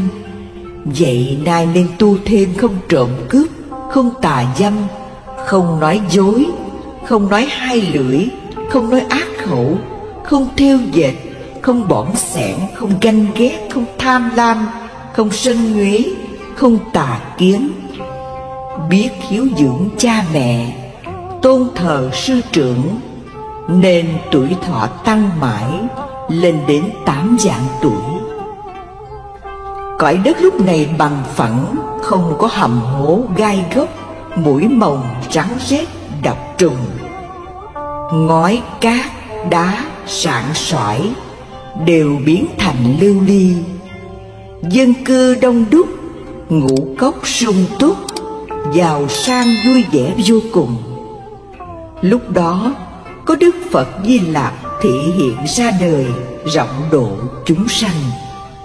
Nói chung, nếu chúng ta muốn thành tựu thập thiện nghiệp một cách trọn vẹn, tốt đẹp, cần ghi nhớ 10 điều để thực hành.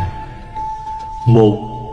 Chẳng những không sát hại chúng sanh, mà còn phải ăn chay, thương yêu, tha thứ, phóng sanh. 2.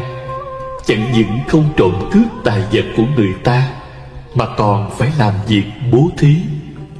3. Chẳng những không tà dâm, mà còn phải biết tôn trọng nhân phẩm, tiết hạnh của người khác. 4.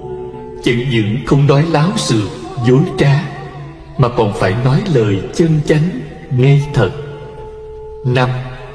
Chẳng những không nói lời đâm thọc, làm cho người ta hận thù chia lìa nhau, mà phải nói làm sao cho người ta hòa hợp, thương yêu, đoàn kết với nhau. 6. Không được nói lời thô lỗ, độc ác, mà phải nói lời êm dịu, ôn hòa, nhu thuận, hiền lành. 7. Không được nói lời thêu dệt, cau chuốt, thô tục, trái đạo nghĩa, mà cần phải nói lời nhân nghĩa, hữu ích cho mọi người và mọi loài. 8. Không được tham lam, xảo quyệt, mà phải tu hành thiểu dục, tri túc, vì vạn vật đều giả dối vô thường. 9. Không được giận hờn, oán hận ai hết, mà phải luôn luôn có lòng từ bi, hỷ xả, nhẫn nại đối với tất cả chúng sanh. 10. Không để tâm u mê tà kiến, mà phải có tâm chánh kiến, sáng suốt, sống hợp lệ đạo chân chánh. Hơn nữa, 10 giới này có tính căn bản và hợp lý, dù ở bất cứ thời đại nào vẫn có giá trị. Vì mình biết quý trọng mạng sống, thì phải tôn trọng sinh mạng mọi loài. Mình biết quý mến tài sản, thì phải tôn trọng tài sản của người. Mình lúc nào cũng giữ gìn hạnh phúc gia đình, thì phải biết tôn trọng hạnh phúc gia đình người. Mình không muốn ai lừa đảo, thì phải tôn trọng sự thật. Mình không muốn ai đâm thọc, thì chớ nói lời ly gián người. Chúng ta chẳng ưa ai chửi mắng, thì chớ nói lời thô ác xúc phạm người. Chúng ta không thích ai theo dệt, thì không nên nói thêm bớt chuyện người.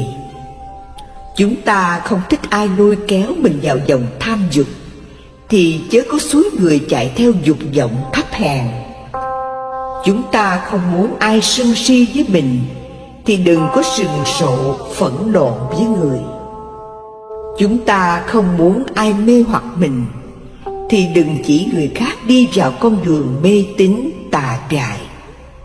Trong Kinh Trường A Hàm, Phật dạy các cư sĩ, phàm người giữ giới thì có 5 công đức. 1. Cầu bất cứ điều chi đều được như ý. 2. Tài sản phát đạt, không sa sút. 3. Đi đến đâu đều được mọi người kính mến. 4. Tiếng tốt đồn khắp nhân gian. 5. Sau khi qua đời được sanh về cõi trời. Này các cư sĩ, trái lại, nếu người nào không giữ giới thì có 5 điều suy hao. 1. Cầu tài lợi không toại nguyện. 2. Dù có được tài lợi, nhưng mỗi ngày một hao mòn. 3. Đến bất cứ đâu đều bị mọi người khinh bỉ. 4. Tiếng xấu đồn khắp thiên hạ. 5.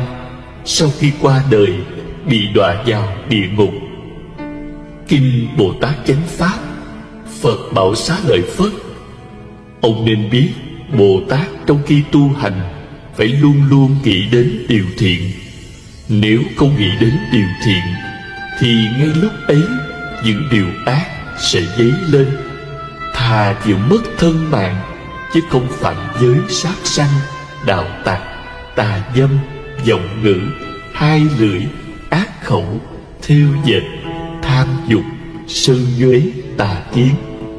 Thường thực hành các hạnh trong sạch thiện lành.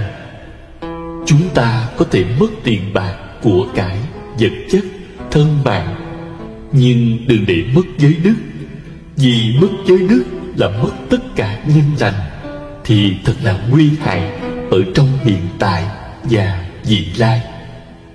Kệ giới: cột tâm lấy giới làm dây, lắng tâm lấy định dựng xây đạo tràng.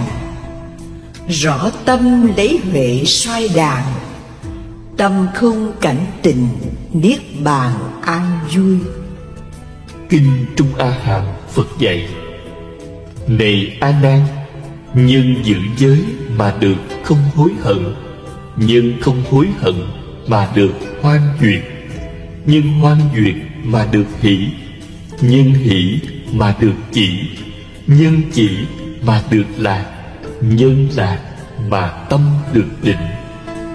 Này A Nan, Đại Giang Thánh đệ tử nhân định mà có tri kiến như thật, nhân tri kiến như thật mà được nhàm chán, nhân nhàm chán mà được vô dục, nhân vô dục mà được giải thoát, nhân giải thoát mà có tri kiến giải thoát, biết như thật rằng sự sanh đã dứt, hạnh lành đã thành tựu, việc cần làm đã làm xong, không còn tái sanh nữa. Trì giới hết khổ lo, phước ba cõi tôn quý, quỷ thần và ác độc không hại người giới trì. Giữ giới phước an vui, phạm giới tâm lo sợ. Dứt được lậu ba cõi, người này gần niết bàn. Kinh Pháp Cú. Ở đời người ta thường nói, ông đó ăn ở có đức, bà kia ăn ở không có đức. Muốn biết người đó có đức hay không, chỉ cần nhìn cách cư xử của họ đối với người khác như thế nào, và xem họ có tu thập thiện hay không thì biết ngay. Trong Khế Kinh Phật dạy, người nào có giữ giới mới sanh ra các công đức, còn người nào không giữ giới thì các cội công đức dứt mất. Lời Phật dạy quả thật là đúng. Người mà suốt đời không biết tu là gì, tối ngày cứ mãi gây tạo thập ác, não hại chúng sanh, thì thử hỏi hạng người như thế có đức hay không? Chắc chắn là không có đức. Tương lai phải lãnh lấy ác báo. Còn người nào biết quy y tam bảo, thọ trì ngũ giới, thập thiện, biết lấy tâm từ bi hỷ xả đối xử với tất cả chúng sanh, chứng tỏ người đó có công đức lớn, tương lai sẽ hưởng được thiện báo. Đức Lục Tổ dạy, trong khiêm hạ là công, ngoài lễ kính là đức. Nghĩa là người nào biết kính trên nhường dưới, lễ bái Phật trời, đó là người có công đức. Trái lại là mất đức. Lục Tổ lại nói tiếp, bình là công, đẳng là đức. Nghĩa là quý Phật tử biết lấy tâm bình đẳng đối xử từ trong gia đình cho đến ngoài xã hội, đó là người có công đức. Trái lại là người thất đức. Trong cuộc sống có rất nhiều nguyên nhân làm cho con người ta thành kẻ mất đức. Điển hình như thấy ai giàu sang thì nịnh bợ, nghèo khó thì khinh khi. Ai vừa ý mình thì thương mến, giúp đỡ, trái ý thì oán ghét, ép chế triệt hạ. Đó là nhân của thất đức. Cha mẹ thấy đứa con nào dễ thương thì nuông chiều, muốn chi cũng được. Còn đứa con nào không thương thì khó khăn chửi rủa. Làm con thì ngỗ nghịch, bất hiếu. Anh chị em trong gia đình không biết đoàn kết thương yêu đùm bọc, giúp đỡ lẫn nhau, tranh giành hơn thua từng chút, làm cho gia đình xào xáo, cha mẹ buồn rầu. Đó là nhân mất đức. Con rể giàu sang, khi về quê vợ thì anh chị em dòng họ bên vợ ra tiếp đón nồng hậu. Ngược lại, gặp chàng rể nghèo khó thì khinh khi, không ai ngó ngàng tới. Làm con rể khi thấy bên vợ làm ăn khá giả thì lòn cúi để nhờ vả. Nếu cha mẹ vợ nghèo khó, có hữu sự thì lánh mặt, hoặc khi uống rượu vô thì chửi rủa những người thân bên vợ. Còn giàu xuất thân nhà giàu sang, có nhiều của hồi môn, thì cha mẹ anh chị em bên chồng kính trọng, có lỗi lầm gì cũng bỏ qua. Nếu là con dâu nghèo thì khi dễ hành hạ đủ điều. Làm dâu là ý mình có sắc có tài, khi mẹ chồng nói một câu thì trả lời 5-7 câu, xem thường gia đình bên chồng, lại còn đem những chuyện không tốt của những người thân bên chồng rêu rao bên ngoài và thêu dệt, đâm thọc, làm cho những thành viên trong gia đình hiềm hận lẫn nhau. Đó là nhân tổn đức. Vợ chồng chung sống không biết lấy nhân nghĩa đạo đức đối xử với nhau. Khi chồng làm ra tiền thì vui vẻ, anh em ngọt ngào. Khi chồng không làm ra tiền thì buồn phiền chê trách, không quán xuyến công việc nhà, lại còn bài bạc.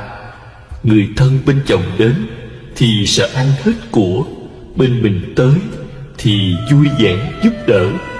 Làm chồng thì thô lỗ, độc tài, tiền phát gạo đông.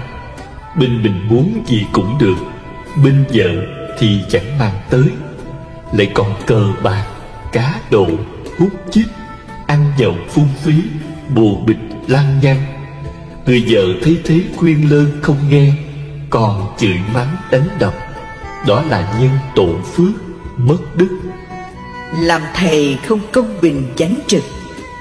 Trò nào lo cho mình thì hết lòng yêu thương, tạo điều kiện nâng đỡ. Ghét thì khó khăn, chửi mắng đánh đập, dạy cho lấy lệ. Làm trò thì không biết kính trọng thầy, lười biếng ham chơi, không lo học hành. Thầy răn dạy không nghe, còn cãi lại, phản thầy, lừa bạn. Đó là hạng người vô lương tâm, thiếu đạo đức. Bạn bè lúc giàu sang thì thân thích nhờ vả, khi nghèo khổ, hoạn nạn thì lẩn tránh. Sống không có tình nghĩa, chỉ biết lợi dụng lòng tốt của bạn để trục lợi. Đó là hạng người vong ân bất đức. Làm chủ ý mình giàu sang, ăn xài phung phí, hành hạ tôi tớ, bắt họ phục vụ một cách quá đáng. Như mặc đồ chưa dơ, bảo người giúp việc phải giặt, ngồi ăn ở tầng dưới không chịu, đầy đọa sai người ta bưng lên lầu 3, lầu 4 mới chịu ăn. Những chuyện không đáng cũng sai khiến đủ điều, lại hay chê trách chửi rủa ôm sòm. Còn làm tớ thì tham lam lười biếng, không làm tròn bổn phận, đợi tới tháng lãnh lương. Chủ chỉ dạy thì không biết sửa sai, còn tìm cách hại lại. Đó là những kẻ bất nhân thất đức. Làm vua thì đam mê tụ sắc, thưởng phạt bất minh, sưu cao thuế nặng, hà khắc dân chúng. Làm quan thì thượng đội hạ đạt, lạm dụng của công, đàn áp dân lành, làm chuyện gian ác, vô trung bất chánh. Đó là kẻ ác nhân ác đức. Mua gian bán lận, giành giật khách hàng, trăm mưu ngàn kế hãm hại đối phương, chẳng chút từ tâm. Miễn sao cho mình được nhiều tiền lắm của, không nghĩ đến quyền lợi đời sống của người khác. Trong việc làm ăn mua bán, dành hết quyền lợi vì mình, làm cho gia đình người ta lâm vào hoàn cảnh khó khăn. Đó là những kẻ quá tham lam hiểm độc, thất đức. Đồng nghiệp thấy người khác hơn mình thì ganh ghét đố kỵ bêu xấu. Thua thì khinh khi, những điều hay lẽ phải thì che giấu, sợ người ta hơn mình. Phô bày chỉ dạy những điều sai lầm để cho họ thất bại, rồi chê cười. Đó là kẻ mất hết nhân tính, tổn giảm phước đức. Trong tình cảm nam nữ, lợi dụng lòng yêu thương của bạn, đòi hỏi đủ thứ, lừa dối phụ bạc, mới chuộng, cũ dông. Đó là kẻ bạc ác thất đức. Nói chung, những chuyện gì làm khổ người hại vật, gây tạo thập ác, tức là kẻ ác nhân thất đức. Còn người nào biết tu thập thiện, chứng tỏ là người nhân từ đạo đức. Người không có đức trong tâm trí của họ lúc nào cũng nghĩ đến danh lợi tình tiền, chẳng bàn đến nhân nghĩa công bình bác ái lẽ phải là gì. Lúc nào cũng giành quyền lợi và phần phải tốt đẹp về mình, không cần nghĩ đến ai. Hạng người như thế là tự mình gây tạo ác nghiệp, tức phải lãnh lấy ác báo. Nhân quả nghiệp báo, lưới trời lòng lòng, nhưng báo ứng rất mau. Trong kinh Địa Tạng dạy: nếu gặp kẻ sát hại các loài sinh vật, thời Ngài dạy rõ quả báo vì ương lụy đời đời trước mà phải bị chết yểu. Nếu gặp kẻ dùng lưới bắt chim non, thời Ngài dạy rõ quả báo cốt nhục chia lìa. Nếu gặp kẻ buông lung săn bắn, Thời Ngài dạy rõ quả báo kinh hãi điên cuồng mất mạng. Nếu gặp kẻ dùng nước sôi hay lửa chém chặt, giết hại các loài sinh vật, thời Ngài dạy rõ quả báo luân hồi thường mạng lẫn nhau. Nếu gặp kẻ trộm cắp, thời Ngài dạy rõ quả báo nghèo khốn khổ sở. Nếu gặp kẻ bỏng xẻo, thời Ngài dạy rõ quả báo cầu muốn không được. Nếu gặp kẻ phung phí, phá tổn của cải một cách phi lý, thời Ngài dạy rõ quả báo tiêu dùng thiếu hụt. Nếu gặp kẻ lạm phá của chùa, thời Ngài dạy rõ quả báo ức kiếp luân hồi nơi địa ngục. Nếu gặp kẻ tà dâm, thời Ngài dạy rõ quả báo làm chim sê sẻ, bồ câu, uyên ương. Nếu gặp kẻ phá giới phạm trai, thời Ngài dạy rõ quả báo cầm thú đói khát. Nếu gặp kẻ nói lời thô ác, thời Ngài dạy rõ quả báo quyến thuộc kình chống nhau. Nếu gặp kẻ hay khinh chê, thời Ngài dạy rõ quả báo không lưỡi miệng lỡ. Nếu gặp kẻ quỷ bán tam bảo, thời Ngài dạy rõ quả báo đuôi điếc câm ngọng. Nếu gặp kẻ khinh chê giáo pháp, thời Ngài dạy rõ quả báo ở mãi trong ác đạo. Nếu gặp kẻ ô nhục người hạnh thanh tịnh và vu báng tăng ni, thời Ngài dạy rõ quả báo ở mãi trong loài súc sanh. Nếu gặp kẻ kiêu mạn cống cao, thời Ngài dạy rõ quả báo hèn hạ bị người sai khiến. Nếu gặp kẻ đâm thọc gây gỗ, thời Ngài dạy rõ quả báo không lưỡi. Nếu gặp kẻ nóng giận, thời Ngài dạy rõ quả báo thân hình xấu xí tàn tật. Nếu gặp kẻ mê tín, thời Ngài dạy rõ quả báo thọ sanh vào chốn hẻo lánh.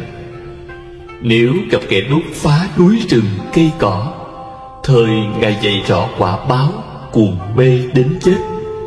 Nếu gặp kẻ trái nghịch cha mẹ, thời Ngài dạy rõ quả báo trời đất tru lục.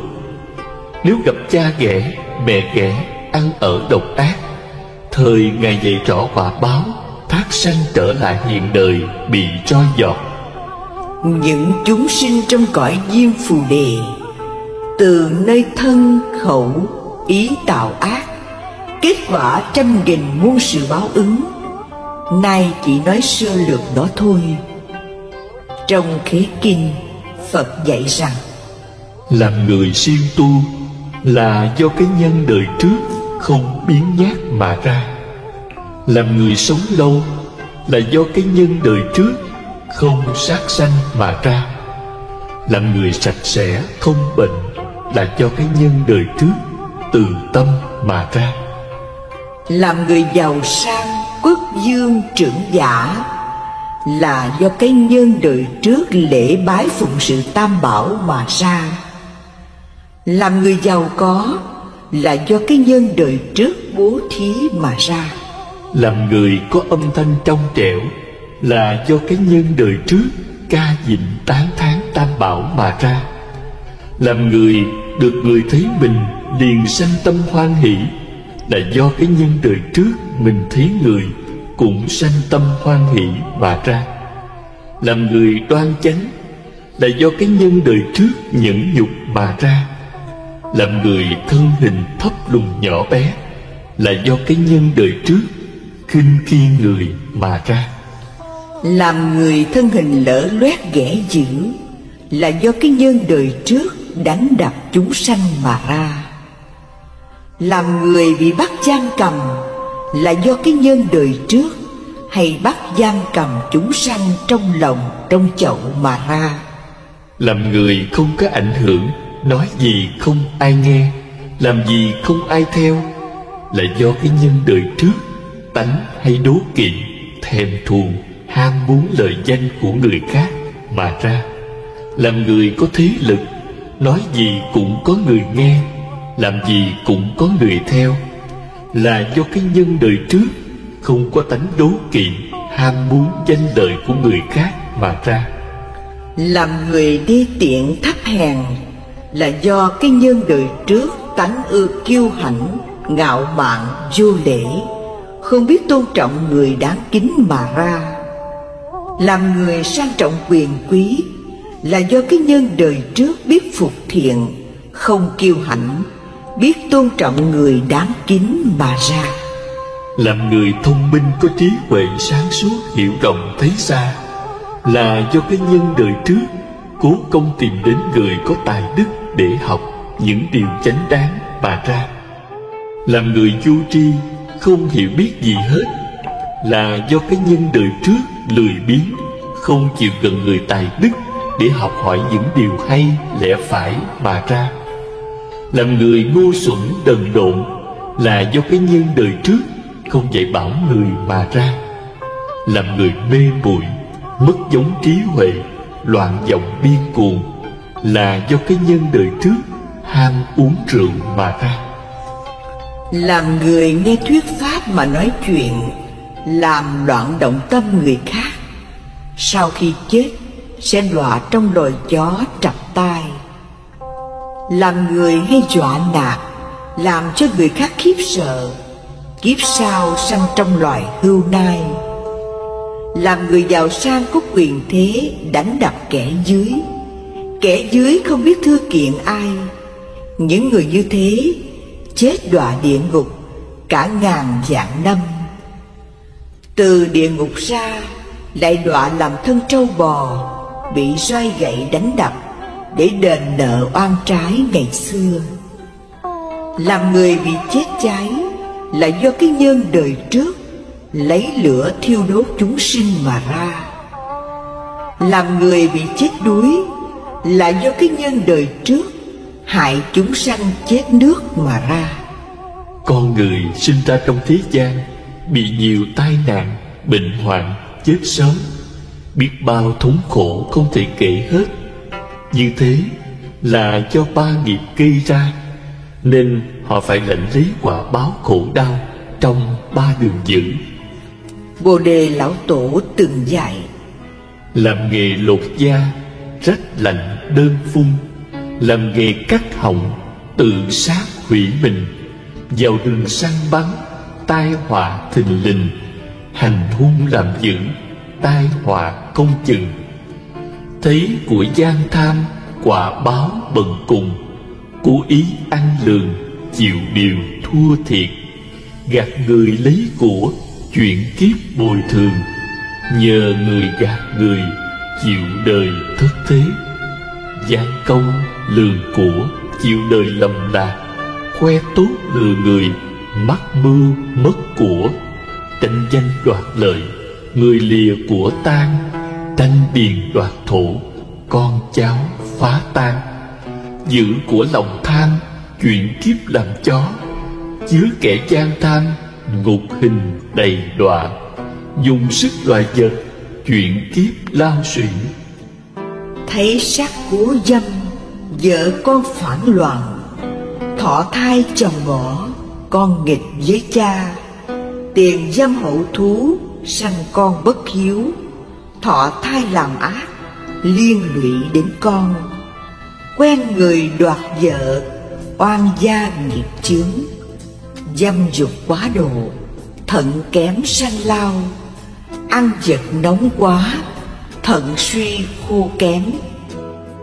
Khinh thánh thị thần, cầu nguyện vô linh, khi thị thân tộc, bà con xa cách, hỗn ẩu anh em, cô độc một mình, đặt chuyện thình lình, ngọng liệu líu lo, phân dân ngạo biếm, bằng hữu khinh thường, khinh bỉ nhân tình, vô gian bạc phận, chê thị quê hương, đổi dời nhiều xứ, thấy hư chê cười, khó đổi lập thân, chê người rách lành, chuyện kiếp cơ hàng, đặng thời chê thất thế, suy sụp nan cầu, được sang chê hèn, đáo đầu bần tiện, chê người cực khổ, chuyện phú hóa bần, được giàu phụ khó, giữ của không bền, kiêu cách khi người, chịu kiếp vô duyên, được mạnh chê yếu, chịu đời suy nhược, tánh hay kiêu căng, tạo lập không thành, thì chúng hiếp cô, hòa sanh lan giải, la ré nạt nộ, hao hơi phổi yếu, vũ ngực xương hô, phổi động sanh ung.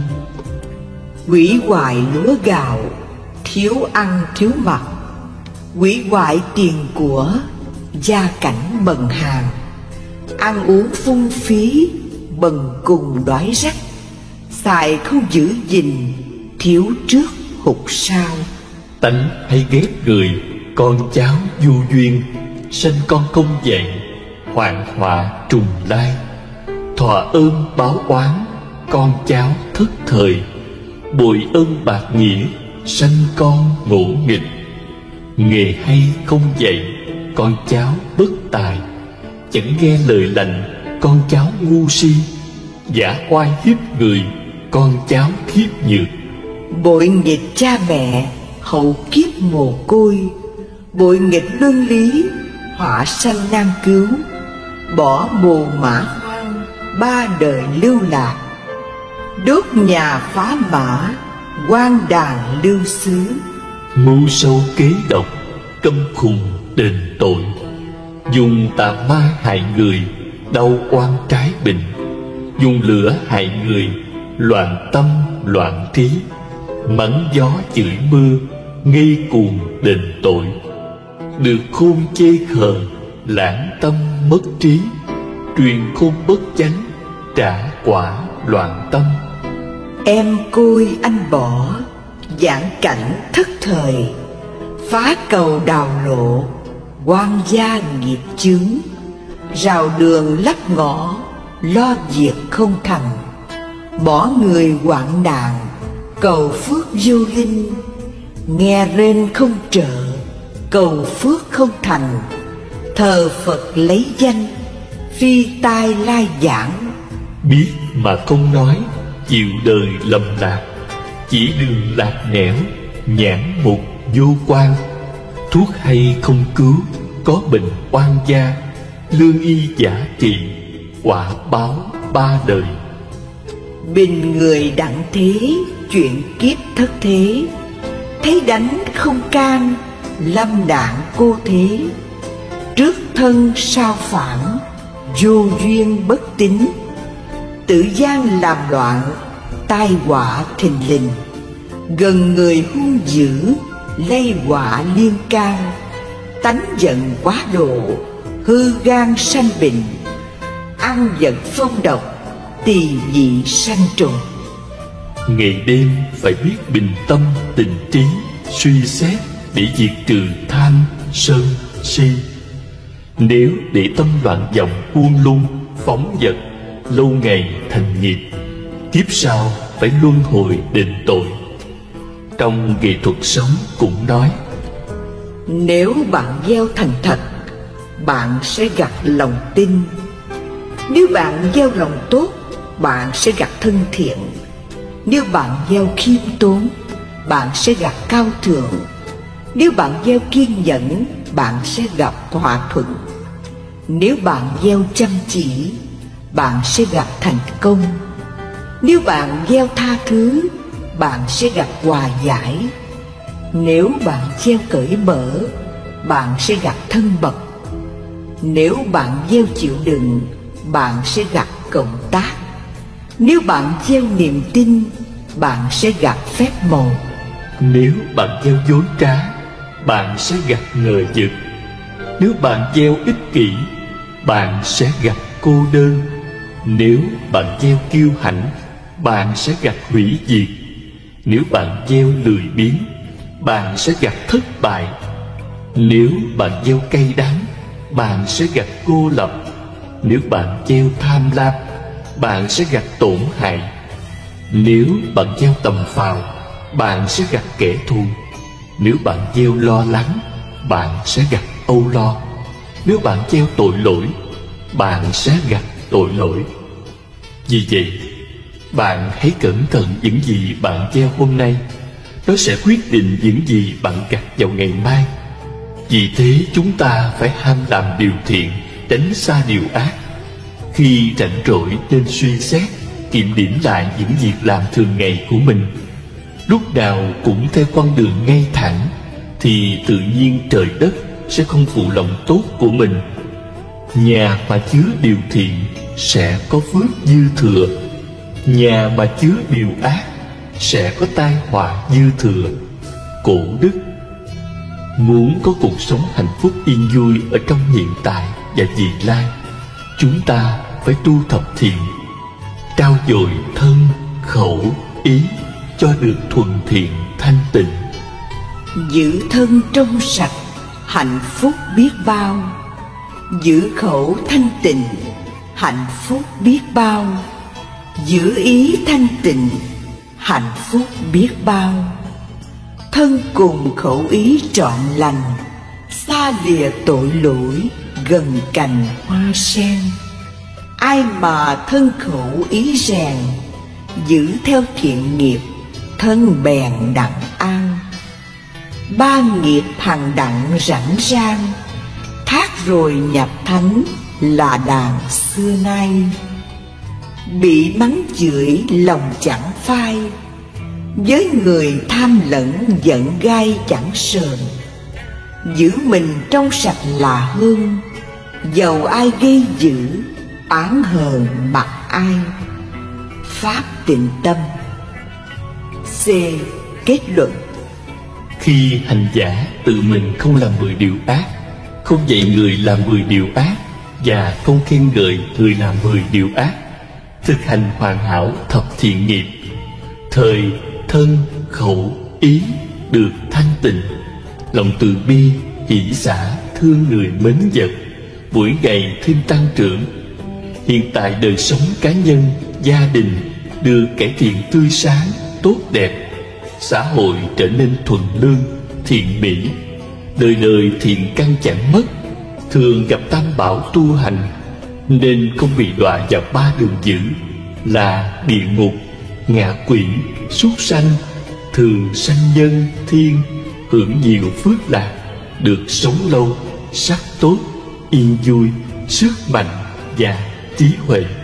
Nếu người nào không cầu phước báo trong cõi nhân thiên, nguyện đem công đức tu thập thiện này hồi hướng về tịnh độ, thời khi lâm chung được Phật Di Đà và chư thánh chúng phóng quang tiếp dẫn, vãng sanh cực lạc quốc. Trong giới bổn nói, người giữ giới khi mạng chung, thân tâm an nhiên, thị tịch vào cảnh tốt lành. Còn người không giữ giới, khi chết thần thức hôn mê, hoảng sợ, sa đọa vào ác đạo.